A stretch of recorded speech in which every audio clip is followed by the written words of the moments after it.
我是封号老色批斗罗，我每天除了吃饭睡觉就是玩弄比比东，而比比东不仅不会有丝毫的反感，反而乐在其中，不管去哪都会抱着我，每天都和我形影不离。因此，比比东的闺房中一直都有我的身影。白天比比东喂我喝奶吃饭，晚上比比东陪我洗澡睡觉，这一切都因为我是一只麒麟瑞兽，名叫林峰，而比比东则是我的铲屎官。自从和我在一起，比比东好运连连，不仅是玉小刚被赶跑了，千寻疾也在做坏事之前就被打死，就连比比东梦寐以求的10万年魂环都轻松找到了。而陪着比比东抓10万年魂兽的过程中，林峰自己也抓到了一只将近10万年的小兔子，小兔子名叫阿柔。阿柔刚落到林峰手里，就引起了诸多武魂殿强者的注意。封大人，封大人，您把这只兔子给我，我保证给您做一道美味至极的兔子大餐。滚！就你做的那些东西也可以吃。封大人，封大人选我，选我！我以前可是做过5星级酒店的大厨。封大人，我来，我会做麻辣兔头。麻辣兔头有什么？封大人，我会做全兔宴。特别是一些修为达到魂斗罗级别的强者，眼冒金光的盯着林峰怀中的阿柔。10万年魂环对于即将晋级封号斗罗的魂师来说，可以说是拥有着致命的吸引力。毫不夸张的说，拥有着10万年魂环的封号斗罗的战斗力几乎是寻常封号斗罗的10倍之上。不要！林峰伸出4条小爪爪，将阿柔紧紧的护在自己的怀中。为什么？诸多武魂殿强者闻言，几乎是异口同声的道：因为这只小兔兔还没有到10万年，所以得养着。林峰道。被林峰紧紧护住的阿柔闻言，心中也是一阵温暖，实在是太让人感动了。瑞兽大人自己都自身难保了，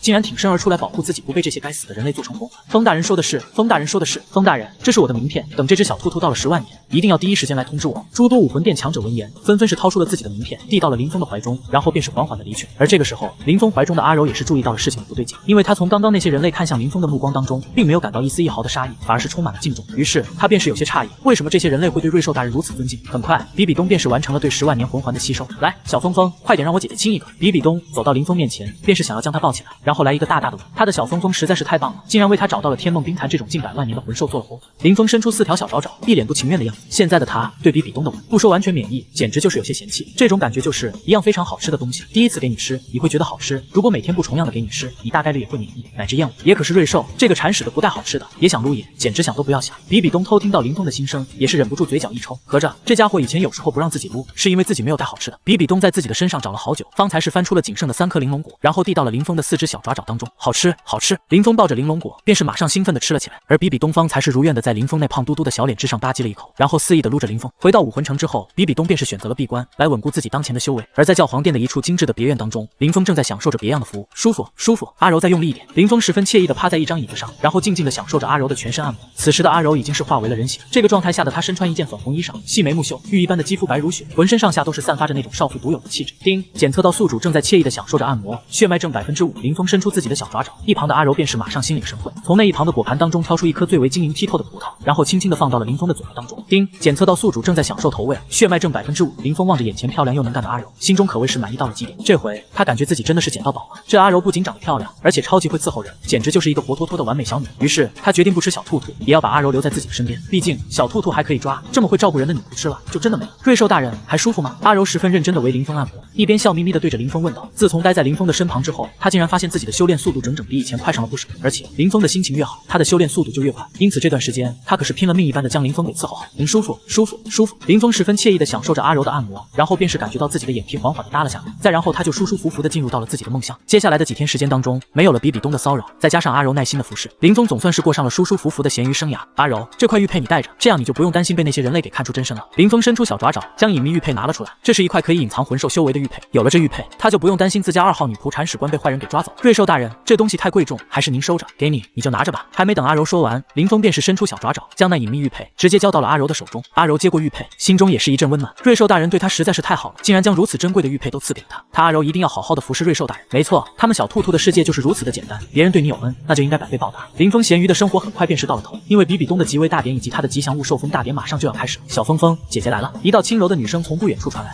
我被人称为老色批斗罗，因为我每天的任务就是调戏比比东，帮助比比东放松身体，因此我不仅每晚都要帮比比东按摩，还要陪比比东洗澡。而比比东发现后不仅不生气，反而还要喂我喝鲜奶，只因我是一只麒麟瑞兽，名叫林峰，和我睡一起就能增加修为。今天是比比东受封成为教皇的日子，我林峰作为比比东的暖床瑞兽，自然也要接受册封大礼。只是没想到的是，我的特殊身份也在今天曝光了。林峰懒洋洋地探出脑袋，便是看到比比东迈着那一双大长腿，缓缓地向着自己走来。因为要登基的关系，今天的比比身穿一件紫金色的华贵长袍，特别是那里随着比比东的走动，在半空当中划过一道道诱人的曲线，头上戴着一顶9曲紫金冠，粉紫色的头发端梳在身后，杨柳细腰，特别是那一颗宛如星空般的眼眸，更是给人一种神秘的感觉。此时有着一道道阳光从那天空上倾洒下来，落在比比东那肌肤之上，透露出点点宛如雪花一般的白，特别是那倾国倾城般的脸上挂着的一丝笑容，更是让的周围盛开着的玫瑰都是忍不住低下了自己的脑。林峰极为舒服地伸了一个懒腰，还没有活动开来，便是感觉到自己被那一双十分温柔的手给抱了起来，然后被放在了怀中，靠在了那对天然的软垫上。这个小峰峰专属的位置，比比东自然是知道的。经过了半个小时左右的赶路，比比东抱着林峰便是来到了一处祭坛之上。祭坛之下，除了武魂殿的一些高层之外，剩下的基本都是武魂城的居民了，甚至还可以看到一些陌生的面孔，那是特别从外地赶过来。而比比东抱着林峰一出现，祭坛之下便是掀起了一阵又一阵的欢腾。快看，圣女殿下来了！真的有了圣女殿下的带领，我们武魂殿肯定能够走向一个新的高度。快看，圣女殿下怀中抱着的，是不是我们武魂殿的吉祥物峰峰大人？哇塞，好可爱哦！要是我也有一只像峰峰大人那样的宠物就好了。林峰也没有想到自己在武魂城的人气如此之高，甚至他还看到那支持自己的人群当中，竟然还有着不少迷妹。他不知道的是，前段时间他一爪子击败二供奉的事情，早就在武魂城当中传开了。这个时候，一位身穿白色衣袍的中年男子缓缓地向着比比东走过来，而这位便是武魂殿的大供奉千道流。时间差不多了，继位大典快点开始吧！千道流对着比比东道。比比东轻轻地点了点头，然后身形一动，便是出现在了那祭坛中央最高处的王座之上。这一刻，在场几乎所有人的目光都是集中了过来。武魂殿圣女比比东得台兼备，现今我们长老殿议会决定，比比东圣女于今天即位，为我武魂殿新任教皇。随着千道流的声音响起来，包括诸多供奉在内的所有人，皆是向着比比东所在的方向行了一个看上去极为古老的礼。参见教皇陛下。比比东微微的抬起头，待众人都起身之后，他的即位大礼便算是完美谢幕。而接下来便是林峰作为武魂殿吉祥物的受封大礼。从今天开始，小峰峰就是我们武魂殿的吉祥物了。比比东伸出小手，将林峰高高的举起来。话音刚落，那原本晴朗无比的天空当中，忽然异象横生，一道道绚丽的光彩从东方而来，化作无尽的神光降落在林峰的身上。紧接着，一道道类似于凤凰式的虚影，便是源源不断的在林峰的头顶盘旋着，仙乐齐鸣，红霞当中仿佛有着灵雀在翩翩起舞。这一幕看得众人那是纷纷目瞪口呆，这是什么东西啊？好漂亮哦！这些好像都是为峰峰大人来的。哇塞，这峰峰大人到底是什么神兽，竟然能够引得如此异象？麒麟，这是超上古瑞兽麒麟。这个时候，一些颇为年老的老者忽然缠着拐杖，缓缓地走了出来。参见白须老者。众人纷纷向着那位老者行了一礼。白须老者一生酷爱研究古籍，学问十分的高超，在武魂殿威望极高，甚至签到刘大供奉此等强者，在年轻的时候都是接受过其教诲。老师，这麒麟到底是何物？此时签到刘也是有些诧异的道：刚刚要不是亲眼看到那般异象是从林峰身上出来，他都以为有人在武魂殿城上。根据古籍记载，在这天地当中存在着一头上古瑞兽麒麟，凡所过之处，来年必定风调雨顺。对于魂师而言，若能待在瑞兽身旁修行，不仅能够使自身的修炼速度快上整整3倍，而且还能够事事顺利。此言一出，包括签到刘在内的魂师几乎都是满眼放光的盯着比比东怀中的林峰，能够加快自身3倍的修行速度，这对于魂师来说，无异于一个即将晋级封号斗罗的魂斗罗看到了一头重伤的10万年魂兽一般。原来我的小峰峰这么厉害！比比东闻言也是十分高兴，原来小峰峰的来历如此牛批，难怪他最近办事都十分顺利。瑞兽麒麟乃是圣兽，在古籍当中有过记载，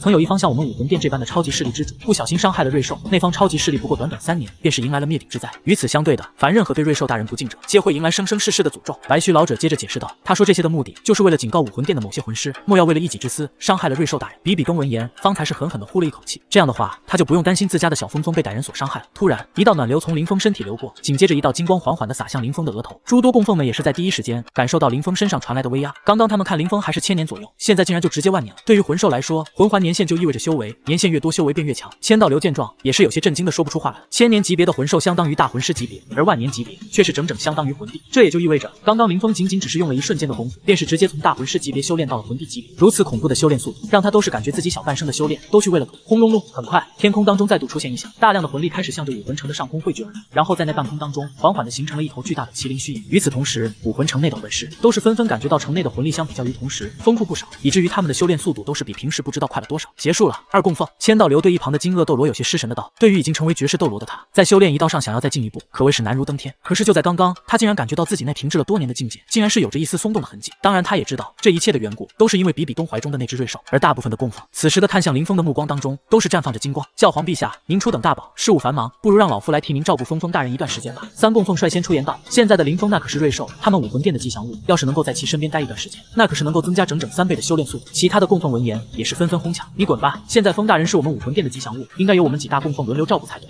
我觉得这个主意不错。我这个人平时没什么爱好，就是喜欢养些宠物之类的。峰大人应该让我来照顾才对。教皇殿下，您上次从我这里借走了那么多灵物，这次应该让我来照顾几天峰大人吧。比比东见状，脸色顿时也是一沉，这些老不死的竟然想抢他的小峰峰。不用，各位供奉，小峰平时就喜欢和我待着，你说是吧？小峰。这个时候，林峰也是出奇的没有反对，反而是连忙点了点自己的小脑袋。虽然他特别讨厌比比东平时没事就撸他，可这并不代表着他喜欢和一群糟老头子待在一起。滚！就你们这些糟老头子也配和峰大人待在一起？这个时候，一位身穿华丽衣袍、长相颇为甜美的女子缓缓地走了出来。她名为南宫燕，是武魂殿的6供奉的女儿，在武魂城无论是人气还是容貌，都是仅赐予比比东的存在。小峰峰，来姐姐这里，姐姐这里可是有玲珑果。除了玲珑果之外，姐姐家里还有着好多5星级酒店的大厨，所以小峰峰要不要考虑去姐姐家里待上一段时间啊？林峰见状也是忍不住咽了一口唾沫，于是他4条小腿一蹬，便是快速的跑到了南宫燕的身旁，然后没有一点客气的将南宫燕手中的玲珑果全部吃完，然后又在南宫燕那震惊的目光当中跑回来比比东的怀中，真抠，区区一颗玲珑果也想收买本宝宝，东东姐姐那里可是有着好多呢。比比东闻言，心中也是有着一阵暖流流过。这个小峰峰虽然平时不太靠谱，可是在这种关键时刻还是向着自己这边的。各位供奉们，我还有一些事情，就先走了。于是比比东重新将林峰放回了那属于他的专属位置，然后便是十分高兴的离开了。而看到小峰峰离去的南宫燕的脸色却是十分难看。从出生起，他便是一直拿自己和比比东做着比较，甚至在当初的圣女竞选上，他也是仅只差一票，便是能够超越比比东成为新一任的圣女。而刚刚在得知了林峰的今天加成之后，他更是不顾得罪比比东，也想要把林峰这只瑞兽给搞到手。我就不信了，以我的本事还抢回来一头手。南宫燕咬着牙齿道：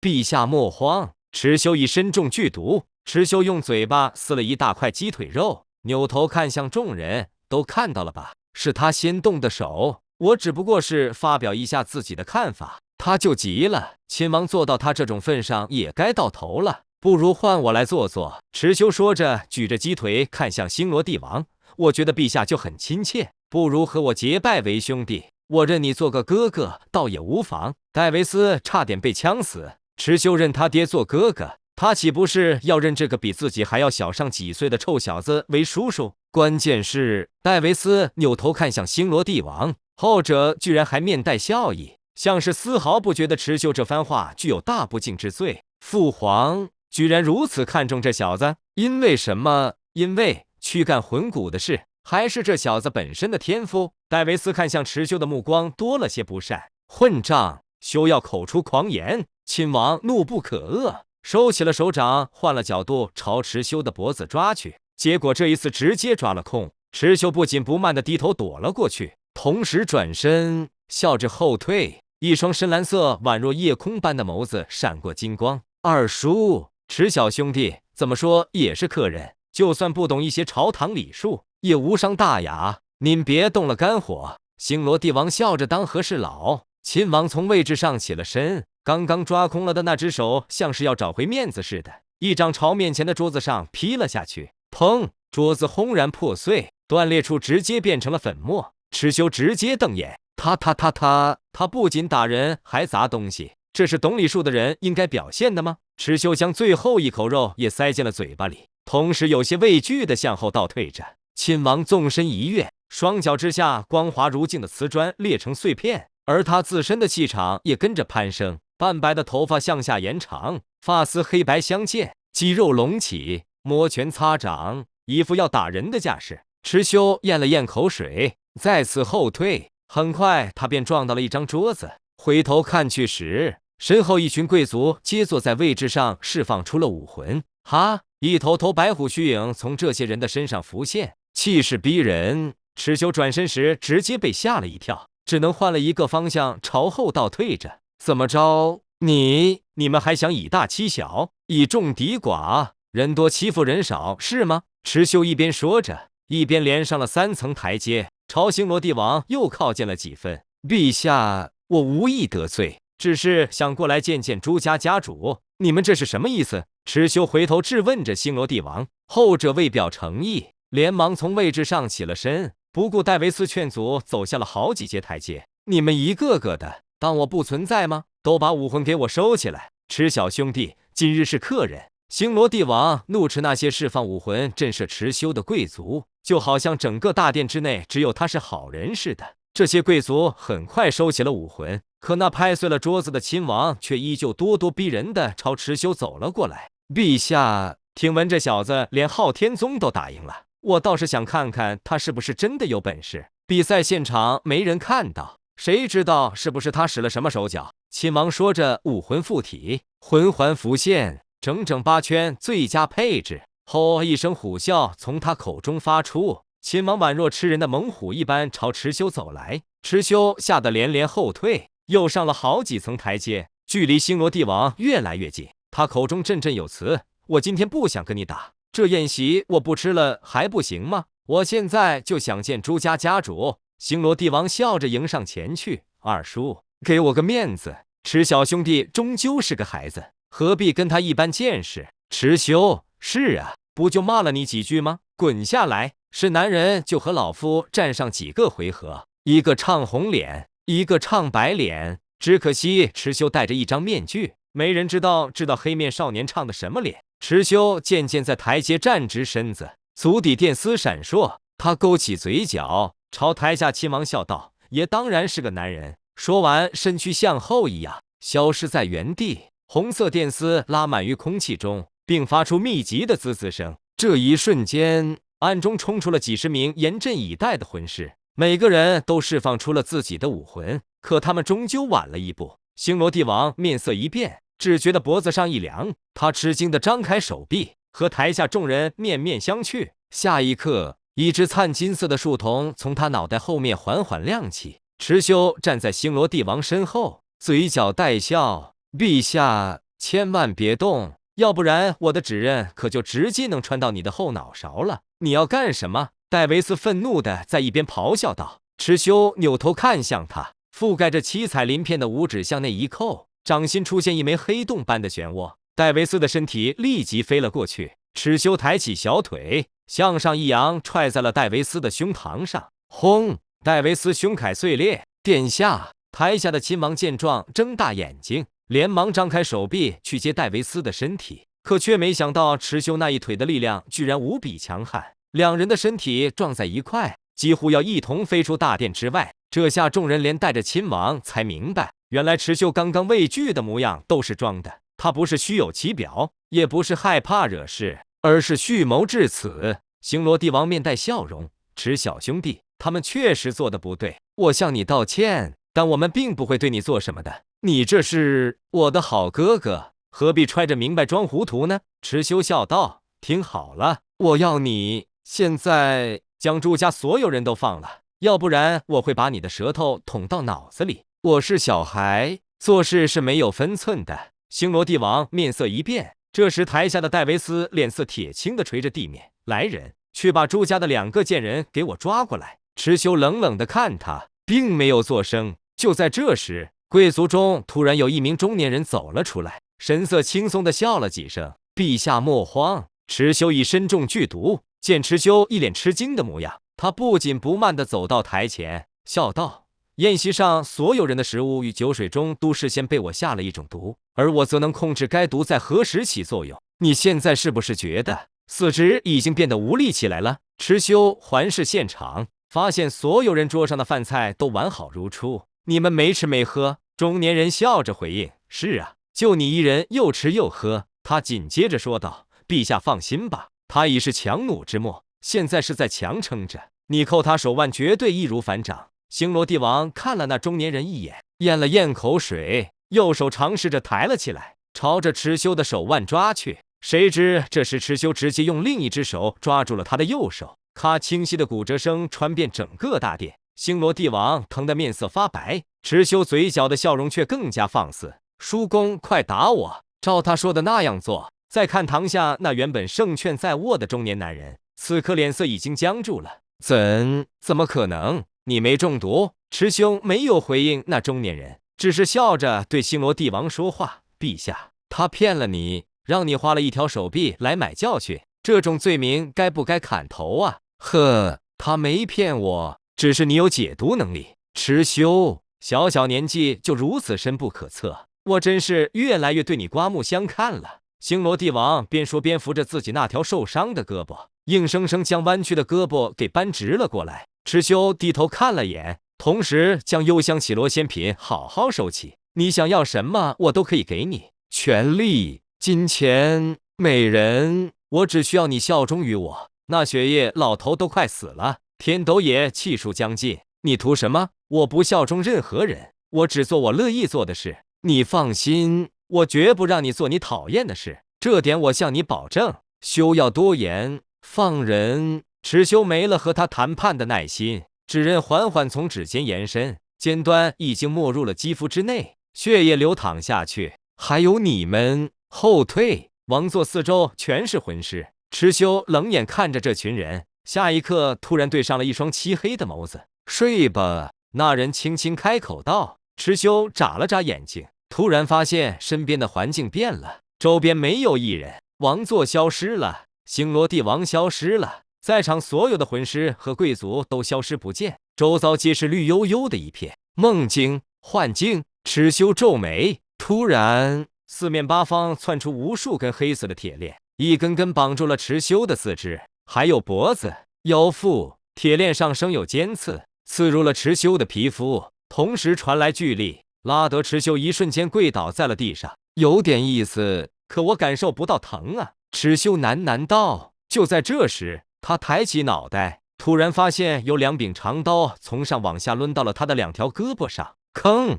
吭，在刀刃接触到胳膊的那一刻，金属碰撞声震耳欲聋，可破碎的却是刀刃。不可能！耳边隐约传来一道声音。蚩尤低头，双手握紧铁链，金色树瞳射出金光，穿破浓密的绿雾，覆盖在全身的精神藤在此刻散发幽幽绿光。足足8条颜色绚丽的翅膀破茧而出，在身后张开，汹涌的元素补充为精神力。蚩尤勾起嘴角，双手用力扯着铁链，哀嚎声响起，铠甲撞击在一块的响彻在整个大殿之内。面前的幻象已经破碎，蚩尤站起身，这才看到身前有2名魂师举着断裂的长刀，还有手中握着铁链却齐刷刷倒地的士兵。最为瞩目的就是一名跪倒外地、双目喷血的魂师。刚刚将蚩尤限制在幻象内的，应该就是他的杰作。蚩尤很快锁定了在魂师之外观望的星罗帝王，8条翅膀包裹身躯，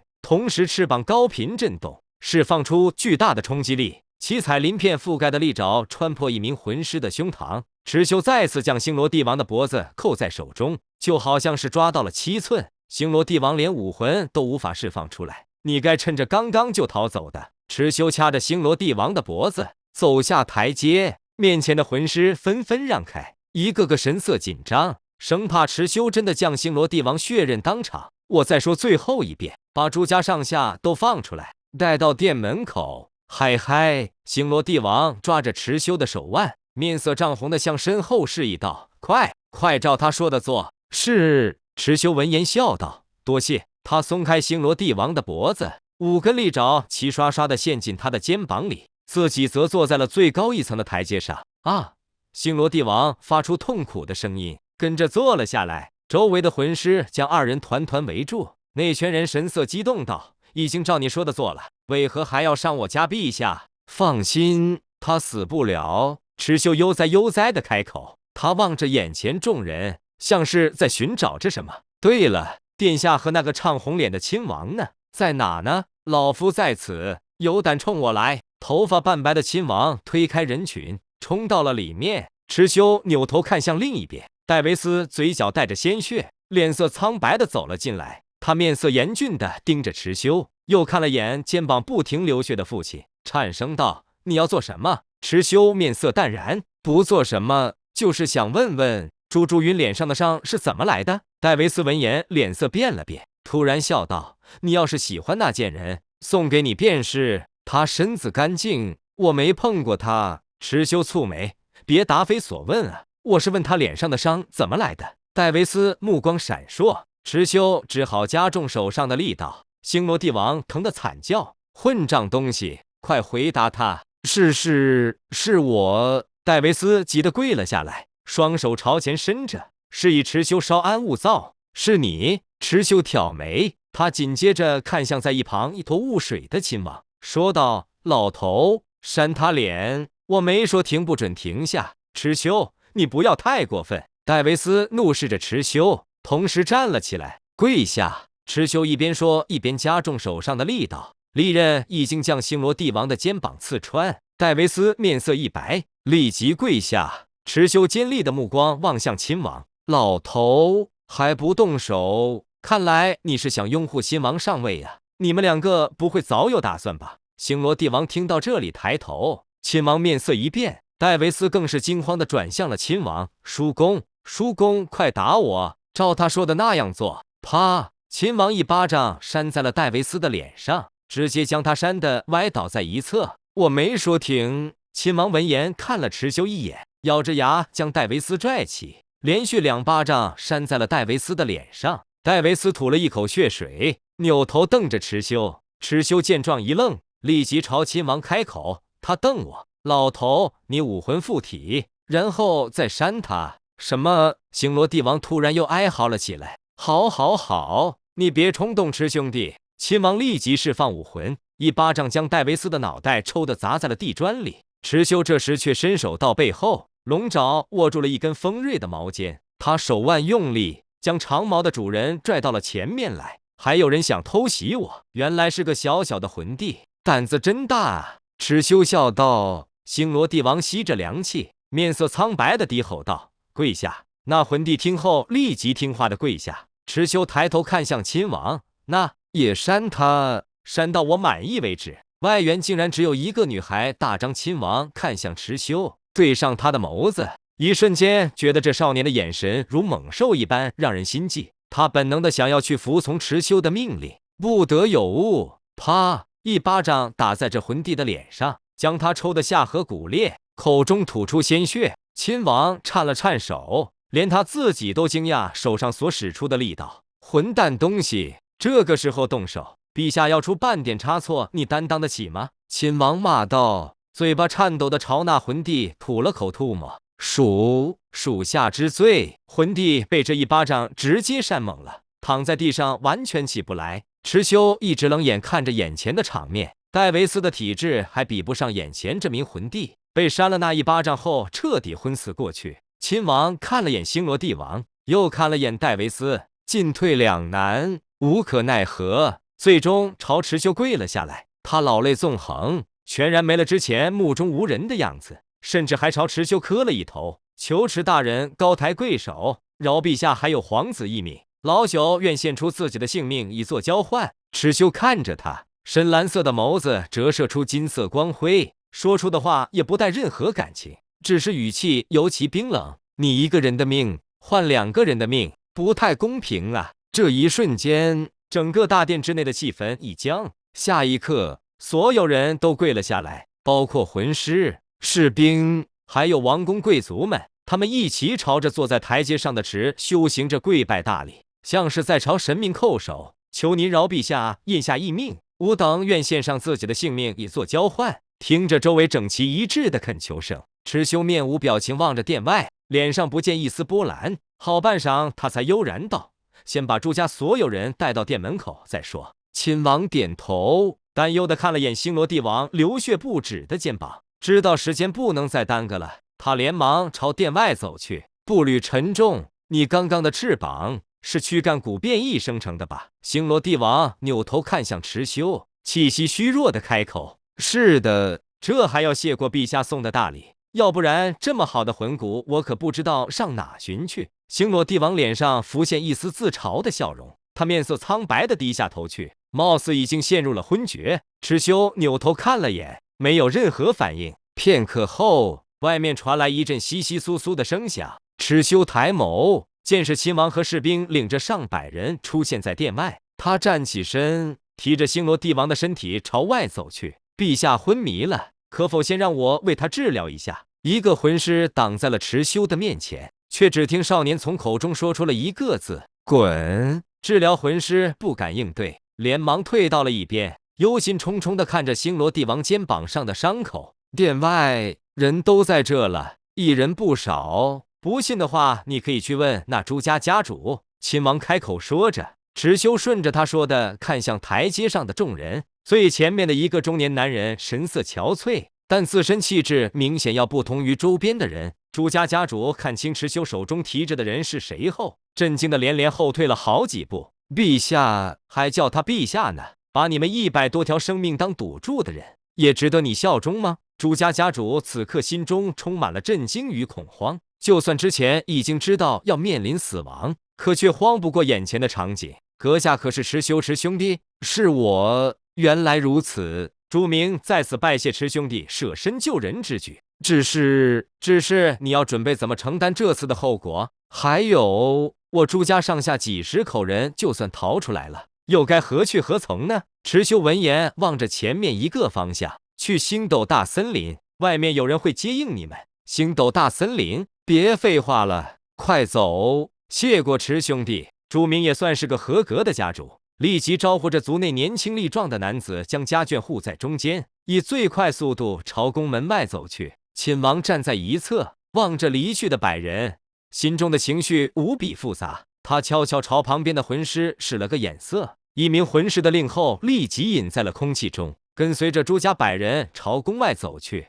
是想知道是谁在外面接应吗？谁知这时蚩尤的话突然从他背后传来，亲王吓了一跳，立即转身，没有，只是想派人提醒外面的守卫，好让朱家出去时一路通行。蚩尤笑了笑，也不怕告诉你们，接应朱家的其实只有一个人。亲王松了口气，但是那人要比我残忍得多，他可是个杀人不眨眼的大魔头。亲王一愣，朱竹云和朱竹清换上了便装，武魂附体，一路偷偷摸摸地来到了宫门外。他们照着蚩尤之前所说的计划，准备和朱家所有人再次会合，可却一直没有看到蚩尤的外援在哪。虽然朱竹清不知道蚩尤从哪找来外援能进朱家，但看蚩尤语气中的自信，想来这外援应该不会太弱。朱明带着族人一路顺畅地穿过了皇宫的大门，出来之后却只看到前方的公道上站着2名黑衣人。父亲！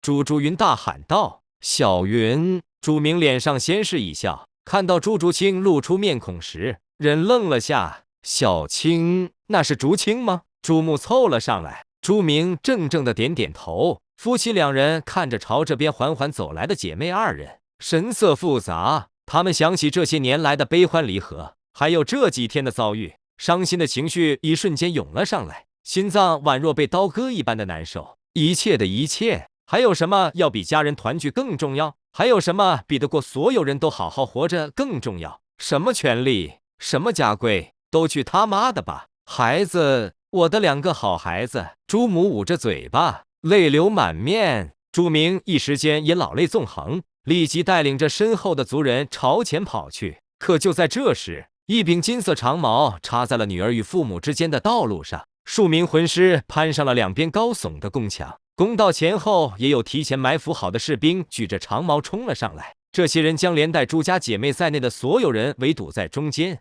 我还以为那小子带了多少人来救人呢，原来只是派了朱家姐妹过来。一名身穿金色铠甲的男人伸出右手，将那金色长矛，也是自己的武魂收了回去。兄弟们，上头有令，将下方所有人格杀勿论。不过嘛，说是这么说，怎么处理还是交给你们自己。金毛魂师说着，看向朱家姐妹，嘴角向上扬起。旁边一名魂师耐不住性子，狞笑着先跳了下去。朱明老婆，我要了，就喜欢这种美妇人。砰！大笑的魂师跳下去，可双脚还没落地，地面上却突然窜出一根尖锐的土锥，土锥穿过魂师的胸膛，横死当场，鲜血一股股顺着土锥流淌下去。魂师眼睛瞪着，显然在死的那一刻是极度震惊和恐惧的。谁？金毛魂师扭头看向四周，却发现是一名美若天仙的少女从一群士兵身后走来。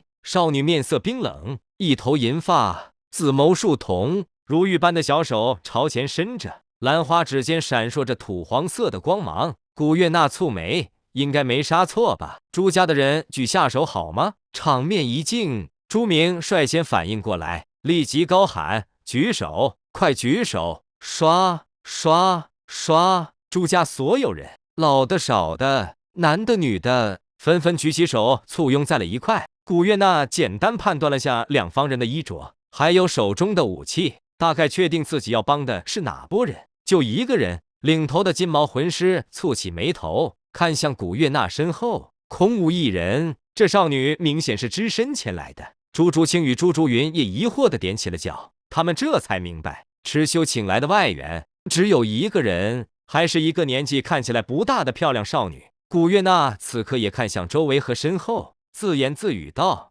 还好没有把那个孕妇也喊来，要不老娘不干了。你是何人？难道就凭你一个人也想把他们都救出去？金毛魂师用毛尖指着古月娜，刚刚惨死的魂师让他不禁对这个小姑娘产生畏惧。聒噪！咻！古月娜边走边转动白皙的食指，一枚冰锥直接穿过了那金毛魂师的额头，将他钉死在了宫墙之上。队长！众人望着惨死的金毛魂师，震惊未消时，古月娜抬起五指，数百枚土锥拔地而起，砰砰砰，和死去的第一个魂师一样。所有的士兵都被插到了半空中，手中的武器纷纷掉落在地面上，发出清脆的声响。四面八方充斥着血光。此刻剩下的魂师只有一个念头：这女孩完全是个杀人不眨眼的大魔王。已经有人开始退缩了，但古月娜似乎并没有准备放走他们。宫墙之上开始产生一道道爆裂声。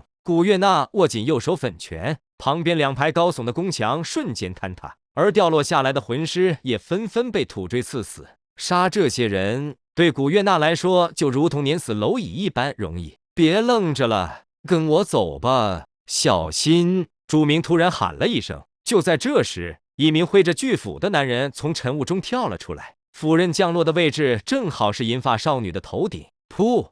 古月娜右手的银色利爪没入男人的胸膛，纤细白皙的手臂将魁梧的男人撑得双脚离地，巨斧化作星光消失不见。几滴鲜血溅到了古月娜冰冷的面庞上，而男人当场死亡。他像是甩掉一件垃圾似的，将男人的尸体甩在一边，同时抬起右臂，皮肤上的血液被空气中的水分子稀释，继而散去，露出下面白皙的肌肤。元素控制能力，朱明喃喃道：“好了，走吧。”古月娜淡淡的看了他一眼，随后转身。那个队长还在里面，朱竹清在后面喊道。古月娜转身，紫色的树瞳锁定朱竹清。你喜欢他？没有，我只是担心。朱竹清喉咙蠕动，那就没必要在意，跟我走就行。我答应他的，要护送你们去星斗大森林。古月娜说着，将小手负于身后，朝前走去，一副老气横秋的模样。走吧，竹清。他既然不担心池修，想必池修应该没事。朱竹云安慰道：“好吧。”朱竹清回头看了一眼，目光越过数具尸体，看向宫门。池修收回精神力，他忍不住冷笑一声：“老头，外面埋伏的人都死了，他们本该可以不用死的啊！”亲王有些不明所以地看向池修，他咽了咽口水，招来了一名士兵：“出去看看，去看看刚刚外面发生什么了。”士兵来到他身边时，亲王小声道：“向武魂殿求援。”是。亲王又看向池修，脸上露出笑容：“池兄弟，你看，人也放了，你是不是可以放了我们陛下？”池修将利爪从星罗帝王的肩膀上抽了出来。正当亲王以为池修要放了他时，却见那一只利爪又放在了星罗帝王的后脖梗上。放了的话，你们应该会杀了我吧？就算这次杀不了，也会派人去天斗找我的朋友、我的家人算账，对不对？池修笑着看向亲王，后者在脸上堆出笑容：“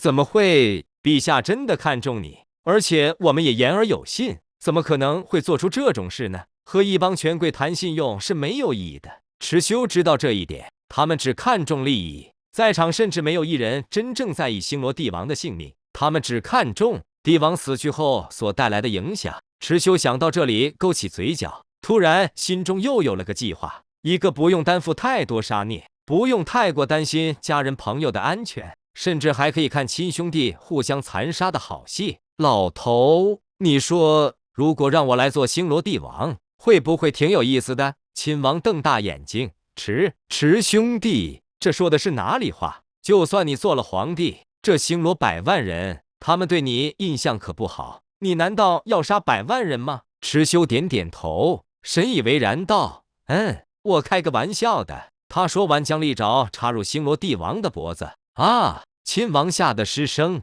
双腿一软，直接跪倒在了地上。池修将星罗帝王的尸体丢给亲王，身体向后一仰，划出数道红色电丝，直接冲进了大殿之内。亲王抱着星罗帝王的尸身，浑身颤抖，面色苍白，他大吼道：“杀了他！杀了他！”片刻后，他又立即惊慌地改口：“住手！住手！”池修笑着将昏迷中的戴维斯从地上抬了起来。“池修，你杀了陛下，难道还要杀了他的唯一继承人吗？”池修摇摇头：“不。”他锋利的指刃轻轻敲击在戴维斯的每个关节，神情像是在斟酌着一个众望所归却成了废物的皇室长子和一个失去声望却健健康康的皇室次子。皇位会花落谁家呢？这场皇位争夺战的好戏应该会很精彩。戴沐白落入圈套，玉小刚惨被折磨大张。为了避免戴维斯直接丧失继续活下去的念头，池修没有将他变成缺胳膊断腿的废人，而是废了他的一身修为，再切断手筋脚筋。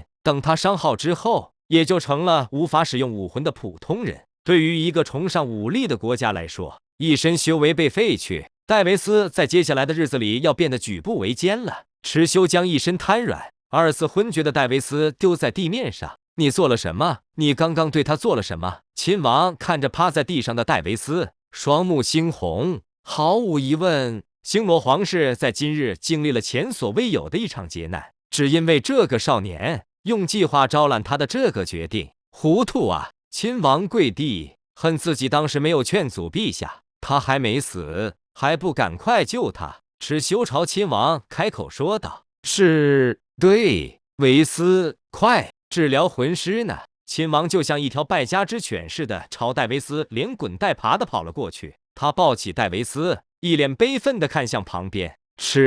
亲王一愣，旁边早已没有池修的身影，只有半空中飘逸的红色电丝。他就像是鬼魅一般，来无影去无踪。他唯一存在的证明，就是眼前这场劫难的发生。殿下，这事该如何处理？一名魂师跪倒在亲王的身后，亲王目光闪烁的回头，沉声道：“封锁消息，要是将陛下被害一事传出去一点半点，在场所有人都要一同殉葬，明白吗？”是。那池修现在顾不上他，陛下一死，朝堂动荡，严密监视所有贵族的一举一动，一切都等维斯醒来再下定论。是。魂师呢？治疗魂师死哪去了？亲王抱着戴维斯嘶吼道。池修跃至宫墙之上，却见前方的宫墙尽数坍塌，到处都是惨死的士兵，还有魂师。这比我还狠啊！池修看得忍不住咂舌。就在这时，他看到一条队伍从不远处浩浩荡荡地赶来，于是立即翻下墙头，人躲在暗处。这些赶来的人似乎是武魂殿分殿的人，武魂城那边的人不会来这么快。可就在武魂殿的人准备进入皇宫的时候，门口的士兵立即将其拦了下来。怎么回事？不是求援吗？乱动已经平定了，请回去吧。士兵面无表情地传达着指令。武魂分殿的领头人一看就是比比东的忠实走狗，他回想了一路上碰见的尸体，少说也有上百具，死状都极其凄惨，绝非常人所为。于是又偷偷瞄了眼皇宫内的场景，试探道：“陛下可还安好？”“陛下无恙，阁下放心，请回去吧。”“行吧。”武魂分殿的领头人眼底闪过一丝异样的光彩，随后转身带着队伍离去。池修在暗中露出笑容，隐瞒消息，常规操作。比比东肯定有能力打探到消息，就是不清楚他知道后打算怎么办。本来武魂殿计划着先搞垮天斗帝国，结果星罗皇室却率先崩塌了。池修突然觉得，这算不算自己送给比比东的一个礼物？不对，貌似之前想的是送给千仞雪做礼物的。算了，都是一家人，没区别，没区别。他周身银光一闪，消失在原地。史莱克学院，胖子，大师又去喝酒了吗？戴沐白没看到玉小刚，于是推开马红俊的房门，朝里问道，却发现马红俊躺在被窝里，被子一耸一耸，貌似正在偷偷做着手艺活。马红俊甚至没听到戴沐白的声音。戴沐白脸色一青，直接抬腿在门上踹了一脚。死胖子，还不训练？你不知道我们报名了全大陆青年魂师大赛吗？马红俊瞬间吓萎了，胖脸又红又白地裹着被子从床上坐了起来。戴老大，他极其无奈地叹了口气，三哥都逃了，我们队伍也不齐，还训练什么？洗洗睡吧。戴沐白恨铁不成钢地看了他一眼，别人都无所谓，马红俊和奥斯卡胸无大志，没有追求，但他不一样，他是星罗皇子，尤其是经历了朱竹清离开自己，踢馆赛被亲哥踩脸这些事后，戴沐白迫不及待地想变强，想打败紫星学院，在朱竹清面前证明自己，然后带着他回到星罗，向那群目中无人的贵族证明自己。想到这里，戴沐白更是吞了一口闷气。他三两下拆掉了马红俊的房门，朝他床上扔了过去。给老子起床训练！马红俊被吓得连忙提起裤子起身。你刚刚问大师，他确实是去喝酒了。我这就训练，又喝酒了。二龙老师也去喝酒了，这俩人可真是一对。戴沐白深吸口气，却无可奈何，决定自己先去训练。可当他下了楼之后，却在角落看到了一个全身蒙在黑影中的人。戴沐白提起警惕，谁？一个好人。黑影答道：好人？是好人，怎么不敢出来一见？不清楚对方的身份和实力，戴沐白不敢上前，只是小声的开口：我来是想告诉你，星罗帝王已经死了，你的哥哥戴维斯意图继承皇位。什么？你说什么？不可能！我父皇正值壮年，怎么可能死？戴沐白瞪大眼睛朝前走了几步。别激动，是真是假，你找机会去验证就行。我也只是不想看着戴维斯就这么顺理成章的成为了星罗皇帝。黑影的声音一直平平淡淡的，听不出音色，甚至听不出男女。戴沐白跌坐在地上，仿佛天塌了一般。他没想到这天会来临的这么快，本以为这是自己实力达到魂帝或者魂圣时才可能发生的事。片刻后，他无奈的笑了一声：就算你告诉我这个，又能怎么样呢？戴维斯众望所归，实力强大，天赋异禀，和我比起来，他是真正的天之骄子。现在的我毫无胜算。黑影打断道：可如果我告诉你，他此刻修为尽失，全身瘫痪的躺在床上呢？你真的甘心让这么一个废物做皇帝？戴沐白面色一愣，他渐渐从地上起了身。此话当真？真假自辩。见戴沐白开始犹豫，黑影的语气缓和了几分，像是真的开始提起了建议。你如果觉得势单力薄，我向你指条明路。什么明路？去找天斗大皇子雪清河帮忙，让他助你夺得皇位。当然，毕竟有求于人，适当做点牺牲也未尝不可。这种皇权交易，你们比我清楚。戴沐白皱眉：你把我当成什么人了？黑影冷笑一声：我只是不想戴维斯做皇帝。你虽然也废物，但总比他要好。这句话让戴沐白怔了下，内心开始松动。黑影说完，隐于黑暗，消失在角落。池修出现在史莱克学院的外面，他勾起嘴角，将斗篷帽子向下压了压。在来史莱克学院之前，他先去找了雪清河，将在星罗帝国发生的所有事情告诉了他，然后也将设计戴沐白的计划告诉了雪清河。这让雪清河一时间茫然失措。池修似乎已经为他铺好了统一大陆的道路，可他甚至还不清楚为什么，但他愿意相信池修。凭直觉，柳二龙和玉小刚都在喝酒。池修离开史莱克学院的时候，突然想到了刚刚偷听到的消息。玉小刚应该是因为唐三的事，柳二龙是因为什么？因为萎靡不振的玉小刚吗？池修看了眼星斗大森林的方向，朱家的人应该已经被古月娜安置好了，先不急着去看。池修突然有点好奇玉小刚的现状，他来到距离史莱克学院最近的一处酒馆。尊贵的客人，您想喝点什么？池修找了个位置坐下，没想到酒馆里的人还挺密集，里面光线昏暗暧昧，人群三三两两簇拥在一块，甚至还有好几处在释放着荷尔蒙。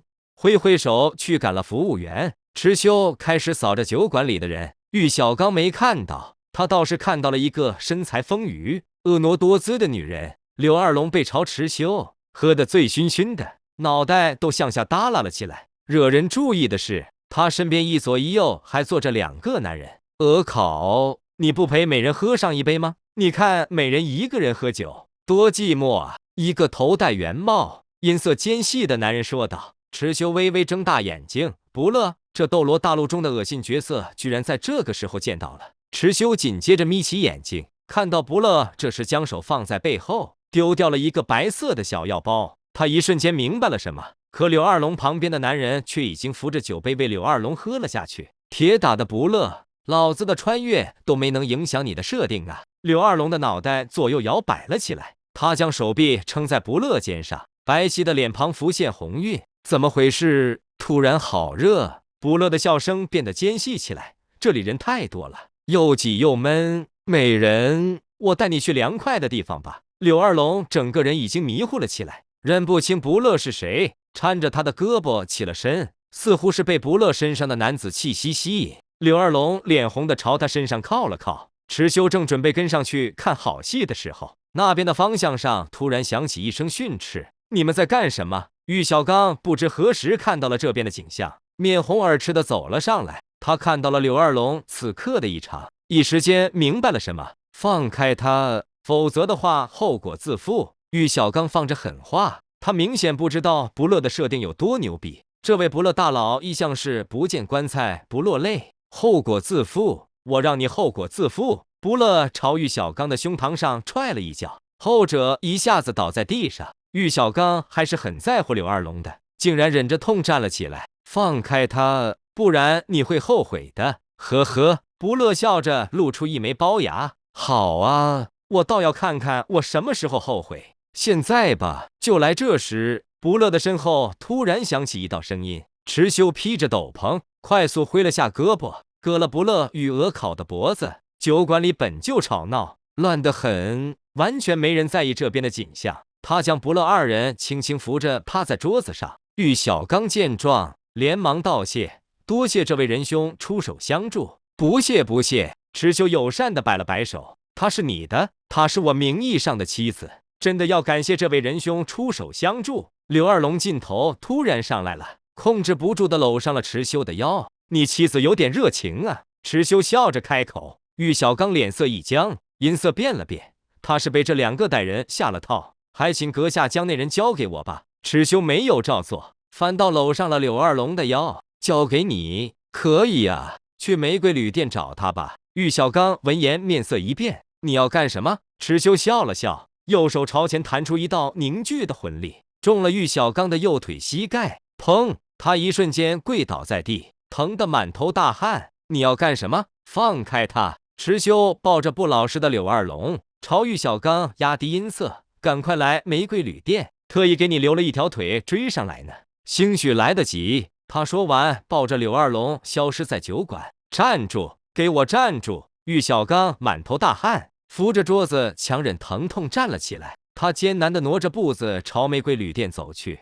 心里越想越后怕。来到旅店，入住之后，池修将柳二龙丢在床上，自己则站在床边，拉开窗帘望向街道。路上还没有出现玉小刚的身影。刚刚发生的状况完全是池修的突发奇想。他讨厌玉小刚，却不想将他直接杀了，而是要让他承受痛苦，永远的活在阴影之中。这种报复才是最痛快的。有我池修在的这一世，就永远没有你唐三。玉小刚的风光之日，这里是哪？为什么这么热？好难受。柳二龙开口道。池修转身看向他，心思闪烁了片刻。他对玉小刚的仇恨并不掺杂柳二龙，这个女人完全是世外之人。倘若自己帮她解了药，以这个女人的狂暴性子，醒来会自杀吧。而池修的目的只是为了折磨玉小刚。他看向铺着红布的圆桌，目光锁定了上面的一瓶红酒。池修笑了笑，将红酒一饮而尽，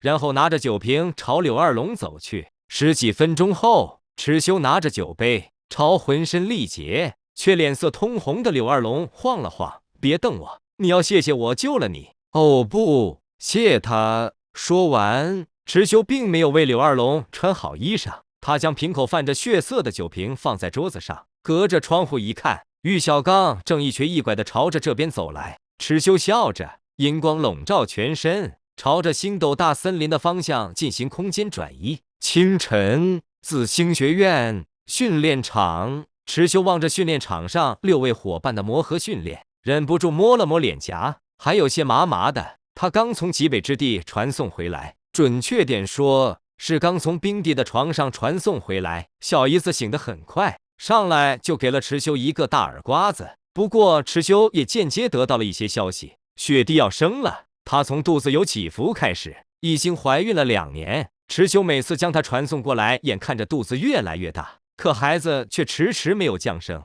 好在昨天传送的时候，冰帝告诉池修他姐姐要生了，不过原话是：“渣男，我姐姐都要生了，你竟然还上我的床。”池修想到这里就忍不住抽了抽嘴角，将手从脸颊上放了下来。“队长，我刚刚的进展怎么样？”小五开心地晃着双手，5米外还躺着孙大宝不断抽搐的尸体。蚩尤笑道：“太厉害了，继续加油。”小五脸蛋一红，轻轻点了点头，又跑去将孙大宝从地面上拉了起来，继续开展训练。2年过去，蚩尤的身材愈发高大，年仅15岁，个子就攀到了1.85米的程度，全身肌肉并不夸张，但隔着一层衣物也能明显看到其中线条的起伏。他这些年的穿衣风格也极为统一，白衣黑面，色调的简单衬托的蚩尤愈发像一位脱尘的谪仙。外表虽俊秀飘逸，实际上身躯内却藏着爆炸性的力量。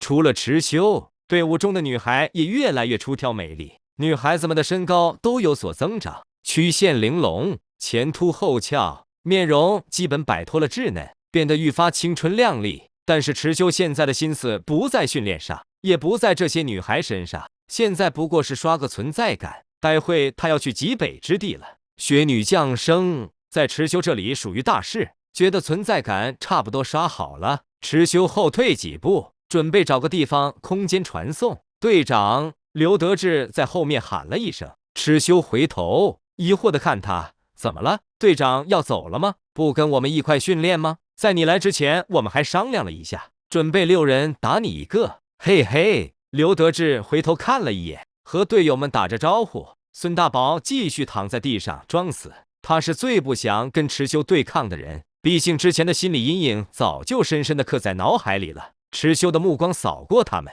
温和笑道：“不用了，你们再多训练一段时间吧。”为什么？刘德志有些苦恼地开口：“我们已经训练很久了，自认为加起来与队长也有一战之力了，而且我们都是魂宗，你们打不过我的。”听着蚩尤平静的话语，刘德志和伙伴们面面相觑。所以队长现在到底是什么修为了？蚩尤笑笑，佛曰：“不可说，没准在魂师大赛上你们就知道了。”蚩尤说完离开，朝着一个方向走去。宁荣荣望着他的背影，有些郁闷地撅起小嘴：“我才不关心他的修为，他这么急匆匆地离开，肯定是要去见哪个女人。”小五听到这里，突然想到了有次去找蚩尤在宿舍门外听到的声音，说起来也是，陪在队长身边的女孩子真的很多啊，什么时候能轮到他们呢？别瞎想了，朱青都去接着训练了，他不是已经加入紫星宗了吗？说不定在队长父母眼里已经是个好儿媳了。小五悄悄地说：“我也想加入紫星宗。”宁荣荣突然悠悠地开口：“你可别冲动啊，你要加入紫星宗，宁叔叔绝对要找队长算账的。”我才不在乎。朱竹清这时似乎是听到了两人交谈的话语，有些无奈的转身：“真是服了你们2个。池夫人最近也快生孩子了，他们夫妻俩一天到晚黏在一块，眼中只有对方，哪里会看我？”信息量突然有点大，宁荣荣和小五面色停滞片刻。这时，宁荣荣又见碧姬突然悄咪咪地离开了训练场，连忙喊道：“碧娥，你去哪？”碧姬停下身子，僵直地转身上个厕所，不顾宁荣荣奇怪的脸色，碧姬立即小跑着离开。主上说了，少爷的一举一动都要向他汇报，尤其是可能跟那个孕妇有关的事情。少爷，我也不想当叛徒啊，但问题是主上比你凶多了。极北之地，蚩尤撕开空间裂隙，从里面走了出来，他望向前方的巍峨冰殿，突然有些紧张，但脚步已经向前走去。2年了，蚩尤还是第一次听说除了哪吒之外能在娘胎待那么久的胎儿。明明肚子起伏那么快，可蚩尤刚朝前走出没几步，他突然察觉到了一丝异样的感觉，于是停下脚步。四周飘落的雪花速度变慢了，寒风也变缓了。一般这种异象的产生都是在风暴中心。就在这时，前方的冰殿之内突然射出上百枚冰刺，无一例外都朝着蚩尤一人奔来。谁在攻击我？蚩尤皱起眉头，站在原地没动，手掌却朝着前方抬起，雄厚的魂力向外溢出，所有冰刺皆化为粉末，雪花和寒风完全停止了。蚩尤抬头，却发现头顶上方出现了一个大大的黑色漩涡，其中电闪雷鸣，雷龙咆哮，宛若天劫降临一般。这场景让蚩尤想到了雷劫，但老子渡什么劫啊？很快，上百道天雷落下，颜色各异，皆朝着蚩尤劈落。轰隆隆，蚩尤也丝毫不惧，他可是扛过雷劫的男人，掌心鳞片覆盖，七彩光芒迸出。蚩尤举起右臂，张开五指，颇有一番要将这天碾碎的气势。所有的雷都被他的掌心给吸收了进去。本来看似恐怖的攻击，倒像是变成了蚩尤的养料似的。可是下一刻，蚩尤皱起眉头，不对劲，这雷并不能被自己吸收，这不是天雷。他口中发出一声嘹亮的龙吟，掌心朝着一个方向推出，刚刚吸收进体内的所有雷电都被释放了出来。红颜色各异的雷电宛若不折不扣的侵略者一般，将这片雪原吞噬得一干二净，直到下方露出了深褐色的岩石表面。蚩尤疑惑地看了眼自己的手掌，这不是天雷的话，莫非是有能控制这七色雷的人故意施下的？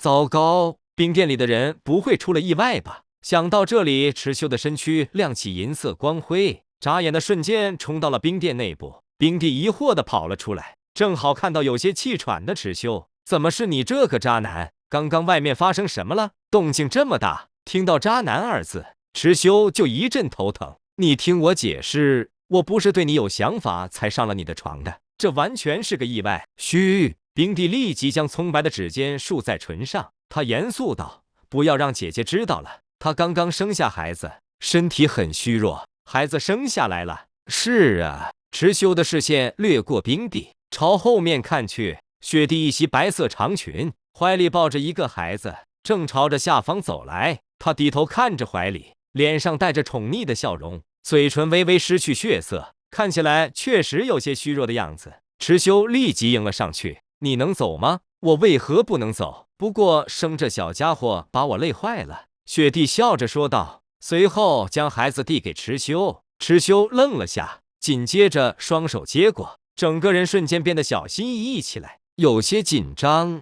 有些激动，这大概是初为人父的欢喜。可是看到孩子后，蚩尤微微蹙起眉头，他的眼睛……雪帝摇摇头，我也不知道怎么回事。蚩尤小心地抱着怀里的婴儿，小家伙皮肤软得超乎想象，看起来白白嫩嫩，完全没有刚生出来那种被羊水泡过的湿皱感。蚩尤只觉得他精致极了，像个瓷娃娃一样。不，用像他妈妈来形容更为准确一点，这完全是小小1号的雪帝。他的头发也是白色的，只是暂时没那么浓密罢了。就是眼睛，小雪女的眼睛漂亮且大，睫毛长而浓密，但却是一瞳，一只眼睛呈冰蓝色，和雪帝一样，另一只眼睛却是金色的，一种生命力蓬勃的金色。蚩尤透过这只瞳孔，仿佛在其中看到了一头荒古巨龙。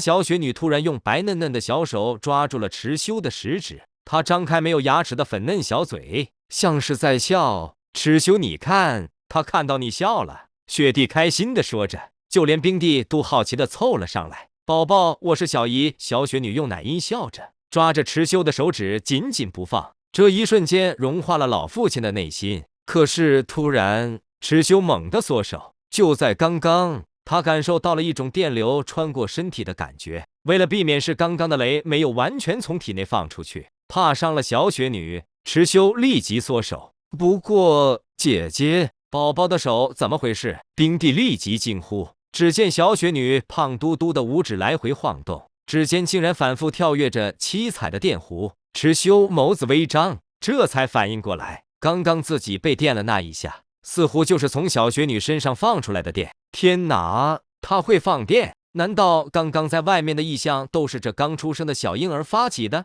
你们刚刚没有朝外面释放冰刺一类的攻击吧？蚩尤看向冰帝和雪帝，两个漂亮女人都摇摇头，脸色疑惑。不会吧？难道是这小家伙刚刚在攻击我？雪帝皱眉，不可能，他才这么小，不信你们出去看看。蚩尤侧身让出道路，雪帝和冰帝连忙跑了出去。蚩尤则看了眼怀里的婴儿，他明明在朝自己笑，笑得这么甜，怎么可能会攻击呢？难道是刚刚觉醒力量的原因？来到外面的雪帝和冰帝当场震惊在原地，外面的雪原直接吐了一大半，露出了下方深达数十米的黑褐色岩石。雪帝惊讶地捂着嘴巴，蚩尤抱着婴儿走了出来，分析道：或许是当时我接下了雷劫，这孩子正好继承了七色雷劫的能力。雪帝疑惑地看他，好事还是坏事？蚩尤笑道：当然是好事啊，他小小年纪就拥有这么强的能力，未来绝对有帝王之姿啊！雪地愣了半晌，突然喜悦地张开双手，接过小雪女，棒棒的无恙，让妈妈亲亲。咿呀，雪地在小雪女脸颊上开心地亲了一口，肥嘟嘟的小脸蛋上瞬间出现了一枚草莓印。也许是亲得太过用力，小雪女突然皱眉，伸出了一根手指，砰！一道黑色闪电瞬间劈在了冰殿的上方，轰隆隆！小心！蚩尤连忙抬手抗住了掉落下来的足足大他身体10倍的碎冰。雪地冰帝抬头望了眼，面色惊惧地看向小雪女。两个女人天生怕雷，结果这小婴儿偏偏继承了这个能力。雪地立即将孩子递了过来。干嘛？他表情弱弱地开口。我怕。蚩尤挑眉示意了下脑袋上方的冰块，可我在忙啊。等下，我把冰扔了。轰！蚩尤将巨大的冰块扔到外面，这才发现冰殿上方烂了一大块窟窿。姐姐，我们的家烂了。看到了。雪地立即将女儿放到了蚩尤的怀里，一副心有余悸的模样。咿呀，蚩尤看着怀里的小雪女，她正在踹着自己的大拇指，一双一瞳好奇地观察着蚩尤，脸蛋上的草莓印尤其瞩目。小婴儿的体温是热热的，完全和雪地不同，这着实是一个怪胎。相对于雪女一族来说，你总不能给我养吧？她要饿了需要喂奶怎么办？喂奶是什么？跟我有关系吗？雪地诧异地看着蚩尤。蚩尤，雪地意识到了可能有什么自己不懂的地方，他脸红道：那你要留下来教我，还有保护我。蚩尤嘶了一声，孩子刚降生，确实要尽点责任。那行吧。一天下来，三人成功上演了一波什么叫做手忙脚乱。雪地没有奶水，可婴儿却一直因为饿而哭哭啼啼。他明明一开始很乖的，挥挥手驱赶了服务员。蚩尤开始扫着酒馆里的人，玉小刚没看到，他倒是看到了一个身材丰腴、婀娜多姿的女人。柳二龙被朝蚩尤喝得醉醺醺的，脑袋都向下耷拉了起来。惹人注意的是，他身边一左一右还坐着2个男人。考，你不陪美人喝上一杯吗？你看美人一个人喝酒，多寂寞啊！一个头戴圆帽、音色尖细的男人说道。蚩尤微微睁大眼睛，不乐，这斗罗大陆中的恶心角色居然在这个时候见到了。蚩尤紧接着眯起眼睛，看到不乐这时将手放在背后，丢掉了一个白色的小药包。他一瞬间明白了什么，可柳二龙旁边的男人却已经扶着酒杯为柳二龙喝了下去。铁打的不乐，老子的穿越都没能影响你的设定啊！柳二龙的脑袋左右摇摆了起来，他将手臂撑在不乐肩上，白皙的脸庞浮现红晕。怎么回事？突然好热！不乐的笑声变得尖细起来。这里人太多了，又挤又闷。美人，我带你去凉快的地方吧。柳二龙整个人已经迷糊了起来，认不清不乐是谁，搀着他的胳膊起了身，似乎是被不乐身上的男子气息吸引。柳二龙脸红的朝他身上靠了靠。蚩尤正准备跟上去看好戏的时候，那边的方向上突然响起一声训斥：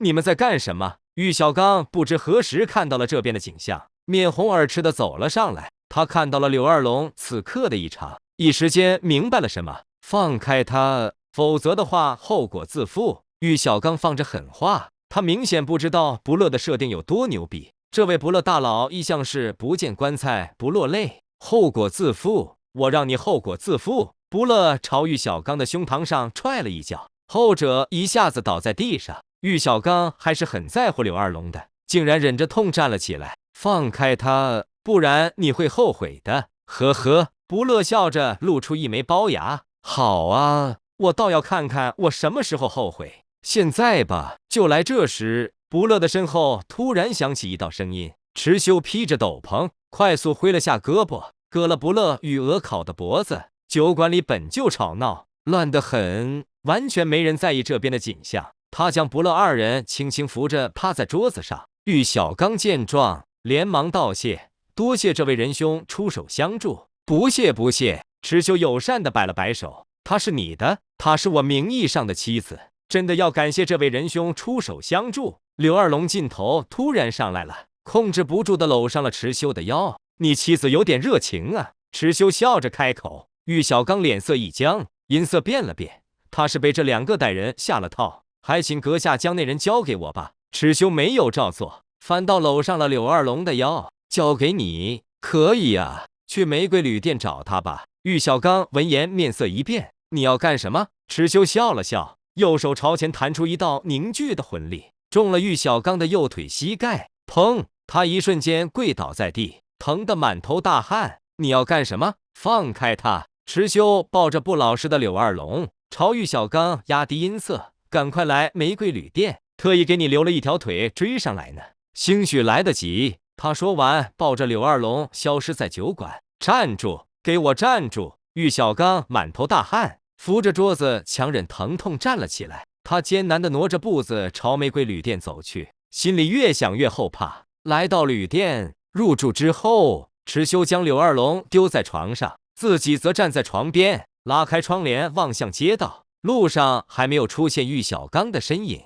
刚刚发生的状况完全是蚩尤的突发奇想。他讨厌玉小刚，却不想将他直接杀了，而是要让他承受痛苦，永远的活在阴影之中。这种报复才是最痛快的。有我蚩尤在的这一世，就永远没有你唐三。玉小刚的风光之日，这里是哪？为什么这么热？好难受。柳二龙开口道。蚩尤转身看向他，心思闪烁了片刻。他对玉小刚的仇恨并不掺杂柳二龙，这个女人完全是世外之人。倘若自己帮她解了药，以这个女人的狂暴性子，醒来会自杀吧？而蚩尤的目的只是为了折磨玉小刚。他看向铺着红布的圆桌，目光锁定了上面的一瓶红酒。蚩尤笑了笑，将红酒一饮而尽，然后拿着酒瓶朝柳二龙走去。十几分钟后，蚩尤拿着酒杯朝浑身力竭却脸色通红的柳二龙晃了晃：“别瞪我，你要谢谢我救了你。”“哦不，谢他。”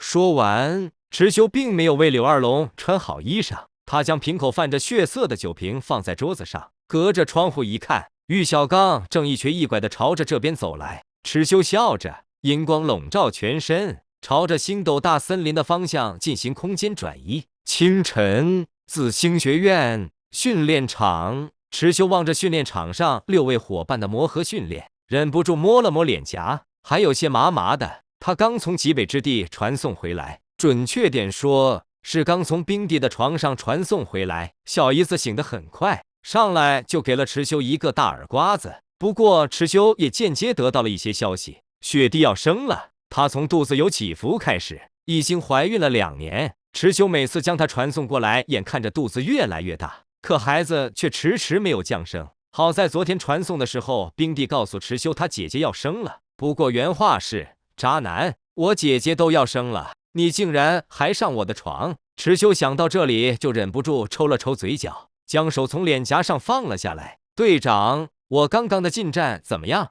小五开心地晃着双手，5米外还躺着孙大宝不断抽搐的尸体。蚩尤笑道：“太厉害了，继续加油。”小五脸蛋一红，轻轻点了点头，又跑去将孙大宝从地面上拉了起来，继续开展训练。2年过去，蚩尤的身材愈发高大，年仅15岁，个子就攀到了1.85米的程度，全身肌肉并不夸张，但隔着一层衣物也能明显看到其中线条的起伏。他这些年的穿衣风格也极为统一，白衣黑面，色调的简单衬托的蚩尤愈发像一位脱尘的谪仙。外表虽俊秀飘逸，实际上身躯内却藏着爆炸性的力量。除了蚩尤，队伍中的女孩也越来越出挑美丽，女孩子们的身高都有所增长，曲线玲珑，前凸后翘，面容基本摆脱了稚嫩，变得愈发青春靓丽。但是蚩尤现在的心思不在训练上，也不在这些女孩身上，现在不过是刷个存在感。待会他要去极北之地了，雪女降生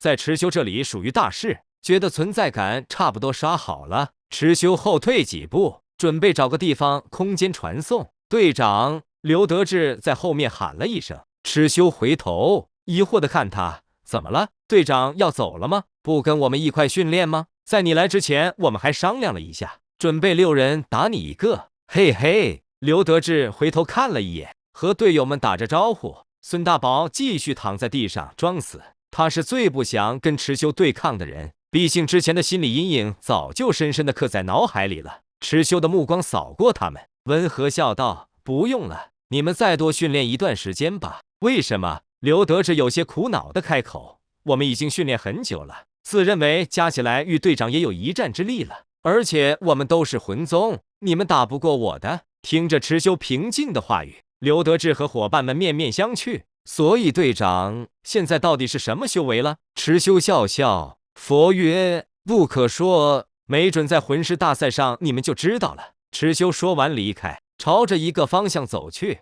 宁荣荣望着他的背影，有些郁闷的撅起小嘴：“我才不关心他的修为，他这么急匆匆的离开，肯定是要去见哪个女人。”小五听到这里，突然想到了有次去找池修，在宿舍门外听到的声音。说起来也是，陪在队长身边的女孩子真的很多啊，什么时候能轮到他们呢？别瞎想了，朱青都去接着训练了，他不是已经加入紫星宗了吗？说不定在队长父母眼里已经是个好儿媳了。小五悄悄地说：“我也想加入紫星宗。”宁荣荣突然悠悠地开口：“你可别冲动啊，你要加入紫星宗，宁叔叔绝对要找队长算账的。”我才不在乎。朱竹清这时似乎是听到了两人交谈的话语，有些无奈的转身：“真是服了你们两个。池夫人最近也快生孩子了，他们夫妻俩一天到晚黏在一块，眼中只有对方，哪里会看我？”信息量突然有点大，宁荣荣和小五面色停滞片刻。这时，宁荣荣又见碧姬突然悄咪咪地离开了训练场，连忙喊道：“碧娥，你去哪？”碧姬停下身子，僵直的转身上个厕所，不顾宁荣荣奇怪的脸色，碧姬立即小跑着离开。主上说了，少爷的一举一动都要向他汇报，尤其是可能跟那个孕妇有关的事情。少爷，我也不想当叛徒啊，但问题是主上比你凶多了。极北之地，池修撕开空间裂隙，从里面走了出来。他望向前方的巍峨冰殿，突然有些紧张，但脚步已经向前走去。2年了，池修还是第一次听说除了哪吒之外能在娘胎待那么久的胎儿。明明肚子起伏那么快，可池修刚朝前走出没几步，他突然察觉到了一丝异样的感觉，于是停下脚步。四周飘落的雪花速度变慢了，寒风也变缓了。一般这种异象的产生都是在风暴中心。就在这时，前方的冰殿之内突然射出上百枚冰刺，无一例外都朝着池修一人奔来。谁在攻击我？池修皱起眉头，站在原地没动，手掌却朝着前方抬起，雄厚的魂力向外溢出，所有冰刺皆化为粉末，雪花和寒风完全停止了。池修抬头，却发现头顶上方出现了一个大大的黑色漩涡，其中电闪雷鸣，雷龙咆哮，宛若天劫降临一般。这场景让池修想到了雷劫，但老子渡什么劫啊？很快，上百道天雷落下，颜色各异，皆朝着池修劈落。轰隆隆，池修也丝毫不惧，他可是扛过雷劫的男人。掌心鳞片覆盖，七彩光芒迸出。池修举起右臂，张开五指，颇有一番要将这天碾碎的气势。所有的雷都被他的掌心给吸收了进去，本来看似恐怖的攻击，倒像是变成了池修的养料似的。可是下一刻，池修皱起眉头，不对劲，这雷并不能被自己吸收，这不是天雷。他口中发出一声嘹亮的龙吟，掌心朝着一个方向推出，刚刚吸收进体内的所有雷电都被释放了出来。轰！颜色各异的雷电宛若不折不扣的侵略者一般，将这片雪原吞噬得一干二净，直到下方露出了深褐色的岩石表面。池修疑惑地看了眼自己的手掌，这不是天雷的话，莫非是有能控制这七色雷的人故意施下的？糟糕，冰殿里的人不会出了意外吧？想到这里，池修的身躯亮起银色光辉，眨眼的瞬间冲到了冰殿内部。冰帝疑惑地跑了出来，正好看到有些气喘的池修。怎么是你这个渣男？刚刚外面发生什么了？动静这么大。听到渣男二字，池修就一阵头疼。你听我解释，我不是对你有想法才上了你的床的，这完全是个意外。嘘！冰帝立即将葱白的指尖竖在唇上，他严肃道：不要让姐姐知道了，她刚刚生下孩子，身体很虚弱。孩子生下来了？是啊。池修的视线掠过冰帝，朝后面看去，雪地一袭白色长裙，怀里抱着一个孩子，正朝着下方走来。他低头看着怀里，脸上带着宠溺的笑容，嘴唇微微失去血色，看起来确实有些虚弱的样子。池修立即迎了上去：“你能走吗？我为何不能走？不过生这小家伙把我累坏了。”雪地笑着说道，随后将孩子递给池修。池修愣了下，紧接着双手接过，整个人瞬间变得小心翼翼起来，有些紧张，有些激动。这大概是初为人父的欢喜。可是看到孩子后，池修微微蹙起眉头，他的眼睛……雪地摇摇头，我也不知道怎么回事。池修小心地抱着怀里的婴儿，小家伙皮肤软得超乎想象，看起来白白嫩嫩，完全没有刚生出来那种被羊水泡过的湿皱感。池修只觉得他精致极了，像个瓷娃娃一样。不，用像他妈妈来形容更为准确一点，这完全是小小1号的雪地。他的头发也是白色的，只是暂时没那么浓密罢了。就是眼睛，小雪女的眼睛漂亮且大，睫毛长而浓密，但却是一瞳，一只眼睛呈冰蓝色，和雪地一样，另一只眼睛却是金色的，一种生命力蓬勃的金色。池修透过这只瞳孔，仿佛在其中看到了一头荒古巨龙。小雪女突然用白嫩嫩的小手抓住了池修的食指，她张开没有牙齿的粉嫩小嘴，像是在笑。池修，你看，她看到你笑了。雪地开心地说着，就连冰帝都好奇地凑了上来。宝宝，我是小姨。小雪女用奶音笑着，抓着池修的手指紧紧不放。这一瞬间融化了老父亲的内心。可是突然，池修猛地缩手。就在刚刚，他感受到了一种电流穿过身体的感觉。为了避免是刚刚的雷没有完全从体内放出去，怕伤了小雪女，池修立即缩手。不过，姐姐，宝宝的手怎么回事？冰帝立即惊呼。只见小雪女胖嘟嘟的五指来回晃动，指尖竟然反复跳跃着七彩的电弧。池修眸子微张，这才反应过来，刚刚自己被电了那一下，似乎就是从小雪女身上放出来的电。天哪，她会放电？难道刚刚在外面的异象都是这刚出生的小婴儿发起的？你们刚刚没有朝外面释放冰刺一类的攻击吧？池修看向冰帝和雪地，两个漂亮女人都摇摇头，脸色疑惑。不会吧？难道是这小家伙刚刚在攻击我？雪地皱眉，不可能，他才这么小。不信你们出去看看。池修侧身让出道路，雪地和冰帝连忙跑了出去。池修则看了眼怀里的婴儿，他明明在朝自己笑，笑得这么甜，怎么可能会攻击呢？难道是刚刚觉醒力量的原因？来到外面的雪地和冰帝当场震惊在原地，外面的雪原直接吐了一大半，露出了下方深达数十米的黑褐色岩石。雪地惊讶地捂着嘴巴，池修抱着婴儿走了出来，分析道：或许是当时我接下了雷劫，这孩子正好继承了七色雷劫的能力。雪地疑惑地看他，好事还是坏事？池修笑道：当然是好事啊，他小小年纪就拥有这么强的能力，未来绝对有帝王之姿啊。雪地愣了半晌，突然喜悦地张开双手，接过小雪女，棒棒的无恙，让妈妈亲亲。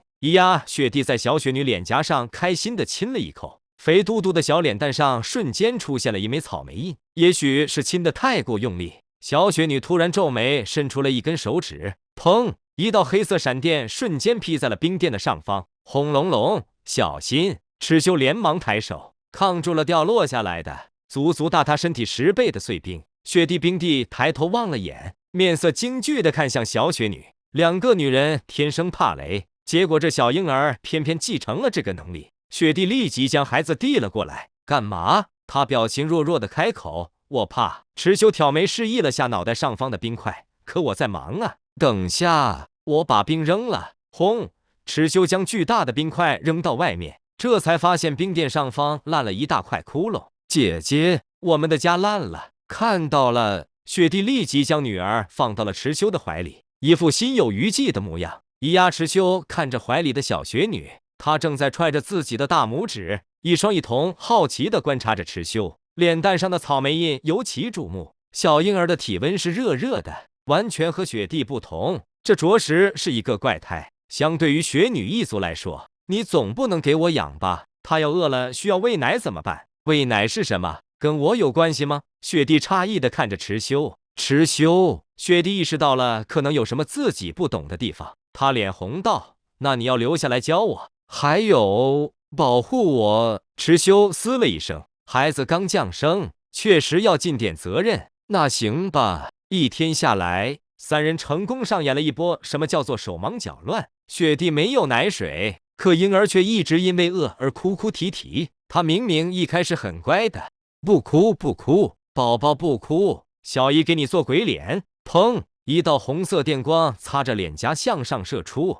头发传来焦糊味。冰帝僵硬着脑袋抬头，冰殿上方又烂出一个窟窿，他颤了颤眼角，立即落荒而逃。姐姐，我撑不住了，先溜了。雪帝将孩子放在冰床上，同样恐惧的像后一样，婴儿哇哇哇的哭着，可他却完全不敢上前了。池修站在一边，同样束手无措。突然，他想到了一件事，脸色瞬间变得惊喜。老爹终于干了一件人事。想到这里，池修立即抱起孩子，看向雪帝：“你也跟我去吧。”“去哪？”“去找我的妈妈。”池修携雪帝探亲。雪清河住戴沐白上位，大张、紫星宗、池渊在房门外急得来回踱步。房间里面时不时的传来池夫人分娩时的痛苦声音：“池渊，你个狗东西，疼死我了！”听到里面传来的声响，池渊停下脚步，面色惊慌。他没多想，直接就跪在了门外：“老婆，老婆，你怎么样？都是为夫不好，为夫恨不得能立马代替你感受痛苦啊！我要杀了你！”“好，好，好，等老婆你把孩子生下来了，要打要杀都随你。”“呜啊呜啊！”池渊猛地抬头，神色一僵，紧接着便是一喜，他立即站了起来，凑到了门前。“生了，生了，是个男孩还是个女孩啊？”池渊在门外又紧张又激动地问道。房门打开一条缝，一个清秀的丫鬟从里面探出头来，笑着开口：“宗主，是个男孩。”这一瞬间，池渊仿佛迎接到了晴天霹雳似的，站在门口愣了许久。过了一会，房门终于打开，池渊有些踌躇，想了想，还是走了进去。池夫人虚弱地躺在床上，脸色苍白，目光却有些失望地看向襁褓中的孩子：“老公，咱们的女儿梦泡汤了，不碍事，不碍事，男孩也好，日后他们两兄弟互帮互助。”讲到这里，池渊突然闭上了嘴巴。大儿子这么强，小儿子会不会只是个普通人？池渊花重金为池夫人请了魂圣级别的治疗魂师，尽管池夫人只是普通人，但在魂圣的治疗下，仅1天就能下床走路了，省了坐月子的繁琐步骤。收了钱的魂圣还是十分卖力的，毕竟这钱都能在天斗城买2座高级宅院了。翌日，池夫人坐在院子里给小婴儿喂奶，像是想到了什么，连忙看向旁边的池渊：“老公，还没给小家伙取名字呢。”池渊一拍脑袋，这才想起来竟然忘了取名字，叫什么呢？他斟酌着。就在这时，一名丫鬟跑了进来：“宗主，少爷回来了，还带了个女人。”丫鬟脸色怪异地说着。夫妻俩皆是一喜，池修能回来，在紫星宗已经算是过年一般的大喜事了。见丫鬟愣在原地，池渊皱眉：“快带他们过来呀！少爷带女人回来，算是稀奇事吗？”“不算，但是……”女人抱着一个孩子，那孩子看起来也就比小少爷大上那么1-2个月。听到这里，池夫人怀里的小少爷差点掉下去，还好池渊眼疾手快，立即接了下来。孩子，池渊有些惊疑地看向池夫人：“难道儿子跟我一样喜当爹了？说什么混话！快让他过来呀！”池渊清了清嗓子，朝丫鬟吩咐道：“对，快把少爷喊过来。”2分钟过后，身材高大的池修走进了院子，夫妻俩皆是一愣，2年不见，池修的个子居然又窜了一截，现在是又高又壮，气质非凡。看这身气场，池渊刹那间甚至怀疑池修是不是自己的亲生儿子。池夫人更是欢喜，有哪个妈妈不喜欢看到自己儿子长个子呢？她当下就将怀里的小婴儿塞给了池渊。池渊低头看了眼，又将小婴儿塞给了一边的丫鬟。夫妻俩一同喜悦地迎上池修。小少爷刚出生就被嫌弃了，丫鬟抽着嘴角，这夫妻俩感觉生孩子跟闹着玩一样。池夫人欢喜地抱上池修，笑道：“妈妈给你生了个弟弟，开不开心？”“弟弟？”池修一愣，紧接着眼神嫌弃，不喜欢弟弟。妹妹还差不多，他紧接着说道：“父亲母亲，今天来是有重要的事。”池修说完，朝一旁让开。夫妻俩又是一愣，只见一名天仙似的美人从院外走了进来。美人一头雪白的长发，面容精致，白裙飘飘，气场清冷，脸上却带着温和的笑容，就是笑容有些僵，像是临时练习了好多遍似的。突然要见公公婆婆，雪地完全被打了一个措手不及。她既害怕自己吓到了公公婆婆，又怕公公婆婆不接受自己魂兽的身份。不过一切都先听池修的就行。来时池修让他少说话，免得出口惊人。对于池渊夫妻来说，儿子如果娶了一头凶兽，这绝对是比天塌下来了还要难以接受的惊闻。所以雪地只有先笑着表示礼貌。池修不让他说话，他就暂时闭上嘴巴。池渊和池夫人看向雪地怀里，雪白毯子里确实包裹着一个孩子。修突然一道细长的光芒闪过，咔咔咔，夫妻俩脑袋僵硬的抬头，突然看到院中的树木像是被什么东西劈断了一根枝干。池修一掌抬起，面无表情地将落下来的枝干轰成了碎片，气氛有些沉默。池修斟酌了好半晌才开口：“爸妈，听我解释。”5分钟后，池渊连忙抬起手：“等等，你说你临时起意想探望我们夫妻俩？”池修连忙点头：“是啊，2年没见了，好想你们。”池渊继续开口：“而这位姑娘是你在半路上捡到的，她是个哑巴，还有个孩子，孩子饿得哇哇叫，但是这位姑娘却没有奶水喂她。”池修继续点头：“所以才把她带到了家里。”对。池渊抚摸着下巴，一脸审视地望着池修。机智的他总感觉不对劲，你这说的怎么就那么让我不信呢？池夫人则有些怜惜地看向雪地，可惜了，这么漂亮的姑娘居然是个哑巴。你真的不会说话吗？雪地摇摇头，真的不会。池修，池夫人脸色一僵，池渊眼睛瞪得跟铜铃一般，看向雪地，他刚刚明明是说话了的，是吧？雪地依旧露出一脸温和的笑容。甚至还没意识到怎么回事，他都承认了自己不会说话。为什么公公婆婆还要这么奇怪地看向自己？奇怪的人类。池修首先没绷住，好吧，他其实会说话。池渊，所以他还是路人吗？池修，不是，是我一个朋友的妻子。池渊，朋友的妻子为什么会跟着你？孩子，朋友妻不能妻，你知道吗？池修，我知道，不是这样的。你听我解释。池夫人，这个朋友是不是你自己？砰！池修将脑袋磕在了桌子上，欲哭无泪。没错，是我。夫妻俩再次一愣。就在这时，一只白嫩嫩的小手从雪白的襁褓中伸了出来，手指指向池修的脑袋，修电丝将池修后脑勺的头发劈断了一缕。雪地立即皱眉，小心翼翼地将小雪女的胖手收进襁褓里。坏宝宝，不能劈爸爸，知道吗？咿呀，池渊咽了咽口水，脑子里已经一团浆糊。他永远也想不到，自己竟然和儿子在同一天做了爹。是什么时候的事？还有，这孩子怎么会放电？就算是武魂，不应该还没觉醒吗？池修抬起脑袋，摸了摸后脑勺。孩子刚出生，薛姐没奶水，没办法，只好回来找妈妈了。池夫人眼睛一亮：“你们是姐弟恋？他比你大几岁呀？”雪地连忙伸出雪白纤细的手指，算了起来，69万9千。池修立即捂上了他的嘴巴，他尬笑道：“大3岁，我刚刚怎么听到了69？您听错了。”池修立即从雪地怀里抱起小雪女，递给池夫人：“妈，您孙女快饿死了，其他的事先放一放好不好？”哇，老公，这孩子是一童，眼睛好漂亮啊！池渊看了眼，还是有些疑惑。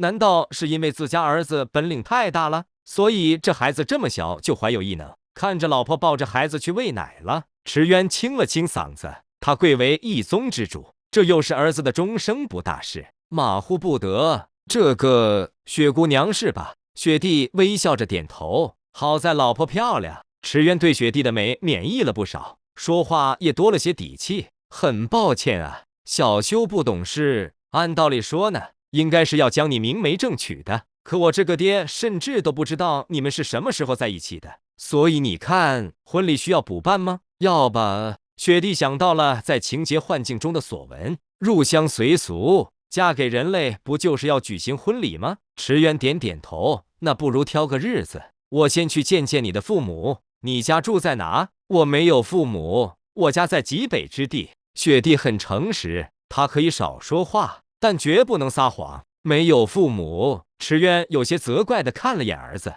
这么可怜漂亮的女孩，居然也不趁早给她一个归属。就是这住的地方，听起来怎么有点远的感觉？爸，这件事不急。为什么？因为我不止一个老婆。池修终究没把这句话说出来。雪帝看了眼池修，朝池渊笑道：“确实不急，我都听他的。那好吧，那就以后再论。”这时，池夫人抱着小雪女走了出来。这小家伙漂亮得很，真像她妈妈。看来是饿坏了，吃了很多奶水。吃完就睡着了，他抱着小雪女坐了下来，喜欢的紧，轻轻在怀里摇晃，看样子全然没想把孩子还回去。夫人，小少爷饿哭了。丫鬟在一旁抱着，愁眉苦脸道。池夫人想了想，找个奶妈喂他。池修看了眼丫鬟离去的背影，弟弟这么惨的吗？对了，儿子，孙女叫啥呀？无恙。池夫人闻言抬头笑道：“无恙无恙。”安然无恙，真好听，还有福气。池渊点点头，看向老婆：“夫人，不如小修的弟弟就叫安然吧。”池安然，可以啊。池夫人晃着小雪女：“小乖乖，你叔叔叫安然，你叫无恙。”咿呀，小雪女熟睡中发出一声轻鸣，像是在回应。星罗皇宫，这里正在举办着一场盛大的酒席。戴维斯坐在首位。2年过去，身上断裂的手筋脚筋已经恢复如初。尽管无法再使用魂力，但令他有些意外的是，戴沐白得知先皇死讯，从天斗回来后，竟然心悦诚服的愿意拥立自己为王，这让戴维斯极其惊讶。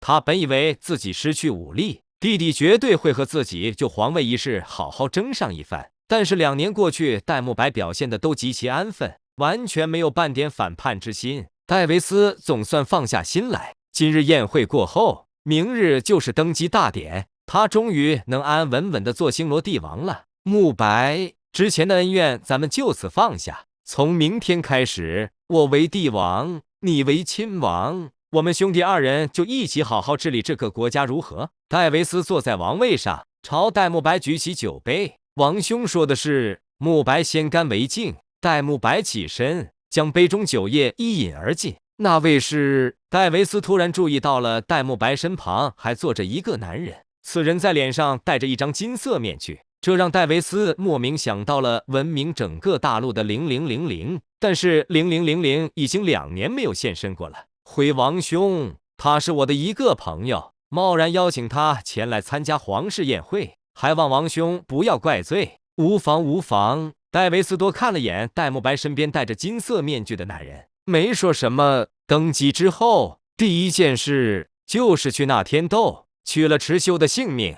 戴维斯将酒杯摔在桌子上。我先前派人探查过，紫星宗附近有莫名势力镇守着，就没有打草惊蛇。待登基仪式结束，就一举进攻。听到这里，戴着金色面具的男人眼神一冷，放下酒杯，他低声道：“还不动手？”戴沐白似乎有些畏惧于他，点了点头。王兄，沐白为你斟酒。戴沐白起身朝戴维斯走去，拿起酒壶。好，今日你我兄弟就一起喝个痛快。戴维斯笑着应道。戴沐白酒到了一半，突然停下，利爪从指尖伸出，5指捅进了戴维斯的胸膛。砰！金色面具男紧接着摔碎杯子。一瞬间，无数隐藏在暗中的魂师显现身形，将事先分配好的贵族一招暗杀。这些都是无条件支持戴维斯的人。事实上，杀完这些贵族之后，整个宴席就没几个活着的人了。人心始终是朝着戴维斯那边倾倒的。无奈之下，只能杀光这些人。戴沐白将戴维斯的尸体丢在堂下。大队的军队闯入了宴席。他坐在戴维斯刚刚的位置上，沉声道：“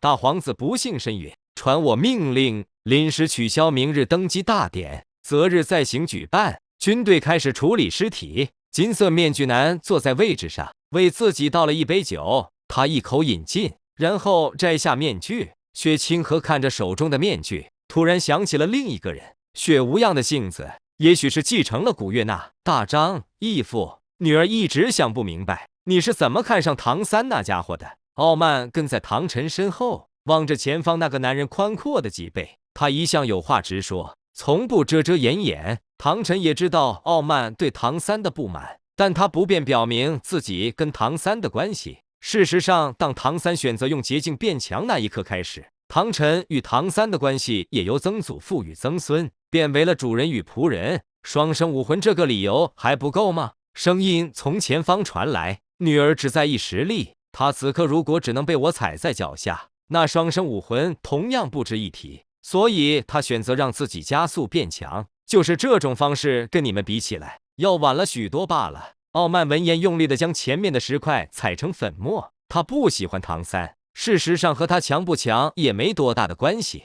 就是发自内心的讨厌。二人一前一后，朝着杀戮之都的位置靠近，地势越来越高。傲慢扭头环顾着四周，觉得有些陌生。义父，你确定杀戮之都原来的位置是在这？不在这，在山的另一头，只不过山底下有暗流，黄泉路可以从那里通过。也算是留了一手吧。唐晨说着，推开前方的荆棘，视野逐渐变得开阔起来，但同样一股血腥的味道也越来越重。傲慢看向前方，美眸微张，前方的山涧中居然是有一座血潭，岸边向上飘着白烟。傲慢隐隐约约能在白烟中看到一个人影，这里的黄泉路居然还能汇聚成一个池子。可是义父，如果没有灵魂补给，黄泉路不就渐渐失去作用了吗？唐晨勾起嘴角，你以为星斗大森林那些消失的魂兽是怎么回事？他继续朝前走着，开口道：杀人太容易招惹麻烦，所以我们将目标转向了星斗大森林里的魂兽。事实上，魂兽的灵魂能量也根本不弱于人类。倘若古月娜在这儿，一定会恍然大悟。他和帝天一直在调查星斗大森林的魂兽无故死亡事件，却一直没有眉目。每个月都要非正常死亡的上百头魂兽，原来都是为了酝养这一潭黄泉路。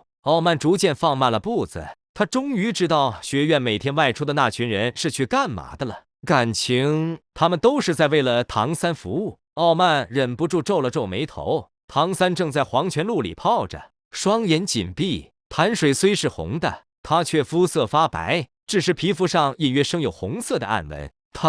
傲慢扭头看向唐晨，他和黄泉路意外的匹配，修炼进度比你们7个人小时候还要快上许多。这小子刚泡上3天，坛子里的黄泉路差点被他吸走了所有的灵魂能量。傲慢冷哼一声，所以这2年学院里的魂师外出频率突然增多，就是为了猎取更多魂兽的灵魂为黄泉路补给吗？唐晨点点头。就在这时，唐三睁开了双眼，一双漆黑的眸子竟隐约闪烁着猩红的光。他直立起身子，上半身露出水面，皮肤苍白，暗云浮现，肌肉轮廓也愈发明显。砰！水花溅起，唐三从坛子里一跃而出。他落在岸上，没有看向唐晨，反而是首先看向了傲慢。2年的时间过去，傲慢长得愈发美艳，身材高挑，曲线婀娜。唐三看了几眼，低下头去，手指轻触腰带，从里面取出了衣服，然后换上，遮住了身上外露的皮肤。院长，唐三朝唐晨低头行礼。多少级了？已经达到了80级。傲慢美眸微张，80级，2年的时间，他竟然一下子提升了50级。唐晨却丝毫没有感觉到意外，他也是渐渐才发现唐三的体质和黄泉路的灵魂能量补给异常匹配。也许这真的是他应该走的路也说不定。给你半个时辰冥想巩固，半个时辰过后，我带你去猎取魂环。唐三点点头，原地盘腿坐下。唐晨低头看他，唐三的身上多了些妖异的气息，这是灵魂能量补充过多的正常表现，但却不是一个正常人应该有的样子。唐晨一时间想到了唐三的父亲，突然觉得亏欠。唐三自此走上了修炼歪路，自己有一定的责任。他沉默半晌，开口道：你想要多少年限的魂环，我可以满足你。唐三抬头，没有立即回答，反而是看向了傲慢，盯着他看了许久。我想要10万年魂环，半个时辰后跟我去星斗大森林中心圈紫星宗。这一天，宗们迎来了新的团宠，那就是大少爷带过来的孩子。听说名字叫无恙，长得甚是漂亮可爱。她长着细卷柔软的白发，睫毛浓密长而翘，皮肤白嫩，不见哭闹，小嘴里只会发出一些咿咿呀呀的奶音，惹人怜爱。尤其是那一双漂亮的眼睛，又大又明亮，而且还是一瞳，金色与蓝色，纯净的宛若2颗不同颜色的宝石。仆人见了都要驻足偷看许久，被池夫人呵斥一声才立即逃走。不过想想也能知道原因，孩子的妈妈本就是美得像天仙一样的人物，仆人们还是第一次见到有比宗主夫人更好看的女人。最惨的就要数刚刚出生的小少爷了，亲爹亲妈的心都放在了孙女上，就连亲哥哥也不怎么待见他，唯一对他比较好的竟然是自己的嫂子。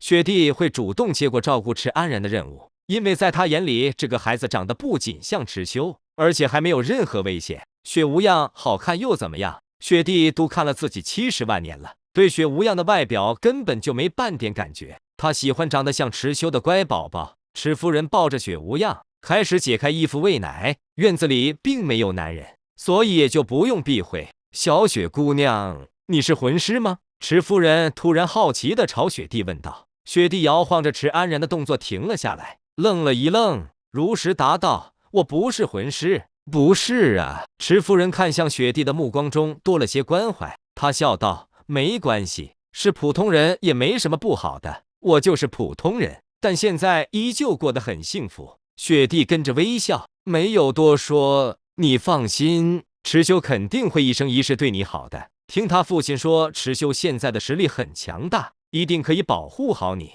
池夫人讲到这里，突然神色暗淡了片刻。这个世界呢，有时候对普通人就是比较残酷，但好在我有一个天底下最好的丈夫。她说着说着就笑了起来。公公是很好，池修也很好，我很喜欢他，他也是天底下最好的丈夫。雪弟认真的说道。池夫人一愣，喜笑颜开，那就好。作为母亲，她大概知道池修不是个多么专一的人，起码不如他爹。但是眼前这个女孩一看就单纯且温柔，没有任何心机。她能喜欢上池修，应该是自家儿子上辈子修来的福分。池夫人还是有自知之明的。哇哇！这时，雪弟怀里的池安然突然哭了起来。婆婆，她应该是饿了，给她吃点吧。无恙已经吃够多了。雪弟说着，将池安然朝池夫人递了过去。这臭小子真不绅士。池夫人嗔了儿子一眼，只能将雪无恙的小嘴拔开。就在这时，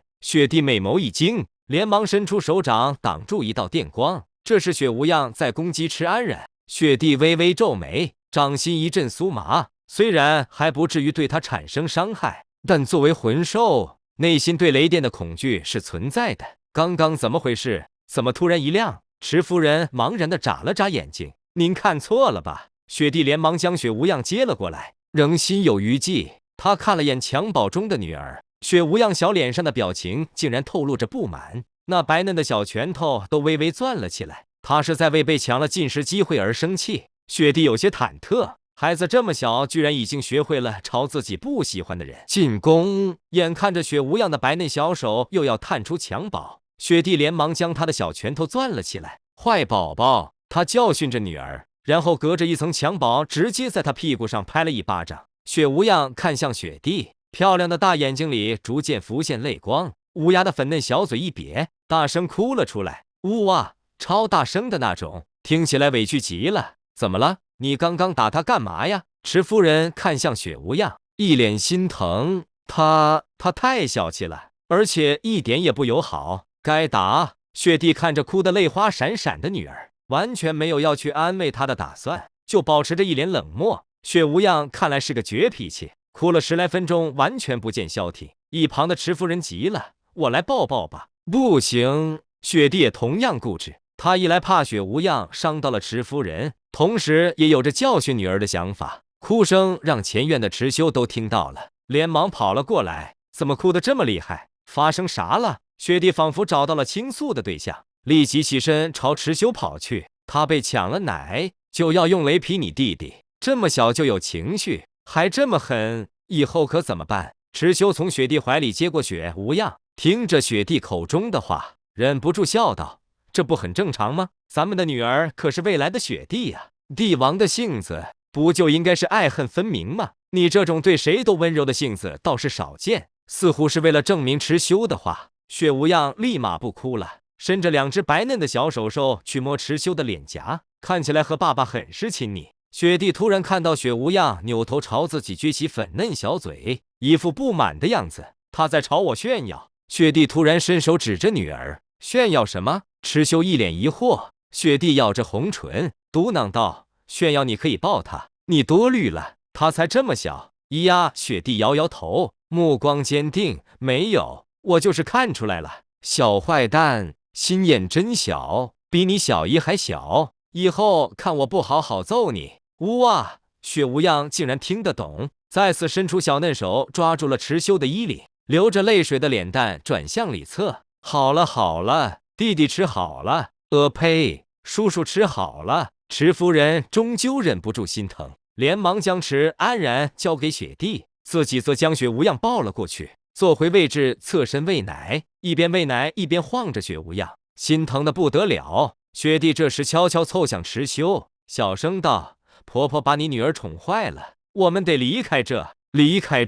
你婆婆第一个不愿意。说实话，我也后悔来了。其实不过就是找个奶瓶的事。”池修也小声回应，这声婆婆叫得好亲热啊。就在这时，院门外银光迸射，一个身影突然从半空中飘落，古月娜气势汹汹地朝这边走来，银发飞舞，气场炸裂。雪帝见状惊喜，姐姐来了。可他紧接着又听到了池修清晰的咽口水声。池修扭头僵僵地看向古月娜，貌似对他来说不是惊喜，而是惊吓。现场最懵逼的还要数池夫人，他望着古月娜，这突然出现的又一个天仙似的漂亮女孩是谁？这场面像是兴师问罪的，而且刚刚那出场的方式，难道是很厉害的魂师吗？古月娜脸上露出绝美的笑容，看起来很温和，但紫眸闪烁不断，似乎是强撑着没有变为树童。妹妹都把孩子生下来了，来，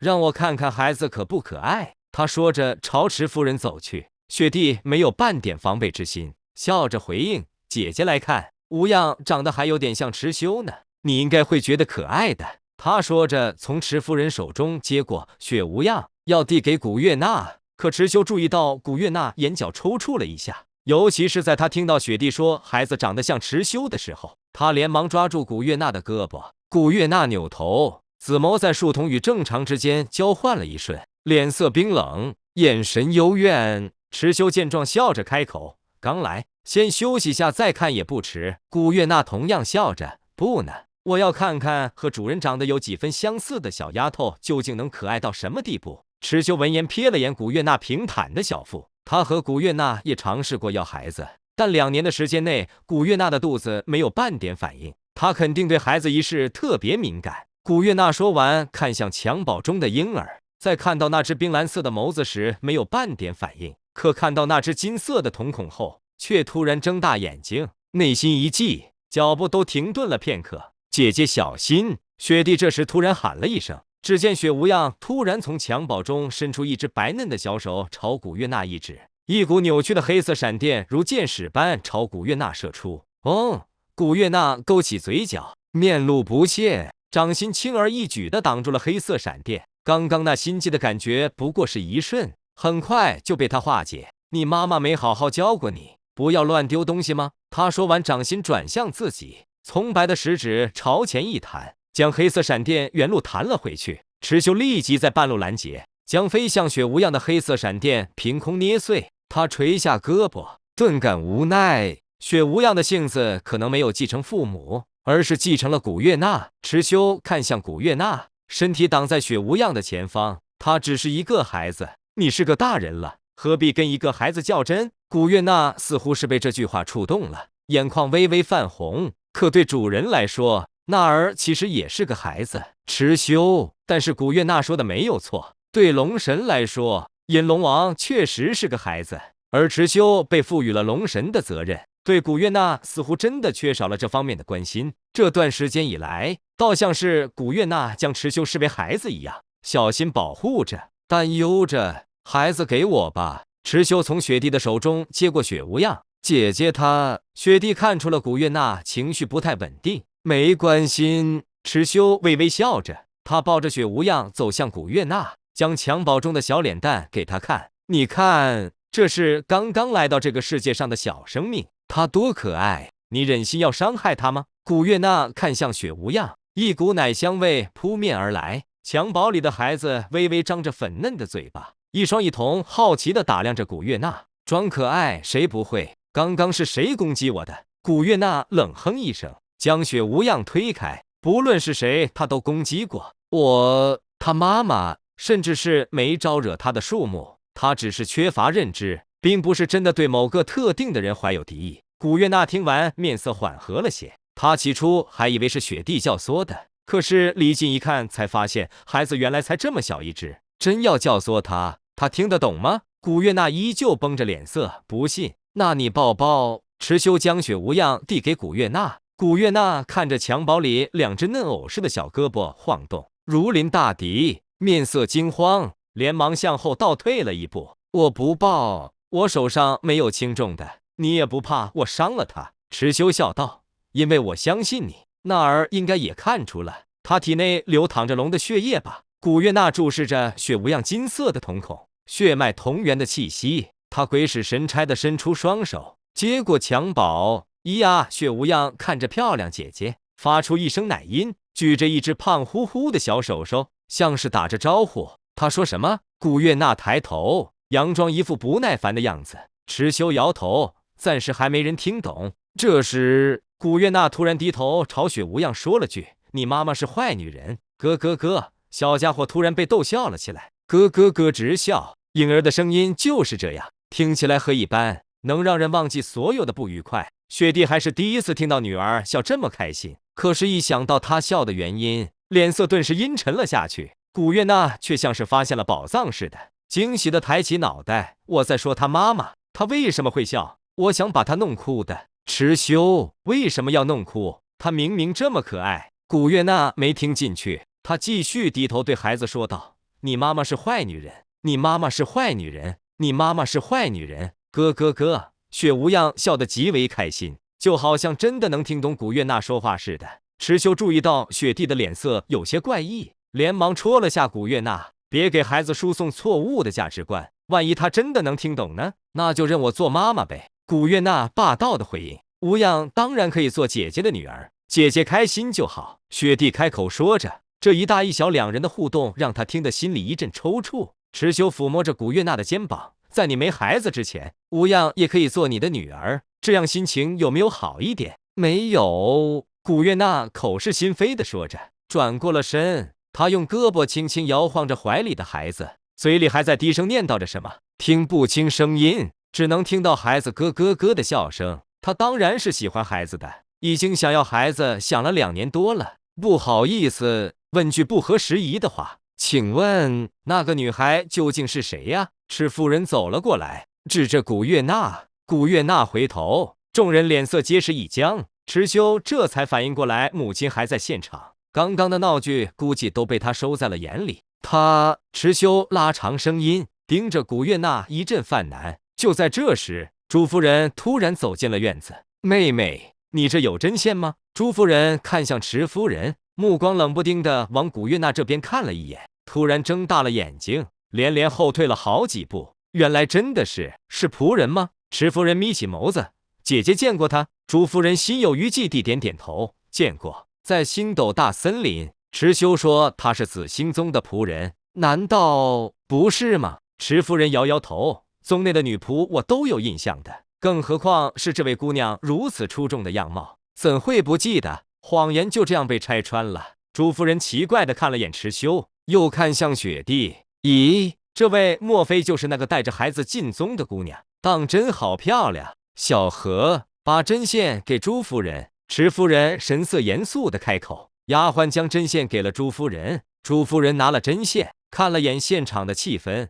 无奈只能先告辞。池夫人看样子是觉得家丑不能外扬，所以委婉的先将朱夫人送了出去。小修为什么要骗别人说这位姑娘是宗内的仆人？她跟你到底是什么关系？妈，如实说。面对池夫人的质问，池修知道隐瞒不下去了。她跟我也是那种关系。池夫人听后看了眼雪地，微微蹙起眉头。她一时不知道是谁绿了谁，看两人的态度，怎么像是小雪绿了这银发姑娘？可是小雪这么温柔单纯，还给池修生了孩子，她怎么会绿人呢？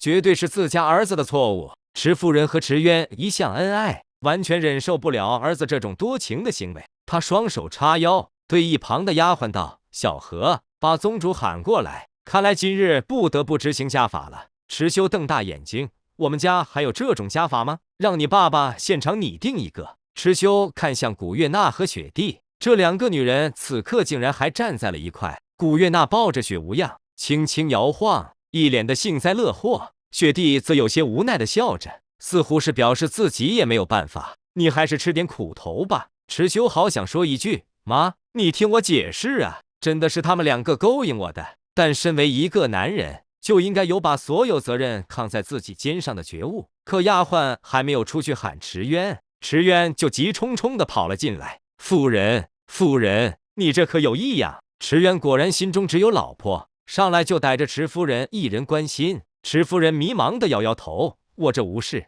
老公，你看看你儿子，他没事就好。先进房间。没等池夫人将话说完，池渊立即将她往房间里推去，然后将门关上。夫人，好好在里面待着，千万别出来。池渊回到院子里，突然看到多了一个古月娜。咦，怎么又来一个姑娘？池修默默开口：“家里新请的仆人。”这样啊，你妈妈眼光越来越好了，请的仆人都越来越好看了。池渊笑着和古月娜打了个招呼。古月娜却面无表情地翻了个白眼，还挺有个性的。池渊笑着，一点也没觉得怀疑。发生什么了吗？池渊表情严肃了起来。宗门外面突然来了一个几十米高的巨猿，我怕这里出事，就先过来了。还好有那个紫小姐在外面守着。泰坦巨猿。古月娜突然意识到可能是星斗大森林出事了，连忙将雪无恙交给了雪地，咿呀池修跟着古月娜一起出去。雪地跟着上前几步，池修回头道：“你和孩子待在这，小雪，快进屋子里去，和你婆婆待一块。”池渊吩咐道：“哦。”雪地立即抱着雪无恙跑进了房间。就在这时，后面的屋顶突然窜出一道闪电，被劈飞的瓦片沿着一道优美的抛物线砸在了池渊的头顶。砰！谁？出来！出来！四周没有人。池渊唤出武魂，拔剑四顾，心茫然。紧接着，房间里传来了雪无恙的哭声。宗门外面的巨猿确实是泰坦巨猿，它庞大的身躯出现在街道上，显得极为拥堵。路上的行人吓得四处逃窜，整条街上已不见人影。只不过，泰坦巨猿此刻是躺在街道上的，全身布满伤痕，气息也极为虚弱。子姬站在巨猿的脑袋边上，有些疑惑地抚摸着他的脸庞。主上，泰坦巨猿貌似是过来求救的。古月娜走了过去，查看了眼泰坦巨猿身上的伤痕，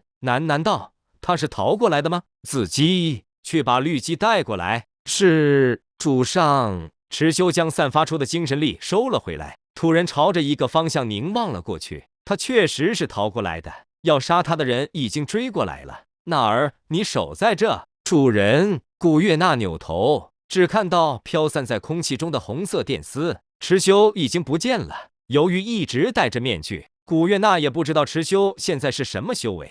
不过，他应该已经有了独当一面的能力了吧？古月娜想着。池修追过去的时候，却发现那人已经没了踪迹。要杀泰坦巨猿的人，似乎也只是用精神力探索到了这里，从而被池修的精神力所捕捉。事实上，确实如此。意识到泰坦巨猿逃去的地方有强者后，追杀他的人就已经离去了。池修站在星斗大森林外围，正前方的树木艳狼藉，树干断成半截，地面上布满了骇人的巨大沟壑。这应该是泰坦巨猿逃离出去时造成的。池修突然有了不好的预感，他立即沿着泰坦巨猿逃跑的路线进入了星斗大森林。路上一片静谧，所有的魂兽似乎都隐匿了气息，他们这是在躲避强者。池修加快了脚上的速度，朝着中心圈的地方靠近。来到星湖后，池修却发现整个星湖已经被破坏掉了，湖水直接消失了1/3，岸边泥泞一片，到处都是战斗残留下的痕迹。天青牛蟒不会真的？池修皱起眉头，继续打量着四周。他突然在一棵树上看到了一根漆黑的藤蔓，藤蔓的颜色和周围格格不入，上面还生有红色的暗纹，树干也被腐蚀过的痕迹，甚至还有几棵树直接枯萎了。这应该是生命力急速流失所产生的结果。难道是那群邪魂师干的吗？这2年来，从杀戮之都逃走的那些邪魂师并没有在城市中肆虐。不过听古月娜说，星斗大森林内部却有越来越多的魂兽无故死亡，尸体的模样几乎都很统一，全身干枯，眼神惊恐，身体有剧烈挣扎的痕迹，可以想象他们死前受到了很大的折磨。池修深吸口气，原路返回紫青宗怎么样了？古月娜看到池修回来，不免松了口气，连忙问起情况。在中心圈没感觉到天青牛蟒的气息，要么是已经离开了星斗大森林，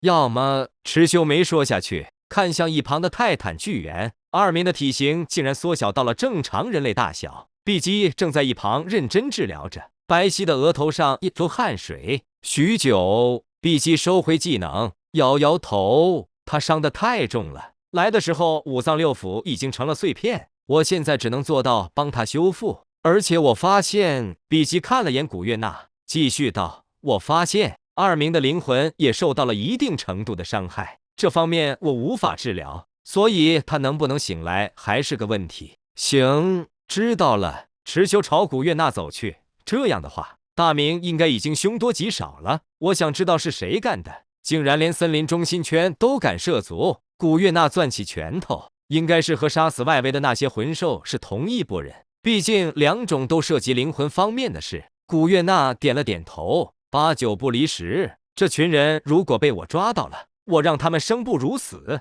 主上，少爷，二名怎么办呢？带回学院吧，在身边也好随时观察情况。比赛快开始了，我也得回学院了。什么比赛？池修看向古月娜，全大陆青年魂师大赛。池修正准备回去找雪弟说一下自己要回学院的事，碧姬突然在后面喊了他一声：“少爷，大明二明的事，要不要告诉小五呢？”池修完全没有考虑，让他知道吧。这种事我不喜欢瞒着别人，毕竟也瞒不住。怎么又哭了？池修将雪无恙抱在怀里，看着女儿哭得梨花带雨的，嘴巴都瘪着，两只小胖手紧紧地攥成了2个小肉球，不免有些心疼。池修的心理年龄已经接近40岁了，雪无恙是他的第1个孩子，从某种意义上来说和心头肉没有区别。女儿哇哇的哭，老父亲可心疼死了。乱放电，房顶穿了个洞不说，瓦片都砸到公公了。雪弟小声说着，还瞄了眼池渊。池修扭头看了眼坐在一边还在一脸疑惑地抚摸着脑袋的池渊，有些忍俊不禁。全家上下都快被你教训了个遍，你个小坏丫头。池修笑着在雪无恙的肉脸上踹了一口，大概是被面具硌疼了。雪无恙停下哭声，蹙着小眉头，伸手要去抓池修脸上的面具。眼看着儿子的面具要被抓下来，池夫人立即悄悄地戳了一下池渊。夫妻俩好多年没见过儿子长什么样了，这下直接被勾起了好奇心。他们知道儿子出于某种原因要在脸上戴上面具，所以一直没有主动开口要看过儿子的相貌。可是雪无恙还没有得逞，小胖手就被池修扯了下来。等你长大了再看爸爸长什么模样吧。池修笑道，没再用面具蹭他，这得多少年？夫妻俩顿时丧气。我先回学院了，最近可能不太平，你先住在这儿，万不得已不要展示能力。雪弟闻言神色温柔地点点头。池修说完朝父母走去。爸妈，薛姐家住得远，脱离人类社会太久，有时候说出来的话可能会比较惊人，你们别当回事就行。池渊点点头，放心，你回去吧。池夫人走上来，温柔地整理着池修的衣服，一走就是几年，下次回来也不知道是什么时候，常回家看看就行。记着爸妈。雪帝在一边观察着池夫人关心池修的模样，美眸流转，悄悄学习着该怎么做一名人类贤妻。好，会的。池修走出门，看向身边，丫鬟怀里抱着弟弟。池修走过去，在弟弟的下巴上摸了摸，自言自语道：“别说，长得还真有点像我。”池修笑着朝紫星宗大门走去，碧姬已经候在那里好一会了。池修半蹲下来，将二明抱起，基本上能明显感觉到他气息的微弱。这件事实摆在小五面前，也许会很残忍，但不得不说，这是他必须要面对的结果。对待大明、二明以及这些年来星斗大森林发生的这些事，池修心里也有了猜测。他需要去验证，全大陆青年魂师大赛就是验证的机会。哪儿又去森林了吗？主上刚走，真忙啊！这2年来和古月娜待在一块的时间挺少的，虽然见一次面，二人都会站上1天1夜。碧姬抿着红唇，星斗大森林的每一头魂兽都被主上视为族类，他很在乎这件事的。我知道，我会帮他主持公道的。池修抱着二明朝前走去，碧姬疑惑地跟上去。难道少爷知道是谁干的吗？只是猜测，先回学院吧。少爷，马车还没来。池修回头，嘴角上扬着，要什么马车？就在这时，他身前的空气突然银光乍现，光芒中心出现一枚漆黑的空洞。八一中文网池修走进黑洞中，碧姬脸色惊讶，这好像主上的能力呀！呆头鹅并不知道龙神的具体能力，还不快跟上？眨眼的时间，二人出现在了紫星学院中。碧姬睁开双眼，一眼就看到了训练场上的几名队友。池修做了个深呼吸，抱着重伤的二明朝那边走去。队伍中的小五回头看到池修后，俏脸上浮现惊喜的神情。你们快看，队长回来了！说完后，他脸上的笑容渐渐消失，目光看向池修怀里抱着的一个黑乎乎的小家伙，有些陌生，有些熟悉，熟悉中还透露着一股亲切。夕阳西下，逐渐变得空旷的训练场上只站着寥寥几人。小五失了魂一般的跪坐在地面上，眼眶通红，目光无神地望着天边，怀里躺着重伤的二明。倘若二明醒着，他现在的体型绝对是有些滑稽可爱的，可是他此刻连呼吸都变得微弱了。6人站在小五的身后。池修，小五和这只魂兽？宁荣荣开口问道。这只魂兽是小五的亲人。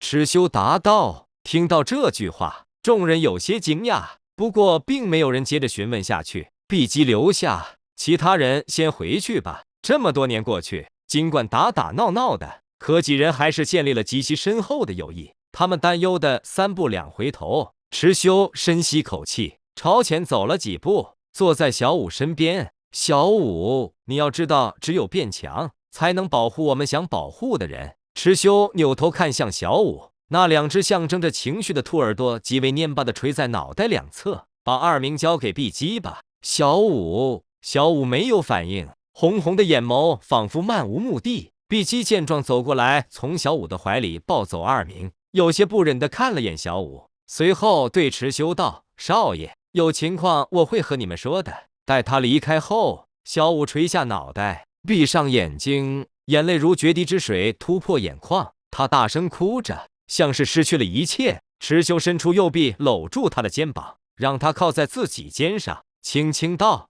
你还有我，还有我们所有人，我们都是你的家人，我也会为你讨回公道的。小五没有任何回应，只是用力哭着。池修最终把哭得筋疲力尽的小五抱到了朱竹清的寝室。宁荣荣的性子应该不会安慰人，万一小五做点冲动的事情，他也不好阻止。5天后，整个天斗城都笼罩在一股紧张且激动的气氛中，紫星宗学院的气氛也十分火热。除了已经内定的7人小队外，大家都在争几个替补名额。紫星学院是夺冠大热门，基本上自认为有点实力、有点背景的人都在争抢这一个出头露面的机会。院长为此还特意举行了院内的一个选拔赛。紫星学院内的学生为了争替补名额，争得头破血流，传出去着实是骇人听闻的一件事。池修这几天又悄悄靠近圣灵学院，天斗城的又一夺冠热门的高级魂师学院。但池修此去并不是为了刺探军情，而是为了调查别的事。不过调查并没有任何结果。圣灵学院不知道什么原因，这几天院门紧闭，就像是在悄悄搞着什么重大阴谋似的。反正圣灵学院是下定了决心要参加全大陆青年魂师大赛的，所以池修也不急。比赛不过还有3天时间，到时候就能见到了。武魂城，冷艳高贵的教皇站在高高的看台上，美眸凝望着远方，感受到身后的脚步声。他面无表情的俏脸上终于出现了些许变化，像是能听出脚步声的主人似的。比比东开口道：“2年了，这么久的时间都没有他的消息，你说他会不会死在极北之地了？或是被极北之地的那2头魂兽蛊惑了心神，千仞雪少有的换成了女性装扮，那象征着6翼天使的金色裙铠被他穿在身上，金属的光泽和白皙的大腿肌肤相互衬托，让他整个人看起来既英武又美丽。”千仞雪朝前走了几步，一个想法在心里徘徊了2年了，可千仞雪谁都没有告诉过。此刻谈及这个，他红唇微张，突然犹豫着要不要说出来。面前这个同样关心着0000的女人，是千仞雪最信任的人，也是最不信任的人。思索了片刻，他开口道：“你有没有想过，池修也许就是0000？”比比东愣了愣，有些疑惑地转过了身。权杖在白色的大理石地砖上磕出突兀的声响。为何这么说？千仞雪不是很想直视比比东的眼睛，撇过脑袋猜测而已。所熟知的人里，也就他们2个戴面具，而且同样都感受不到他们的气息。千仞雪没有全盘托出，比比东却有些异动了。你说的好像也有些道理。他紧接着又摇摇头，但猜测说明不了什么。而且池修和0000在斗罗大陆几乎都名声大噪，能力却完全不同。他们是同一个人的可能性太低了。千仞雪也喃喃自语道：“是啊，怎么可能会有这么一个人？他的2个身份，任何一个身份都能在大陆上引起轩然大波呢。”尽管如此，可他还是觉得池修就是0000。听说你帮助戴沐白上位了，这么大胆的行为不像是你能做出来的，是千道流怂恿的吗？他什么时候也对这种世俗权利感兴趣了？比比东侧眸看向千仞雪，目光一如既往的冰冷。确实不是我能做出来的，也不是爷爷怂恿的。比比东闻言冷笑一声：“别告诉我是池修那个家伙。”千仞雪沉默着，比比东冷艳的面庞上表情出现了变化。真的是他？这个结果让比比东无比惊讶，他似笑非笑，又像是诧异的说不出话来。这男孩，他杀了星罗帝王，不保命低调就算了，还策划了这场宫变，把你和戴沐白都拉进了计划里。千仞雪面色严肃，这个计划对我的好处，明眼人都能看出来。戴沐白几乎已经被我半掌握了。比比东盯着他，我只是好奇，这小子这么做到底是为了什么？是为了向你示好，还是为了彻底摆脱星罗的追杀？貌似戴沐白确实应该谢谢他。比比东冰冷美艳的眸子仿佛能看透人的内心深处。千仞雪微微低头，没有对上他的目光。他皱着眉头，似乎是对比比东评论池修这件事有些不悦。千仞雪坚持道：“他对我很好，曾说过会一直站在我这边，让我尽早成为天斗的帝王，甚至统一大陆。”比比东眸子微眯，脸色静止了一瞬。他是怎么知道你的计划的？千仞雪茫然地摇头，他不知道。不，他知道。比比东突然一口咬定，他对武魂殿这个计划一向敏感，此刻直接起了鸡皮疙瘩。而池修在他心里也变得充满了未知，这让比比东觉得这个男孩似乎掌握了所有剧情的走向一般。这样的话，他是不是应该也知道雪清河的真实身份？想到这里，比比东不寒而栗，一个有些久远的记忆突然钻入了他的脑海中。0000说过，他是从未来穿越过来的，知道所有人的结局。比比东也曾认为过这个男孩知道所有剧情的走向。2个男孩的身影在他的脑海中猛地重合了一下。我想和池修见个面。比比东突然道。千仞雪疑惑地看他，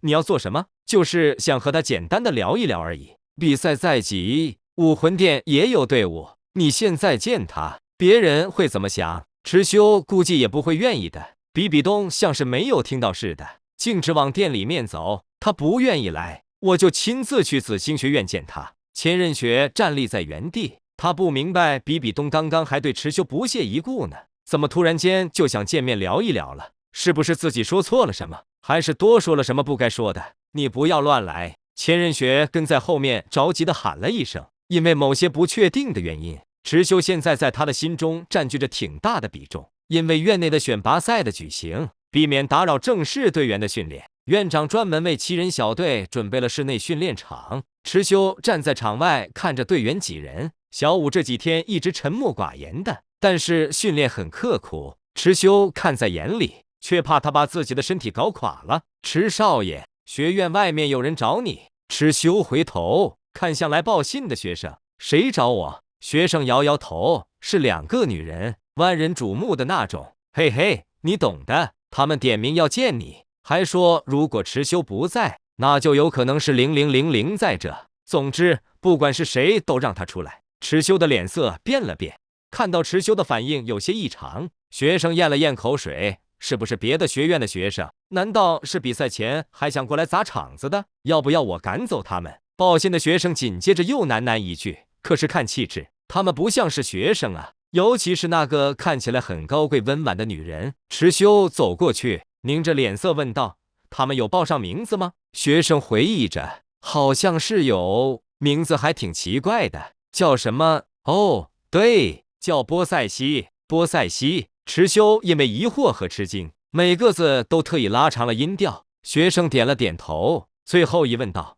要赶走吗？别！池修连忙阻止。波塞西，赶走他们？这个学生可能还不知道，刚刚站在自己面前的人是个99级的半神人物。我马上过去。好的，那我去和他们说一声。波塞西突然过来找自己做什么？事实上，距离上次见面也已经有2年时间了。池修当时答应的好好的要回海神岛见他，难道是因为2年的时间对波塞西来说已经久得等不了了？池修露出无奈的笑容，他明明几10年都能等，2年又算什么？伙伴们，我出去一趟。你又要去哪？宁荣荣警惕的立即走上前来。池修每次一出去都要花上10天半个月，现在比赛在即，队伍没了，他可是灾难。池修眨了眨眼睛，手指朝后指着，我只是去学院门口而已，快去快回。好嘞。小五坐下来休息，看了眼池修的背影，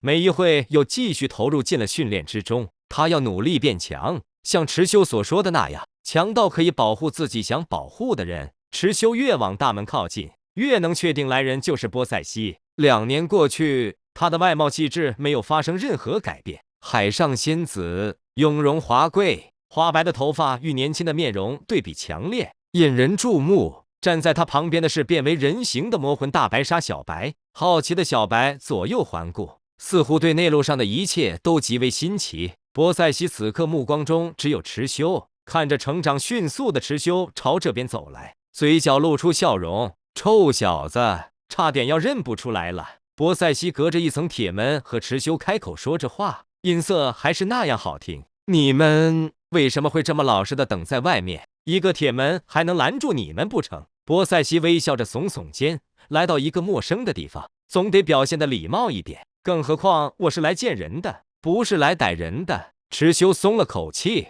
就在刚刚，他还以为波塞西要把他带到海神岛，终身监禁的那种。要进来吗？池修苦笑着，明知故问。波塞西听着面无表情，一旁的小白却皱起眉头，当即叉腰，好你个0000，你就是这么对待客人的吗？信不信我一口盐水喷死你？池修僵僵地看向旁边的门卫，门卫大叔呆呆地看着池修，这位学院中赫赫有名的池家少爷。刚刚那个女孩叫池少爷什么？0000。门卫目光怔怔地打量着池修，心想自己也没认错啊。他混乱的思绪被池修的话打断，赶快开门。好，铁门打开，波塞西面色不悦地走了进来。小白直接冲到了池修的面前，小手抓住了池修的衣领，翻脸不认人是不是？0000，我警告你别乱说话。谁是0000？谁是0000？池修和他互瞪着眼睛，顺道用余光示意门卫就在一边听着，谨言慎行啊，你这条臭鱼。小白看懂了，偏偏要故意挑弄池修。嘿嘿，0000，我偏要喊小白，够了，既然人家不欢迎我们，我们走吧。波塞西面色冷冷的开口。好，我们走。小白捶了池修的胸口一拳，又皱眉甩了甩手。别走，别走，当然欢迎。池修上前拉住波塞西的胳膊，同时朝门卫笑道：“老李，我这2个朋友是从很远的地方来的，在他们眼里，厉害的人都是0000号。”哦，原来如此。门卫老李擦了擦汗，尬笑着回应，还以为是自己不经意间听到了什么惊天大新闻。小白赌气般的盯着池修，鼓起腮帮子，没有继续拆台。波塞西的脸上虽没明显的表情，但池修也知道他同样在生气。有朋自远方来，没有表现出欢迎，确实不妥。池修将他们带着往学院里面走了走，诚意致歉，刚刚是我怠慢了，你们能来，我其实特别开心，就是稍微有点意外罢了。波塞西抿着嘴，双手抱胸，说对不起，对不起。他终于又露出微微的笑容，盯着池修打量。2年了，这小家伙真的变了样，变成了大男人。波塞西朝池修走来，他的视线看向池修身上洁净的白衣，如玉般的手指朝前伸出，抚摸着池修腰间的束带，随后自顾自地说着：“我们不远万里前来，就只是为了见你一个人，你不表现得开心点也就罢了，还没有立即开门让我们进来，真够让人失望的。”池修没说话，只是低着头。波塞西的一只手动作轻微地抚摸着他的衣服，像是对他的衣服感兴趣似的。可是下一刻，波塞西的胳膊突然穿过池修的腰间，身体靠近，双臂轻轻地搂上了池修的腰。他踮起脚，微笑着在池修的耳边说道：“小家伙，也不怕告诉你，短时间内我是不走了，你要负责我的饮食起居，带我吃遍内陆上的美食。”说完，波塞西脚跟落地，笑着伸手向后一指：“对了，附带一条小鲨鱼。”凭什么？池修一脸意外，心中的歉意瞬间消失得无影无踪。你们过分了。波塞西没有说话，又踮起脚尖在池修的嘴角上亲了一口，蓄谋已久似的，动作很脆。这是费用，不用找零。小白都看呆了，他只知道波塞西急冲冲的要来内陆，说是肚子已经馋了2年，要忍不住了。怎么现在看来，他好像只是为了这个男人一样？池修摸着自己的嘴角，吃惊的回头望向波塞西的背影。这学院建设的不错，虽然比起海神岛要差了许多，不过应该能腾出一间相对舒适的房间供我休息吧。可以用不着多么豪华。他这么快就把这当自己家了？池修扯着嘴角，只有学员宿舍。波塞西回头，微微皱眉，听起来有些简陋的样子。简陋，有得住就不错了。话说，我能亲你一下，将费用还回去吗？你这说的，总感觉我欠了你多少钱一样。波塞西面色冷下来，不行。小白也走过来，严肃道：“我们大祭司能亲你，但你不能亲他。什么规定？”小白胡乱诌了一句：“海神岛的规定，你不懂。”他说完，蹦蹦哒哒的像个没见过世面的小鲨鱼似的，开心的朝训练场上跑去。波塞西继续开口：“不仅要舒适的房间，每一顿的饭菜还要是天斗城最有名的一道食材。对了，还有，你要陪我一起用餐。”他像一名贵妇人似的吩咐着下人：“为什么我要陪你用餐？”我怕你下毒。波塞西胡乱搪塞着，随后捏着兰花指，拉起池修的胳膊。干嘛？波塞西抬起美丽的脸庞，初来乍到，你要表示欢迎，现在带我去吃东西，像是提到吃东西就有条件反射似的。波塞西的肚子竟然发出了咕咕声，池修惊得睁大眼睛，到了这个层次的人会饿。他面色微红，似乎因为这声肚子叫而拉低了身份的档次一般。行吧，但是你这身装扮换一下，在外面会很引人注目的。波塞西奇怪地低头扫了一眼，确实，他此刻穿着最正式的服装，王冠、紫金长裙，除了手里没有拿着权杖，整个人就像是在逃公主一样。我只是觉得和你见面多少要穿得正式一些。怎么，你们这里没有这种必要吗？波塞西认真地说道。池修愣了愣，笑着摇了摇头，如你所言，我就是个臭小子，确实没有这个必要的。波塞西微微笑着，没有说话。不过他还是光速换了一身稍微低调些的连衣裙，就是这连衣裙在池修的眼中还是有些正式罢了。池修正准备带她出去，却发现紫星学院的大门外出现了一个人。池修微微眯起眼睛，陡然睁大，那竟然是比比东。他同样摘了皇冠，换上了一身自以为低调却依旧亮眼的着装。从路人频频回头看向他的行为，就能观察得出来他有多瞩目。当然，这对比比东来说依旧是微服私访。但是他来此为何？来了多久了？比比东站在门外，双手抱胸，妆容虽淡了许多，却依旧难掩他气质的高冷。怎么了？他是谁？池修的异常表现让波塞西有些疑惑。看到比比东这身打扮，池修喃喃道：“没准也是个蹭饭的。”也，波塞西听出了话音，不禁蹙眉道：“臭小子，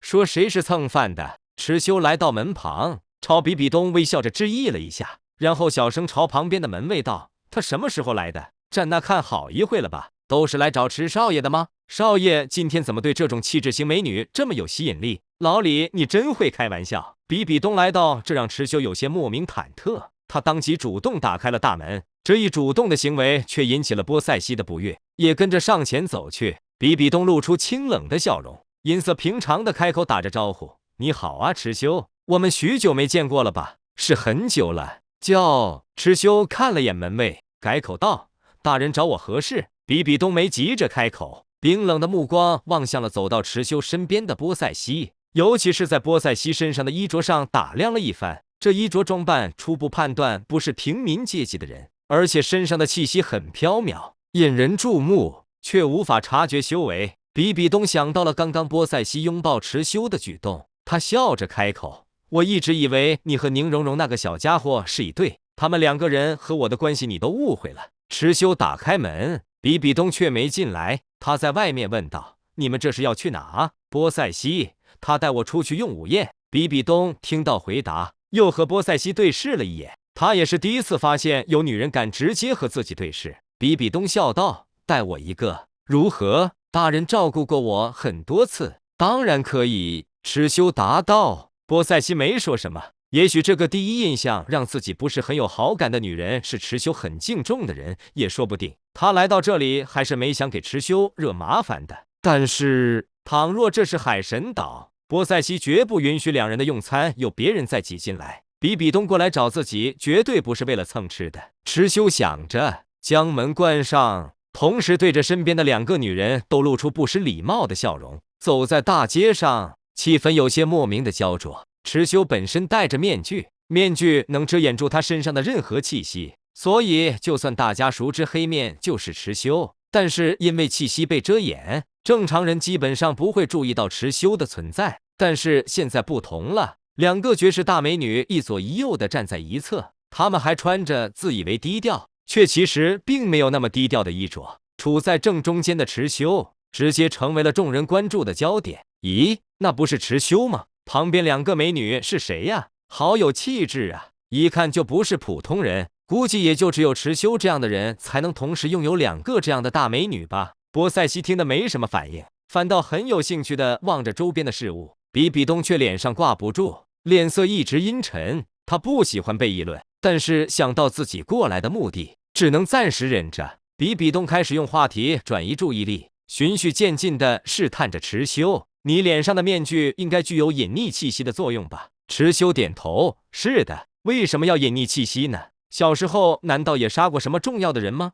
说出来，我没准可以帮你摆平。”比比东笑着开口，像是说着无关紧要的事。他同时也在内涵池修杀了星罗帝王这件事。事实上，比比东在得知到这条消息之后，竟然一瞬间对池修充满了敬佩之意。这小子竟然解决了自己一直很想做的事情，而且目前为止还若无其事带妹子逛街，甚至堂而皇之的参加比赛。2年前这件事发生后，武魂殿其实也有在暗中默默帮助池修做过封锁消息的事情。那倒没有。对了，不知道冕下有什么忌口吗？比比东一愣，不知道池修为什么会问这个。没吧？池修抬头望着街边的一个店面，露出笑容。就这家吧，也别逛太远了。闻言，比比东或波塞西一齐抬起脑袋看向上方的招牌：秘制卤猪肘，软糯入味，批注20年老字号。比比东面色一僵，身份的限制让他突然觉得自己和这家店显得格格不入。波塞西不一样，因为他没见过世面，猪肘的香味牵动着他的嗅觉，口水在嘴巴里疯狂分泌。你带这个女孩出来啃猪肘子？比比东奇怪地看了眼池修。不可以吗？比比东看了池修一眼，眼神多了些异样的色彩。那个女孩一看就不是普通人，带她出来吃饭只是吃猪肘子，未免有些太过应付了。况且池修家里又不缺钱，比比东是知道的。不过这跟自己此次出来的目的无关，池修待人的方式更和他无关。毕竟池修又不是0000，没什么。比比东淡淡说了句，便走进了店里。他抬起葱白的手指，轻轻掩住鼻子。店内浓密的烟火味让他有些不适。除此之外，还有喧嚷的人声，男人说话喷着唾沫星子，汗水以劣质香水在空气中飘着，这些都让比比东充满了抵触。波塞西没有找空位置，他只是双手抱胸站在一个桌子旁边，甚至弯下腰仔细地观察着其他客人盘子里的食物。这下围着这张桌子用餐的几个男人完全没了用餐的心思，他们放下油腻的双手，眼睛只顾着偷看波塞西，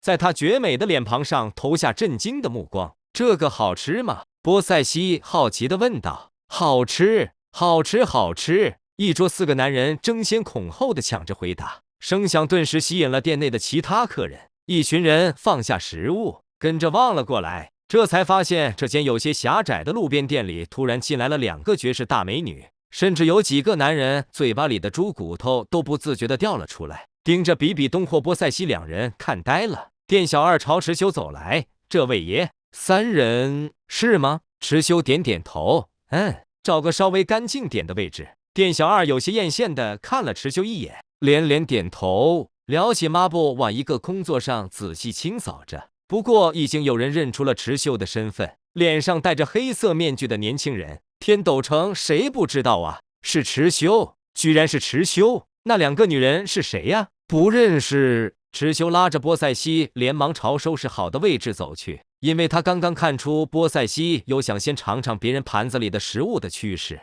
3位吃什么？有什么？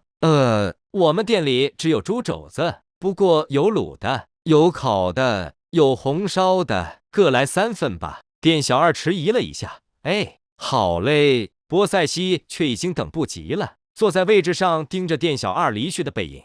他要做多久？反正不能吃生的。池修像是答非所问，波塞西听出了他的意思，白了池修一眼。比比东看了眼2人，突然觉得有另一个人在这，似乎有些东西不太好，朝池修开口询问：“不和我介绍介绍他吗？”比比东开口道：“先知道对方的身份再说。”波塞西却双手抱胸：“不用介绍，我暂时还不想认识别人。看得出来，小姑娘，你似乎是有话想和池修说，是吗？”小姑，比比东声音一滞，他忍俊不禁：“你觉得我今年多大？”波塞西同样回应了一个笑容：“只要你是人类，没我大就对了。”明明差不多大啊！池修看了眼2人的胸脯，比比东没了和他说话的心情。也许是一个将头发染成白色的富家女，可能还有些在家里养成的骄纵之气。如果你有事情想和他说，不用顾忌我的，我不关心你们内陆上的事情，或者你们传音。你不是封号斗罗吗？波塞西朝比比东说道。他居然看出了我是封号斗罗。比比东面色充满了震惊，他到底是谁？比比东朝池修传音道。池修深吸口气，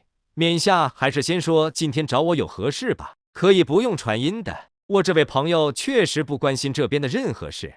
波塞西只想吃好吃的。比比东向后一靠，眼睛盯着池修。其实没什么，就是觉得你有点像我一位朋友，所以今天只想私下见你谈私事。0000吗？波塞西突然插嘴。比比东一怔，扭头看向波塞西，眼神浮现惊诧之色。他本能地放下双臂，何出此言？随便说的，你们聊吧，我不插嘴了。波塞西注意到池修威胁式的目光，连忙露出了一个讨好式的笑容，随即将脑袋扭向一边，不说话了。比比东奇怪地看了他一眼。就在这时，店小二吆喝一声，端着一个大铁盘走了上来，有水从边缘滑落，吓得比比东连忙从位置上起身让开。上菜了，上菜了！本店特色秘制卤猪肘，昨天就开始腌上了，您瞅着多香啊！待伙计走开后，比比东看着如此豁达的摆在盘子里的猪肘子，根根分明，外皮透露着一股晶莹的褐色，还冒着热气，油脂从皮下渗出，亮晶晶的。波塞西的双眼已经看直了，迟修迟疑的看了眼两人，饿了的话就先开始吃吧，后面还有呢。波塞西立即伸爪，他用白皙的双手捧起一根成年男子手掌长度的肘子，面色欢喜，眼神冒光，朝圣一般的动作。随后扭头看向迟修，略有些惊喜地说着：“热热的，手心都变暖了。”比比东微微睁大眼睛，不然呢？波塞西却没回应他，他稍稍低下头，使劲嗅着肘子的香味，张开红唇，白齿在软糯的外皮上留下一排细小的牙印，香糯的外皮撕下了一块，在半空中弹着汁水，泛着热气。波塞西用舌头小心翼翼地卷进嘴巴里，他轻轻咀嚼，绝美的面庞上一秒钟仿佛唤出了几十种喜悦的情绪。咽下去后是一脸满足的神情，盯着猪肘的眼神仿佛是在看自己最好的朋友。波塞西没有风云残卷，只是一口一口小心地啃着，用牙齿撕下皮肉，眼中只有猪肘，心中只有猪肘，骨头缩得干干净净，泛着油光的白嫩手指不忘在嘴巴里吸吮。比比东看呆了，迟修看饿了。波塞西是怎么做到将对食物的渴望和举止的优雅同时表现出来的？他将碎骨一块块地丢在桌子上，发出声响，仿佛只沉浸在自己的世界里。比比东咽了咽口水，接上之前心里想说的话：“听说你在星罗那边出事之后，找上了雪清河殿下，我可以边吃边和你说话吗？”迟修的手已经摸上了猪肘，比比东眼角颤了一下，随意。迟修也动作轻缓地吃了起来，咬下一口，皮肉在嘴里瞬间化开，汁水充足，肥而不腻。对，是找过他。迟修尝到了甜头后，可没波塞西那种骨子里养成的优雅，当即大肆啃了起来。你貌似知道很多东西。比比东继续试探，没有，不过是为了保命而已。这才想了一个招，既帮了殿下，又救了自己。你想帮殿下什么？比比东这时看了眼波塞西，这个女人似乎只沉浸在吃的世界中。比比东竟然本能地对她没了警惕。我也不知道这样会有什么用，能做到什么程度，殿下应该比我更懂。听着迟修不愿透露过多，滴水不漏的回答，比比东有些气闷。迟修是绝对知道点什么的，他能看得出来。就在这时，一大一小两只手突然放在了比比东面前的两根猪蹄上。你应该不吃吧？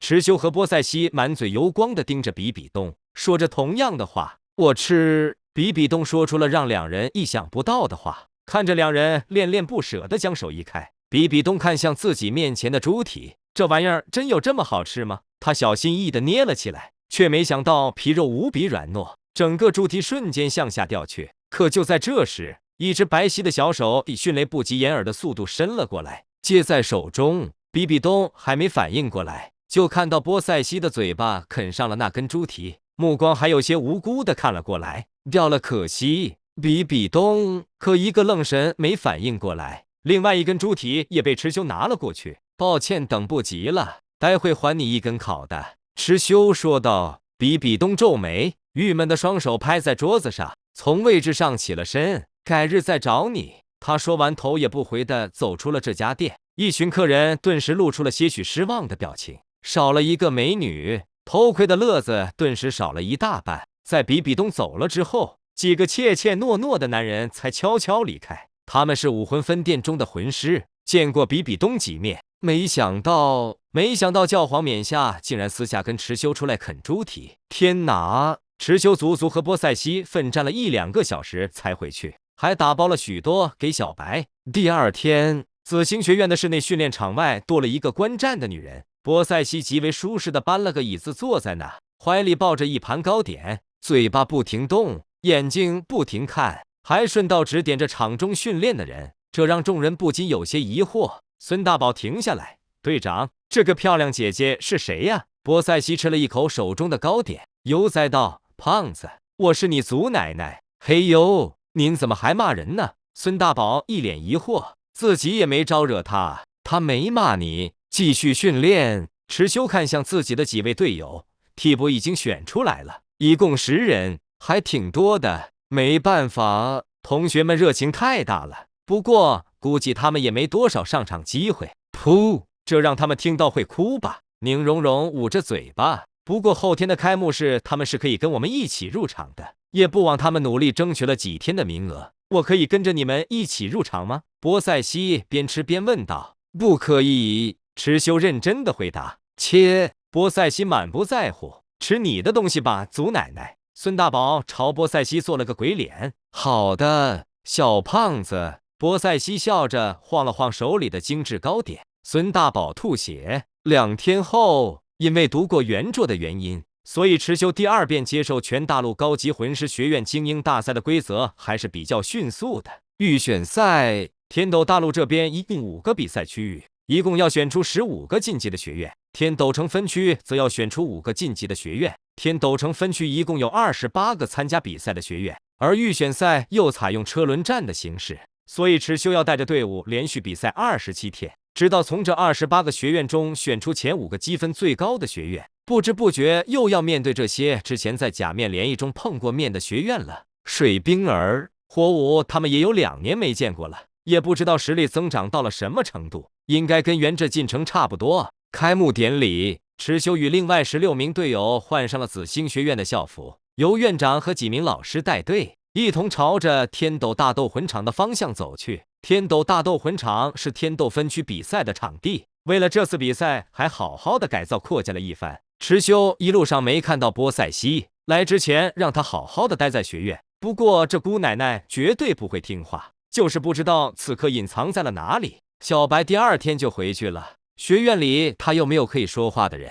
此时此刻，一共28家高级魂师学院整合好了队伍，开始出发。一路上围观的群众几乎都在高声呼喊着紫星学院的名字，妥妥的夺冠大热门。说起来有些戏剧，紫星学院在原作中明明就是只出场了1次的炮灰学院，在第1场比赛中貌似就抽到了苍灰学院，然后惨败。不过这次结果肯定会不同。有些意外的是，池修还以为在路上会遇见圣灵学院，结果圣灵学院没看到，首先看到了史莱克学院，弗兰德、玉小刚、柳二龙、赵无极带队，而他们身后的学生，原作中的史莱克7怪竟然只剩下了2人。奥斯卡和马红俊朝着紫星学院望了过来。9年过去了，他们早就忘了当初宁荣荣、池修等人在史莱克学院发生的事。这场再看，只是被这边几个女生的惊天样貌给吸引了，但是兄弟俩脸上却没有任何笑意。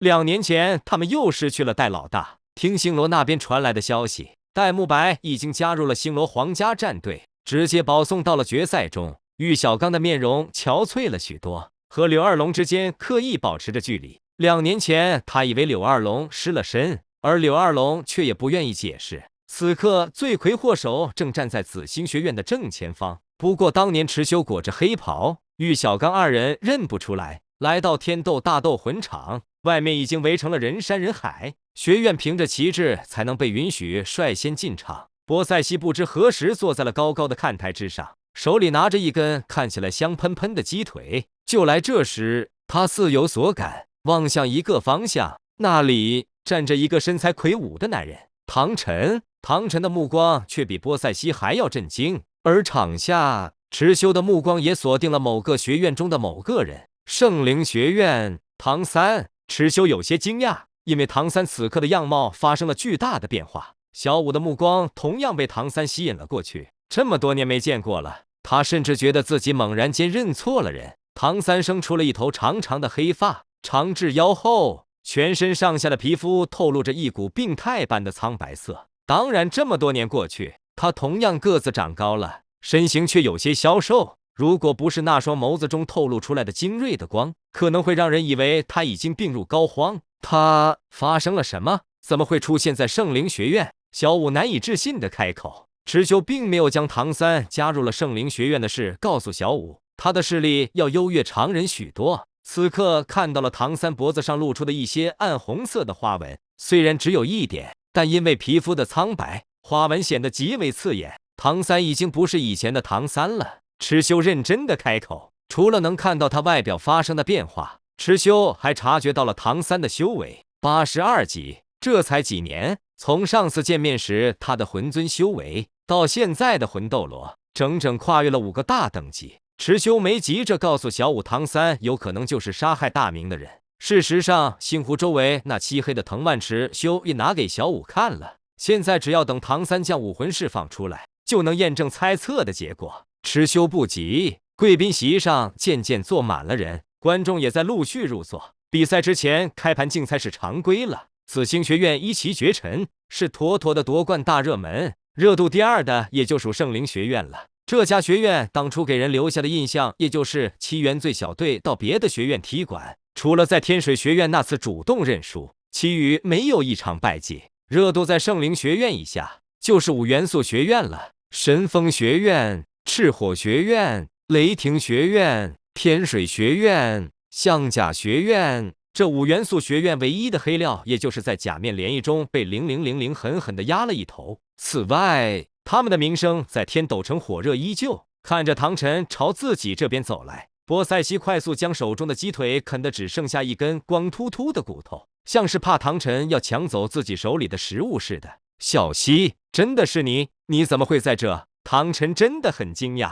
甚至还擦了擦眼睛，觉得自己出现了幻觉。他很激动地坐在波塞西的身边。海神岛待腻了，到处溜达溜达。波塞西四处看看，随手将鸡腿骨朝着下方扔了下去。啪！鸡腿骨砸到一个白发老头的脑袋上。白金主教萨拉斯抬头看了眼，却什么也没看见，只看到地上躺着一根光溜溜的鸡腿骨。这是唐晨用魂力隐匿了2人的气息。可是你说过你不会来内陆的，当初我邀请你，你都不答应。唐晨有些疑惑，等了许久都不见波塞西回应。他突然发现波塞西只是专注地盯着下方的场面。波塞西笑着，一边笑一边从自己的储物器中继续掏出好吃的，就像是没听见唐晨说话似的。池修早早地为他准备了1立方米的食物，跟养猪似的一样养着波塞西。顺着波塞西的目光，唐晨跟着望去。紫星学院，他又看了眼波塞西的视线，这才发现波塞西似乎是在盯着池修看。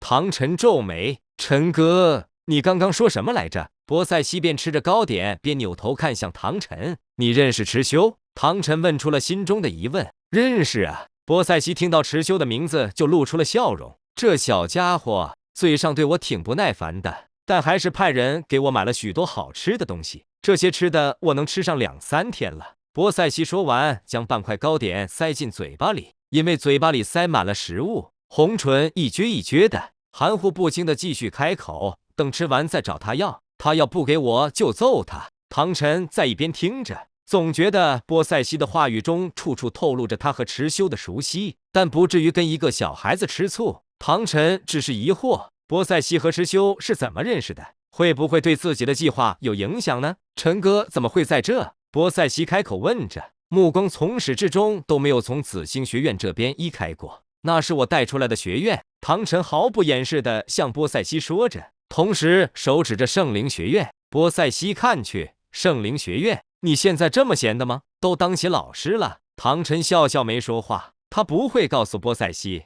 他出现在天斗，甚至创办了一个学院，其实都是为了池修。小西，你知道池修其实就是0000吗？知道。唐晨点点头，并没有因为波塞西知道这件事而惊讶。0000已经有2年多没有出现了，池修也有2年多没有暴露出他的另一个武魂了。波塞西对这方面不清楚，他毕竟2年没有见过池修，不知道内陆这边发生的事。唐晨微微眯起眸子，这次比赛，我想让他在所有人面前将自己的另一个武魂释放出来，你觉得我能做到吗？波塞西悠哉地晃悠着双腿，他现在这个武魂也挺厉害的。唐晨笑了笑，没有说话。他就是池修，2年前参加2国踢馆赛的人，没特意去找，竟然都感觉不到他的存在。火无双对旁边的火舞说道：“隐匿了气息吗？这点倒是和0000一样。”火舞喃喃自语着，脸色一瞬间阴沉了下去。他内心对0000的芥蒂很深。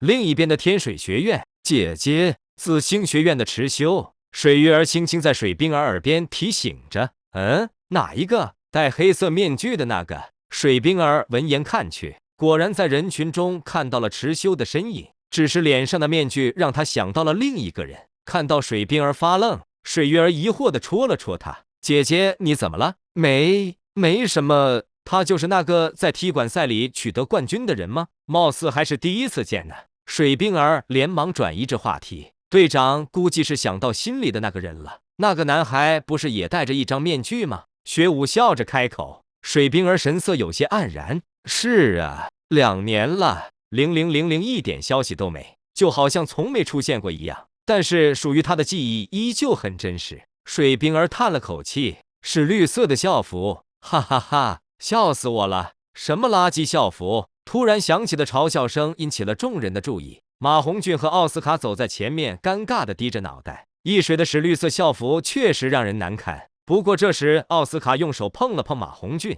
示意他朝圣灵学院那边看去。兄弟俩看到了唐三，他们一时间也没敢认出来。首先有请天斗皇家学院2队入场。大斗魂场内部的主持人喊道：“作为天斗帝国的代表学院，着装华丽的天斗代表队2队缓缓入场。不知道是按什么顺序，圣灵学院竟然还在紫星学院前面入场。”在走到池修身边时，身材愈发火辣的傲慢扭头朝池修勾起红唇，同时竖起一根白皙的中指。池修没理，这让傲慢脸色有些不悦，撇了撇红唇。倒是唐三和小五对视了一眼，两人就像是陌生人似的，脸上都不见任何表情。很快到了紫星学院，池修走在前面带领队伍。路过5元素学院时，池修扭头看了眼，他们都在盯着自己打量。传闻中为了帝国荣誉在他国奋战的天斗代表队队长，今天第一次见，自然要好好观察。气质很好，但是不主动去找他的身影，貌似真的感觉不到他的存在。这种感觉像极了0000，难道强者都是这样的吗？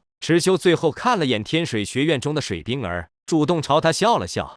5元素学院中关系处理的比较好的也就水冰儿了吧，也有2年没见了。水冰儿看到池修嘴角的笑容，恍惚间愣了愣。队长，池修刚刚是不是朝你笑了？是的，我也看到了。没有理睬队友的起哄，水冰儿只觉得这个笑容有些熟悉。天斗大斗魂场四周已经坐满了观众，贵宾席上同样坐满了人。宁荣荣高兴地挥了挥手，和贵宾席上的宁风致打着招呼。宁风致无奈地看了女儿一眼，只能稍稍抬手算作回应。池修找到了雪清河的位置，朝他笑了笑，雪清河也回复了一个笑容。台上的主持人开始介绍着学院，现在入场的是目前热度遥遥领先的我们的紫星学院。主持人激动地大喊道，面庞都因此涨红。这支学院的崛起是迄今为止最快的一家学院。2年前的2国踢馆赛将学院的热度推到了顶峰，如今2年过去，学院的热度依旧不见衰减。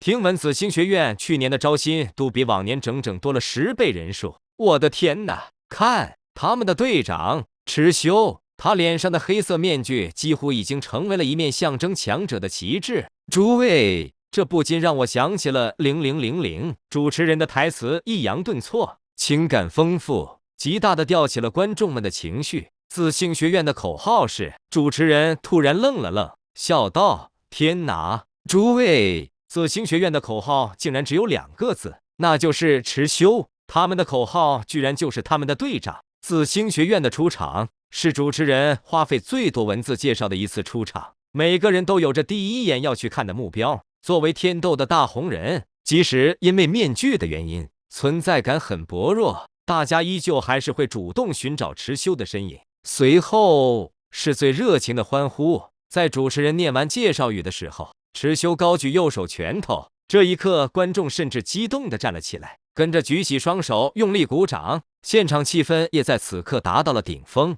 和原作中一样，史莱克学院受了冷落，最后一个入场，但是这次他们已经没了打脸的机会。一共28个学院入场，然后便是天斗帝王和宁风致的致辞。池修抬头望着这2个人说话，隐约间突然看到波塞西坐在他们头顶的建筑上，在朝自己开心地晃着胳膊，手里还拿着一根鸡腿，眨了眨眼后又看不到了。幻觉？还是这姑奶奶真的跟来了？几位大人物致辞过后，就是预选赛第1轮的抽签，由白金主教萨拉斯进行抽签。主持人高声呼喊着抽签结果，预选赛第一轮，苍辉学院对战紫星学院；预选赛第一轮，奥克兰学院对战火焰光辉学院；预选赛第一轮，天斗皇家学院对战史莱克学院。蚩尤听着抽签的结果，发现竟然跟原著中一模一样。接下来要进行的第一场比赛，本来是天斗皇家学院和史莱克学院的对决，可是没办法，紫星学院的呼声太高了。主持人无奈地笑道：“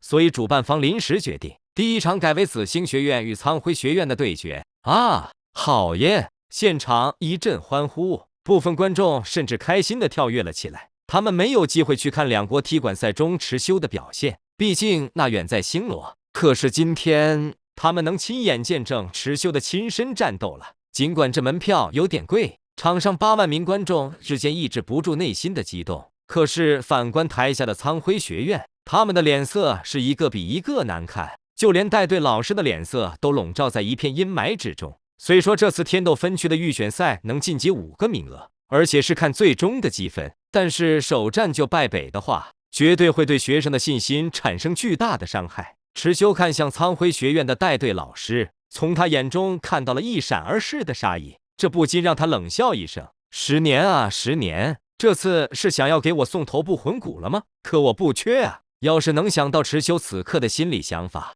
，10年绝对会眼睛惊讶的跟铜铃一般。在休息区休息的过程中，蚩尤和队友们都能听到外面观众热情高涨的欢呼声。蚩尤没有任何压力，队友们倒是来了压力。他们坐在位置上，面容严肃，一看神经就紧绷着。也许是第一次被寄托了这么大的期望，毕竟在星罗那边，他们都是被拉踩的一方。休息结束，苍辉学院的学员率先入场。蚩尤已经听到了主持人介绍苍辉学院每一名学员具体情况的声音，因为这次比赛，主办方确实提前来到紫星学院询问了蚩尤的武魂名称，这是要在比赛时必须报出来的东西。没有办法，蚩尤将自己的武魂名称告诉了主办方。接下来上场的是紫星学院队长蚩尤，武魂龙神。队长蚩尤，武魂龙神。主持人介绍完蚩尤的武魂后，特意停顿了一下。这一刻，包括他在内的所有人都是第一次听闻蚩尤的武魂名称。那血脉纯度极高的龙类武魂，原来有一个言简意赅的名字——龙神。这个名称的武魂，是否就意味着属于龙类武魂中的最强者？满座骇然。队员宁荣荣，武魂九宝琉璃塔。队员小舞，武魂柔骨魅兔。队员朱竹清，武魂幽冥灵猫。队员孙大宝，武魂严雄。队员刘德志，武魂幻象。当刘德志的武魂被播报出来的时候，蚩尤注意到苍辉学院的10年抬起脑袋看了过来，大概是听到了和自己类似的武魂。在众多目光的投射下，紫星学院的7人走上了中央的对战擂台上。观众席上的观众一瞬间屏住了呼吸，一个个目光紧盯着场上的景象，生怕错过了任何细节。蚩尤有些不记得苍辉学院战队每个人的具体能力了，只记得原著中史莱克学院面对他们时似乎遭受了一点小挫折。此刻对面的苍辉学院战队有些紧张，这完全能看得出来，不排除是被选在了第一个出场的原因。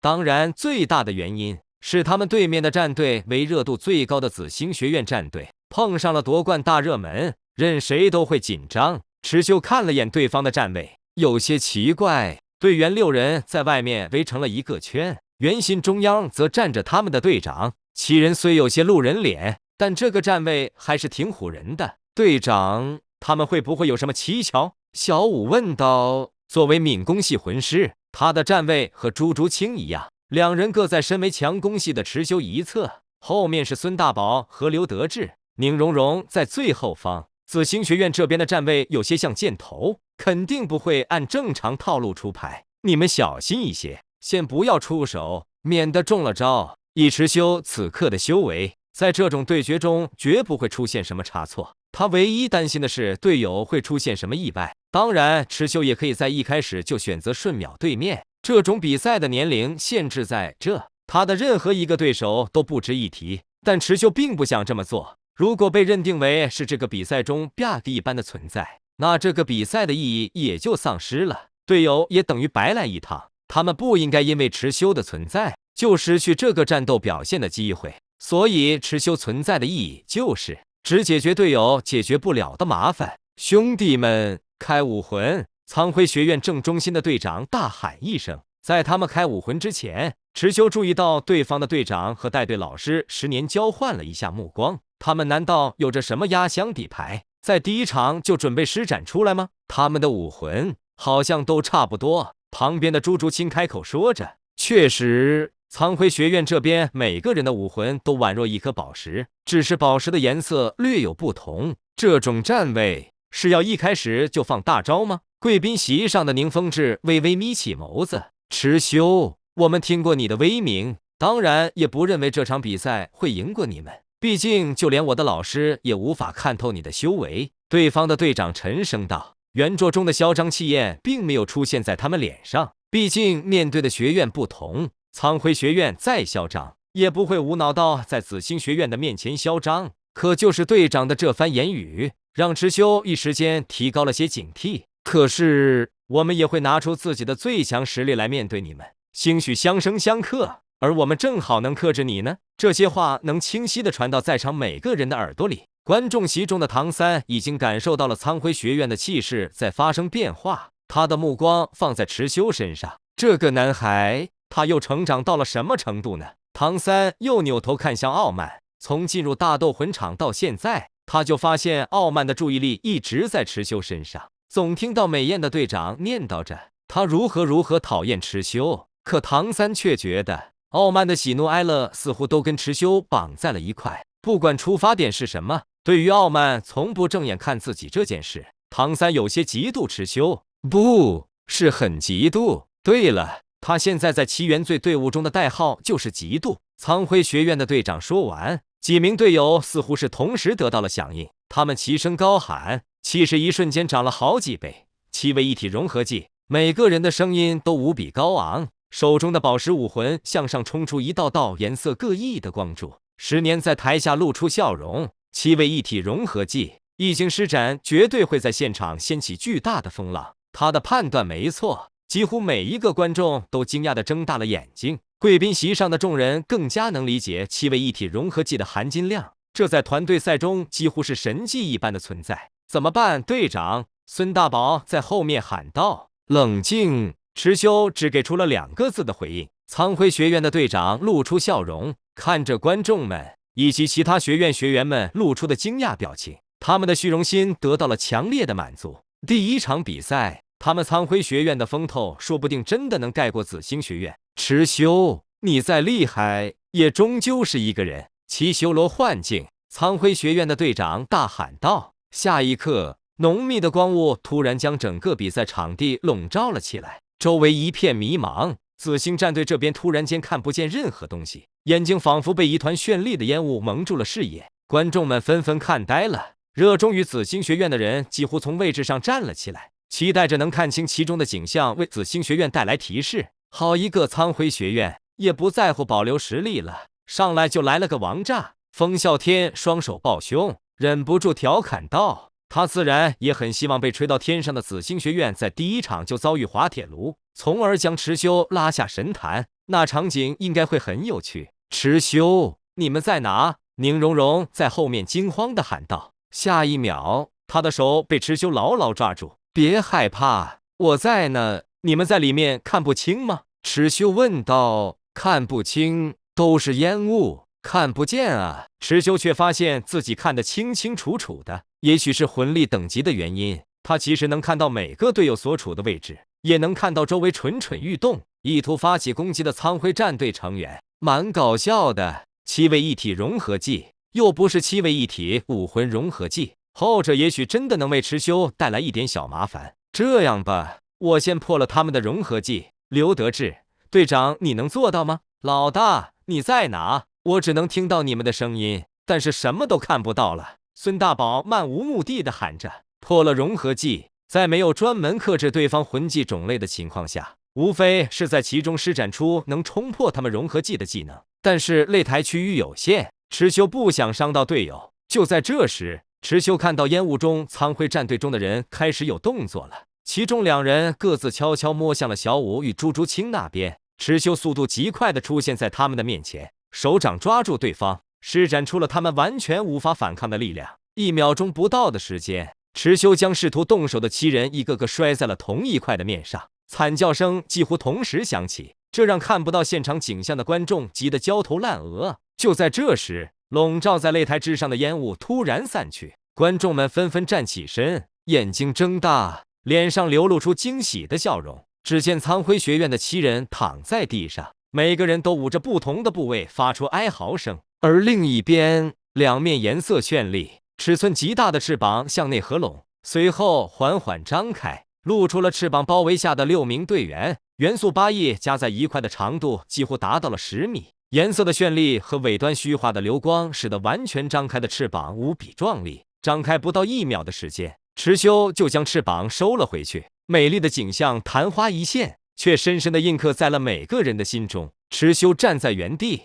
队友6人则朝着苍辉学院冲去。孙大宝武魂附体，硕大的身躯几乎震得擂台颤抖起来，一拳就将对方的队长打飞到了台下。几名队员缓和状态后，要朝着这边冲来。刘德志使出幻象技能，在对方前行的路径上模拟出了下沉的黑洞，对方瞬间停下了脚步。就在识破幻象的那一刻，又被9宝琉璃塔速度加持下的小舞与朱竹清贴身，2个女孩连续解决了对方的4名队员。孙大宝这时又冲了进去，打飞其中1人，最后还剩下1名瑟瑟发抖的苍辉战队队员。他本就因为融合技的施展而变得虚弱，此刻队友全部沦陷，迫于孙大宝站在面前的庞大压力，这名队员竟然直接腿软的跪了下来。输了！队员颤抖着声音喊道。10年见此景象，整张脸瞬间阴沉了下去，观众席上却瞬间响起了雷鸣般的掌声，他们在为池修鼓掌。那翅膀难道是躯干魂骨吗？听说踢馆赛的奖励就是躯干骨，而且还是变异的躯干骨，翅膀绝对是魂骨的变异产物。对方的奇修罗幻境确实是被池修的元素8翼给破了的，将对方揍了一遍后，并没有解除融合技，但经历过星罗皇室那战之后，池修发现了元素8翼对攻克幻境一类的魂技很有效果。元素8翼能汲取4周的元素，而幻境就是由各种各样的元素组合而成的，只要翅膀一出，幻境就不攻自破。雪月大帝微微笑着，看来躯干魂骨在池修这里产生了很不错的效果。宁风致点头，确实如此。当时池修就是在7宝琉璃宗进行的融合，我恰巧目睹了翅膀生成的整个过程。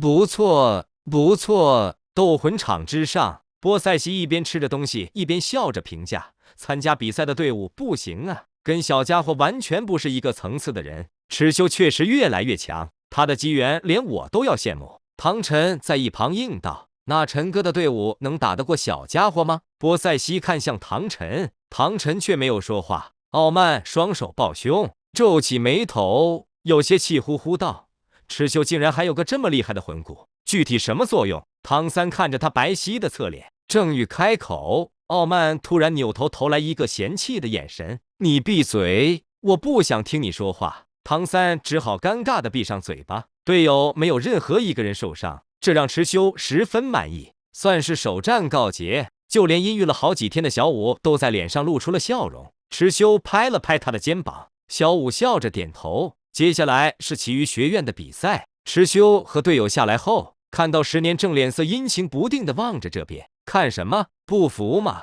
池修开口道，这让队友几人突然有些惊讶，他们还是第一次看到队长主动挑衅别人，而且还是对方的带队老师。10年没有回应，虽然眼角的肌肉抽搐了一下，不过还是露出笑容，就是脸上的笑容有些阴森。垃圾！池修不屑地勾起嘴角，带着队友朝休息区走去。10年攥紧拳头，青筋显露。池修是故意挑衅的，反正10年已经生了歹心，不如就让他的歹心再坚定一点。送头骨的嘛，要是10年突然后悔了不来了，池修可是会伤心的。紫星学院几人坐在观众席上观战，旁边的院长笑得合不拢嘴，笑了几乎一整天。到了晚上，预选赛第1轮的比赛才算结束。出了大斗魂场的时候，池修让队友几人先回去，说自己想先一个人溜达溜达。可走了没几步，池修突然感觉到身后跟着一个人。小家伙，怎么突然要自己走？波塞西一边吃着东西一边问道。池修脸色一僵，这女人在这，万一10年不想杀自己了怎么办？你快先回去，我要杀个人。就你还杀人？波塞西一脸不屑，不听话，后面不给你吃的。池修一愣，刚说完，波塞西就没了身影，刚刚出现就好像是幻觉一样。这女人独自走了一段路后，后面终于出现了脚步声。小家伙，你很得意吗？也是大家眼里的天之骄子，得意是肯定的。我如果当初的天赋跟你一样，想必要比你嚣张多了，现在也不至于只做一个小小的学院老师。池修回头，果然看到了10年阴沉的脸庞。你跟踪我？池修微微皱眉，明知故问。10年无奈地摊摊手，没办法，谁让你太过耀眼了呢？倘若你今天没有挑衅我，也许也不会是今天这个结局。什么结局？10年站在原地，阴沉道：今天是你的死期。你的头部魂骨是不是对修炼幻象挺有用的？池修突然双手抱胸，向他问了一个奇怪的问题。10年表情变了变，头部魂骨？你怎么知道我有头部魂骨？说来话长，呵呵，我的头部魂骨确实对修炼幻象很有用，不过你知道了又能怎么样呢？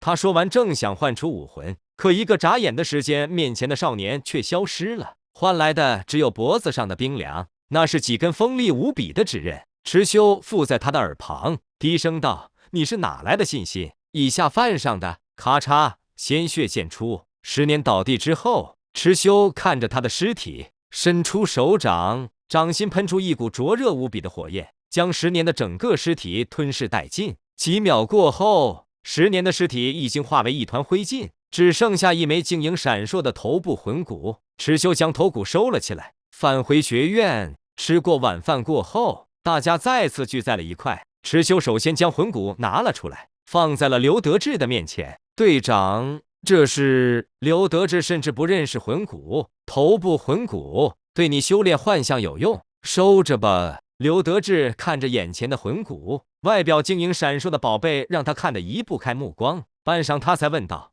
多少钱？踢馆赛的奖金平均分配给了大家。刘德志把得到的奖金大部分送回了家乡，用来建设，自己还留有一小部分，用得极为节省。池修被他这句问懵了，笑着回应：不要钱，送你的，待会就融合吧。很珍贵吧？再珍贵也没有我们的朋友关系珍贵，收下就行，无需多言。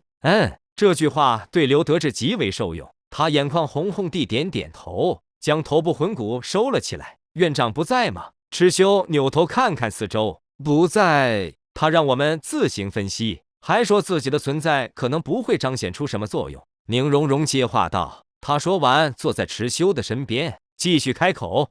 抽签结果已经出来了，我们明天的对手是象甲学院。预选赛需要每个学院连续27天不停歇的比赛，所以在这个过程中，每个学院和另外27所学院都会有一次交战的机会，用胜负作为积分评判的标准，最后积分排名前5的学院才能从预选赛中晋级。象甲学院，5元素之一的象甲学院，以防御力着称。池修对这个学院最直接的印象就是在假面联谊中的会面，接触时间虽然不多，但对他们每个人的大个子印象很深。明天由我来破掉他们的防御，大宝照旧牵制对方，破坏对方的节奏，小五竹青跟上我的步伐，当对方露出破绽的时候，就是送他们下场的时机。荣荣和德智一旁辅助就行。小娥的话，明天继续做废物。毕吉闻言撅了撅小嘴，身子顿时泄了气。池修给出的应对策略很快，听起来也十分简单。其实队友们都知道池修一人就能解决对方，但是他们也知道，亲爱的队长无时无刻都不忘记给他们创造锻炼的机会。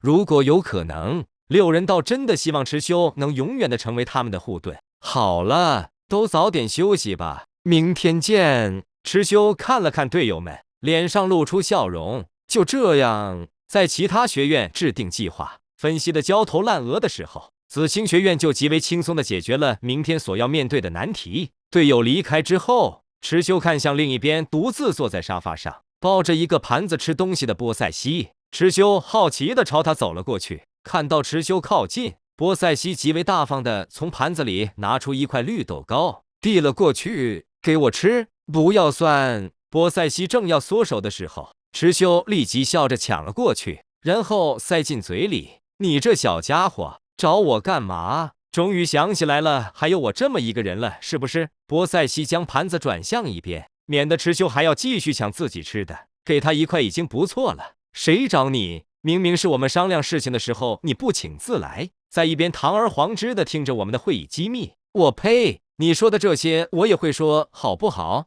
池修笑了笑。波塞西盘腿坐在沙发上，鞋都没穿，两只白皙如玉的脚丫看起来有着少女般的精致小巧。我就是好奇，你不停的在吃的东西都跑到哪里去了？池修在波塞西平坦的肚子上没见到任何起伏，这放在池修身上其实是很正常的事，因为他拥有龙神血脉，消化能力是寻常魂师的许多倍，而且食物在他肚子里的养分转化率也要远远超越别人，所以基本会产生很少的食物残渣，大部分都会转化为各种营养物质和能量。但不可能，波塞西也是这种体质吧？凭什么告诉你这小家伙？这是我的秘密。波塞西说完，将手中糕点在池修眼前炫耀似的晃了晃，随后丢进嘴巴里，鼓着白皙的腮帮子，像个松鼠一般的咀嚼。还有晚饭我都是一个人吃的，你缺席了，违背了你对我的照顾合约。波塞西极为幼稚地说着。池修起身看了他一眼，嫌弃道：你看看你还有海神岛大祭司的模样吗？我快活，我愿意，你管得着吗？波塞西嘴上虽然这么说，却还是将盘起来的双腿放了下来，恢复了些淑女模样。果然，无论是什么女神，一旦开始肆无忌惮地享受生活，就会慢慢褪下女神光环。池修想着，内心发笑。晚安，小波波。他向后招了招手。你叫我什么？后面传来一声惊怒的喊声。池兄立即撒丫子逃走。天斗大斗魂场，傲慢今天换上了一件更加火辣的装束，上半身是露着肚脐的小皮夹克，下面则穿着一条开叉短裙，开叉的部分由一排排银色的细链条连接，走动起来发出叮铃铃的声响。平坦的小腹清晰可见两条马甲线，腰身纤细，向下延展的臀线挺翘起来，和腰身的比例放在一块，火辣无比。开叉的地方所露出大腿肌肤雪白一片，一出场就吸引了许多人的目光。不得不说，天斗大斗魂场有很多美女，但傲慢却是最有特点的那个。她足够妖艳，穿着大胆，身上的气质携带着其他年轻女孩所没有的妩媚。除此之外，她还足够狠辣，足够傲慢。在圣灵学院战队中，尤其是和那几个模样看起来像是怪胎的队友一比起来，相对正常的傲慢就更显得惹人瞩目。但这个女人似乎只对现场一人怀有兴趣，那就是池修。傲慢刚进场时，首先就是寻找池修的身影，找到后露出挑衅的笑容，然后竖起一根蓄谋已久的中指。做完这些，他才满足地转过身。池修很无语，尤其是在发现傲慢朝自己竖过中指后，他心情明显变好的那一刻，竖中指就很开心。这女人无不无聊，幼不幼稚？这场是哪个学院？池修扭头问道。好像是圣灵学院吧？小五回答。池修看到傲慢果然带队站了起来。昨天第一场结束后，池修特意带着队友留下来观看了其他学院的比赛。可是，在圣灵学院上场的时候，唐三并没有出手，就是站在一旁观看。而且除了他没动手，另外5人同样没有出手。傲慢只派了身材魁梧的暴怒一人解决了战斗。他们今天的对手是哪个学院？刚问完，池修就得到了答案。休息区另一个上场的学院居然是史莱克学院。预选赛第2轮第1场，圣灵学院对战史莱克学院。身为飞行魂师的主持人拿着麦克风大喊。在两方学院上场之后，主持人身后展开一对翅膀，飞向高空，俯瞰战局。唐三，傲慢望着对面的7人，突然开口。听到傲慢破天荒地喊自己名字，唐三有些受宠若惊，连忙上前一步。队长，我在。傲慢的脸上看不出什么表情。听说你原来是在史莱克学院，对面的这些人就是你曾经的队友吗？唐三恭敬地回应。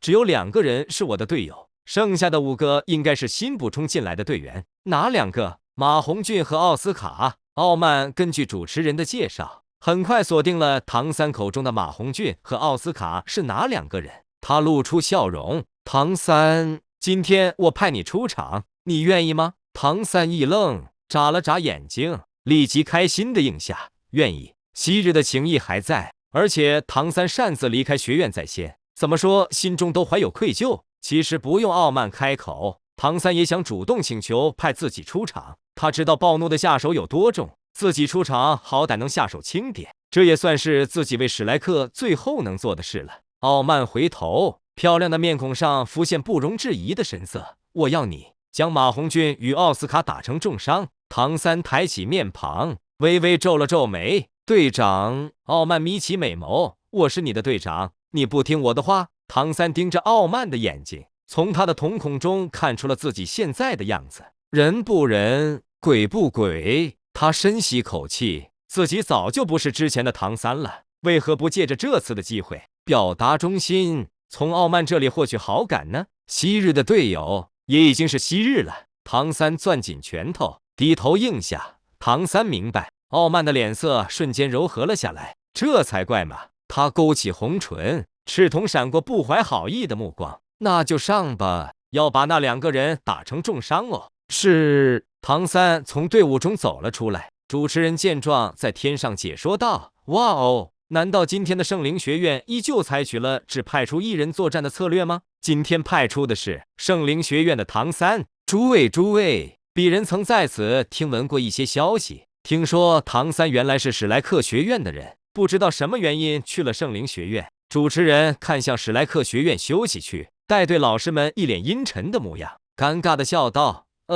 这是可以说的吗？”唐三也看向玉小刚等人，玉小刚憔悴了很多，这2年像是瞬间老了20岁，头上多了许多白发。他看向唐三的目光中多了许多仇恨的色彩。唐三有些闪躲的将目光收了回来。今日面对昔日的兄弟，没想到就要兵刃相见了。唐三会不会念着以前的情谊，手下留情呢？傲慢听到这里，露出狡黠的笑容：“不可能手下留情。”休息区的池修冷笑一声，小五扭头看向他，疑惑道：“为什么？”因为傲慢不会同意的。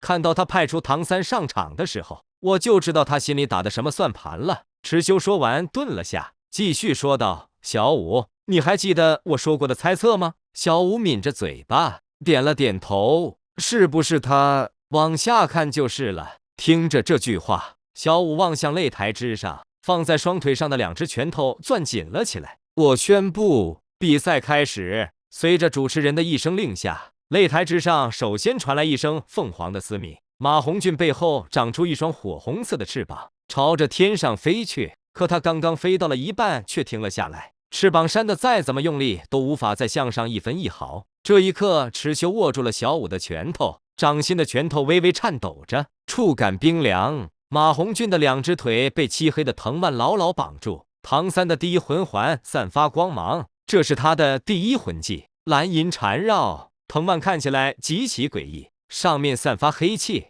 还生有红色的暗纹，像是来自地府索命的绳子一般。就连玉小刚都被唐三变化成这样的武魂吓了一跳。除此之外，众人还被唐三身上的魂环数量惊讶到了。黄、紫、黑、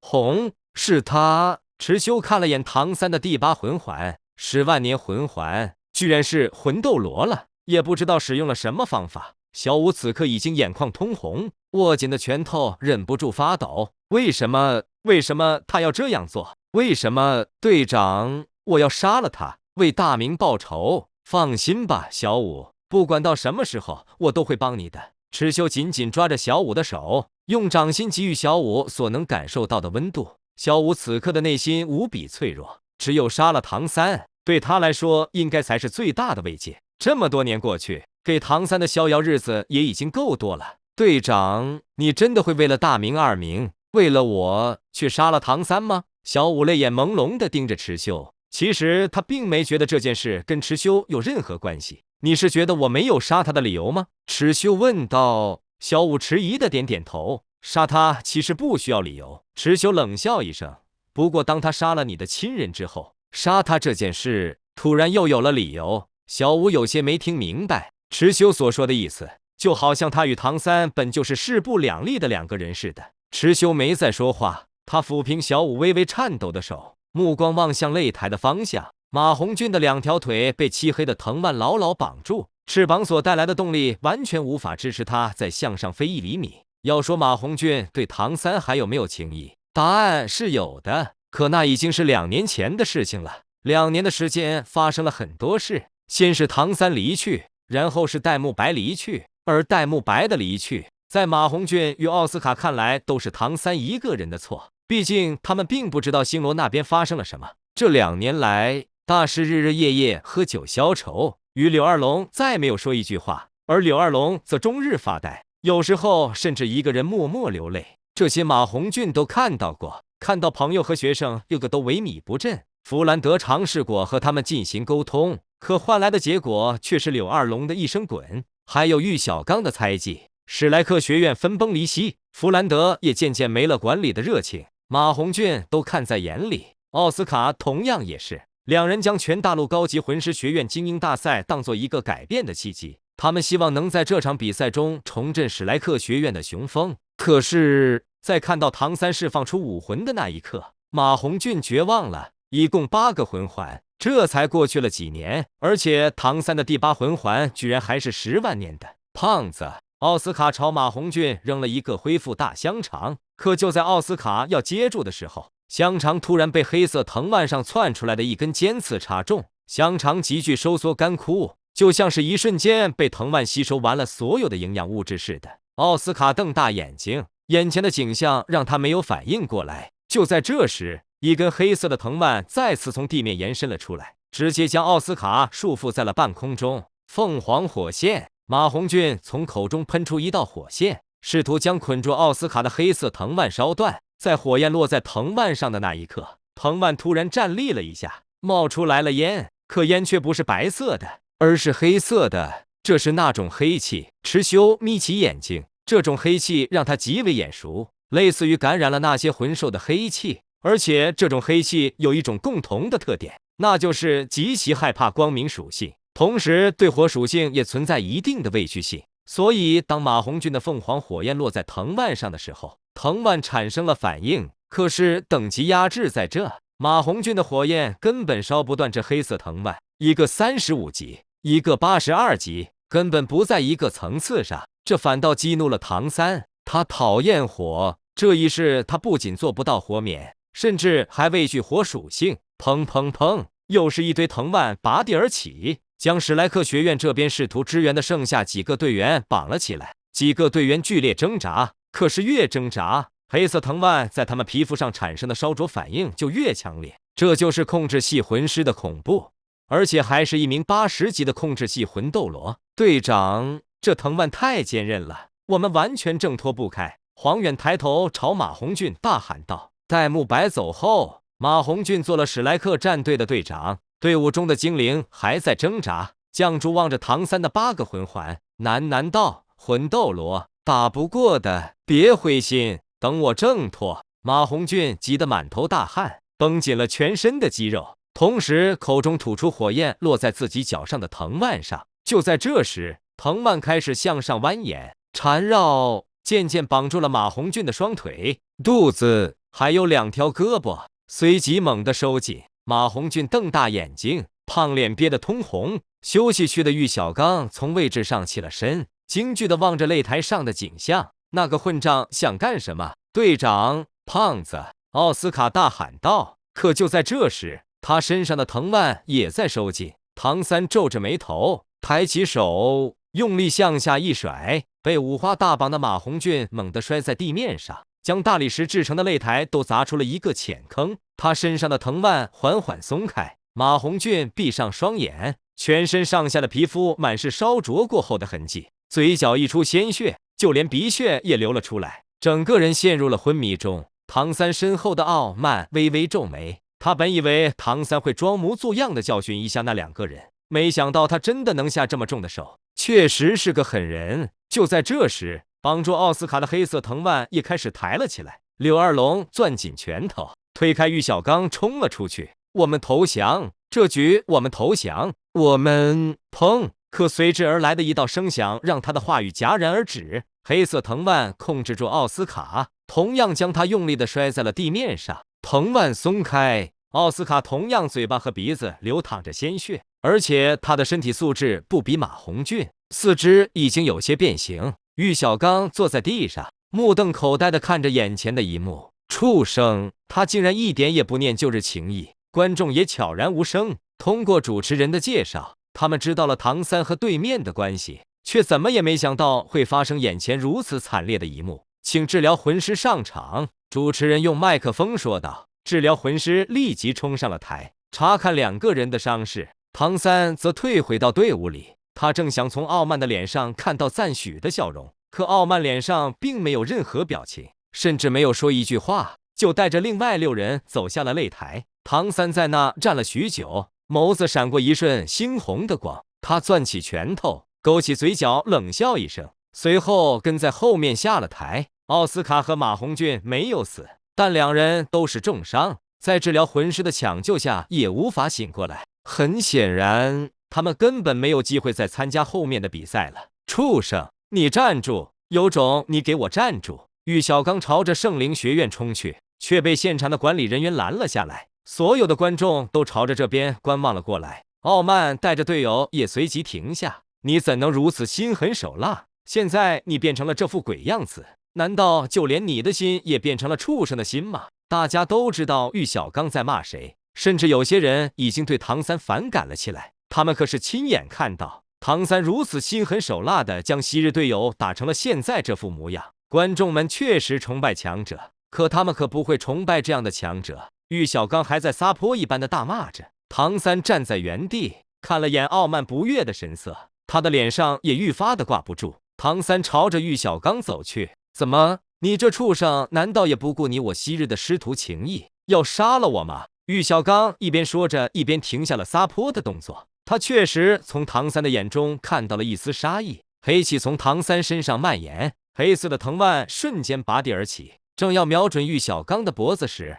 一名老者突然持剑将藤蔓砍断，禁止场下斗殴。玉小刚见状，畏惧的连连朝后倒退着。唐三冷着脸，那他辱骂我的事呢？我自会阻止他在此喧哗。老者开口道，又瞄了唐三一眼，接着开口，虽然我并没有认为他骂的有什么错。唐三不以为意，朝着队伍走去。他已经入魔了，大概也跟他最近修炼的方式有关。唐三坐在休息区，朝后一靠，暂时下了定论。小五看了他一眼，深吸口气，他相信池修会帮他，可看到唐三所表现出的能力，突然又怕池修会因此受伤。正思索的时候，池修已经起了身，准备一下，要到我们的比赛了。半小时后，擂台上已经收拾干净，两方战队也准备就绪。主持人飞到半空中，拿起麦克风，激动地说道：接下来的一场就是大家今日期待已久的紫星学院与象甲学院的对局。现在有请两方学院入场。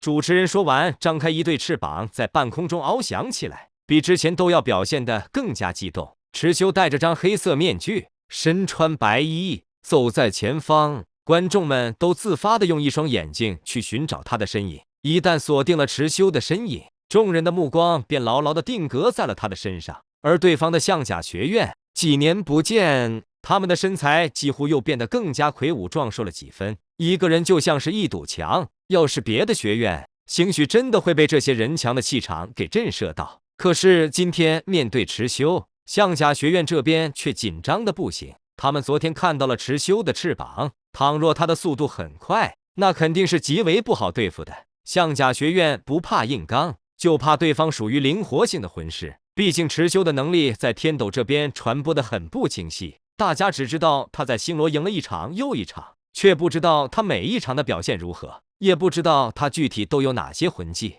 今天紫星学院的对手就是来自5元素学院之一的象甲学院，他们的对象呼延力魂力更是高达40多级。面对今天的硬茬，池修会选择如何迎战呢？让我们拭目以待。主持人望了眼两边，这身材的差距一眼就能看出来，请两方队员上台。紫星战队这边的阵型依旧是箭头型，蚩尤站在最前方，作为队伍的尖端部位，而象甲学院这边则依次站成一排，成为了货真价实的人墙。身材肥硕的孙大宝此刻都忍不住站立，他在这群人面前完全可以说成是小胖子。首先牵制住对方的队长，所有能使出来的重力魂技都集中在他一人身上，别给他放出翅膀的机会。呼延丽继续复述了一遍之前商量好的计划，只要牵制住了蚩尤，其他人都好说。等蚩尤被牵制，再快速衔接我们的组合技，就算伤不到他，将他撞到擂台下面也行。是，队长。呼延丽做了个深呼吸，他上一次有产生这种压力的时候，还是在假面联谊中面对0000，对方同样都是少年天才，蚩尤又会是哪一种情况呢？比赛一触即发，呼延丽的第三魂环开始散发光芒，压杀，这是一个锁定技能。此刻，呼延丽将目标锁定在蚩尤身上，蚩尤所在的空气受到魂技挤压而变得扭曲起来。同等级别的魂师遇到这种技能，甚至会直接跪下来，身体完全动弹不得，仿佛扛着一座大山。蚩尤肯定不是同等级别的魂师，虽然他没有暴露出魂力等级，所以为了更好的达到效果，呼延丽的身边还有2名队友朝蚩尤同时释放出了重力技能，以防不测，3个技能同时锁定在了蚩尤的身上。这一幕被眼尖的主持人迅速捕捉，快看！这一次，象甲学院居然首先决定针对蚩尤一人，不得不说，这是一种很明确的做法。根据我的判断，只要蚩尤还在台上，对方任何一场比赛都会赢得无比艰难。可是接下来，主持人却看傻了眼，观众们却惊喜万分，甚至还有几人朝主持人竖起了中指。只见蚩尤丝毫不影响的朝对面走去，压杀和2个重力技能落在他的身上，仿佛失去了作用似的。呼延丽拧着眉头，你们放技能了吗？放了，队长，全加在他一人身上了。可是看着蚩尤如此神态自若的走来，呼延丽更愿意相信是队友在骗他。虽然7人合在一块的防御力让呼延丽有信心对抗蚩尤一人，但由于一种莫名的恐惧，呼延丽还是很抵抗让蚩尤近身这件事。他立即下令，快，7位一体组合技，猛犸螺旋弹。只见队伍中最高最重的一个人充当了炮弹，而剩余6个人的力量都施加在了他的身上。在一阵旋转加速的过程中，体格巨大的炮弹朝着蚩尤发射了过去，速度之快，声响之大，仿佛真的携带了毁天灭地的冲击力。看见眼前的场面，蚩尤停下脚步，观众们屏住呼吸，攥紧拳头，双手用力地压在双腿上，心都为此揪了起来。作为炮弹冲来的象甲宗队员将2条胳膊朝前举着，小孩头颅一般大小的拳头并在一块，他的身上已经附着上了一层象甲虚影。说实话，动作有些滑稽，可只有在擂台之上的主持人才能切身感受到这一组合技的威力。为了能看清一点，他刚刚特意控制着翅膀向下飞了一段距离，可就在这人形炮弹从他下方飞过的时候，冲击力竟然使得他的翅膀都朝着同一个方向弯折了过去。主持人在天上翻滚了好几圈才稳住身形，他余惊未定，立即朝着蚩尤那边看去。轰！在人形炮弹来到身前的那一刻，蚩尤伸出右手手掌，他后撤一步，脚下坚硬的大理石划出10厘米的沟壑。至此，炮弹再无法前进一点。他没有释放武魂。呼延丽惊讶地开口，观众们也渐渐意识到了这一点，这下更加觉得刺激了。他们没有在星罗目睹过蚩尤的比赛，自然不知道不释放武魂对蚩尤来说早已是家常便饭了。你该感谢场地有点滑，我要是不后退这点距离，你的身体将会承受非常大的压力，双臂粉碎都是轻的。蚩尤低头看了眼自己踩出的沟壑，又抬头对这名队员开口道：冲势完全消失，这名队员的身体开始向下掉落。蚩尤抓着他的拳头，右腿朝前一踢，正中他的小腹。象甲宗队员闷哼一声，整个庞大的身体以拳头为圆心，在半空中翻转了90度。蚩尤跃起，一个转身侧踢，将这枚炮弹又踢了回去。他没有使上多大的力气，否则的话，这名队员会直接废掉。面对又宛若一枚炮弹似的朝自己这边飞过来的队友，呼延丽等人连忙上前站成一排，铜墙铁壁，所有人的第一魂环开始闪亮。一面面象甲覆盖在他们的身前。砰！飞过来的炮弹却直接将其中一名队员撞得飞出了场外。观众们看得目瞪口呆，主持人也忘了解说。2次身为炮弹的队员则趴在了擂台上，可这一个来回直接将他的身体折腾得散了架，趴在地上已经没有了再起来的能力。场上还剩下5个站着的人，望着眼前的铜墙铁壁，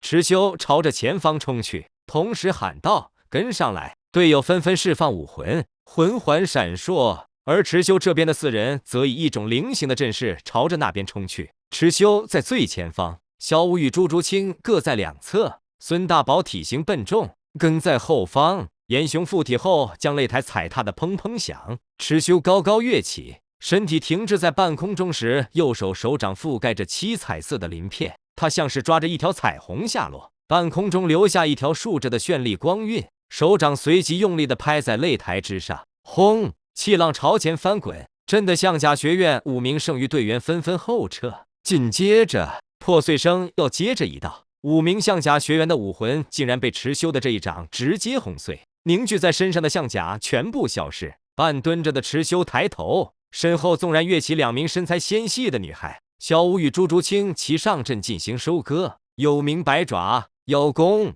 朱竹清解决了对方1名，被小舞贴身近战简直是噩梦。他所施展的邀功直接解决了自己身侧左右2名象甲学院队员。呼延丽大惊失色，再次尝试凝聚武魂，可却总是做不到。他一抬头，看到了眼前一张冷静的黑色面具。池修伸出2手，各抓住呼延丽和剩下1名队员的胳膊，向后空一扔，2名壮汉的身躯被他徒手直接丢到了天上。孙大宝配合默契，反应迅速，同时纵身跃起，对朝着自己飞来的2人使出自己刚刚学习的技能人肉炮弹。他武魂附体，在天上将那2人直接撞飞出了场外。从池修震碎对方武魂到拿下对局，整个过程不过3秒钟。观众们此刻不止惊讶于池修的个人能力，更惊讶他与队友们的配合度。所有人都知道池修的能力在紫星学院绝对是一枝独秀的情况，可尽管如此，他依旧能做到和队友配合着解决对面，还如此默契。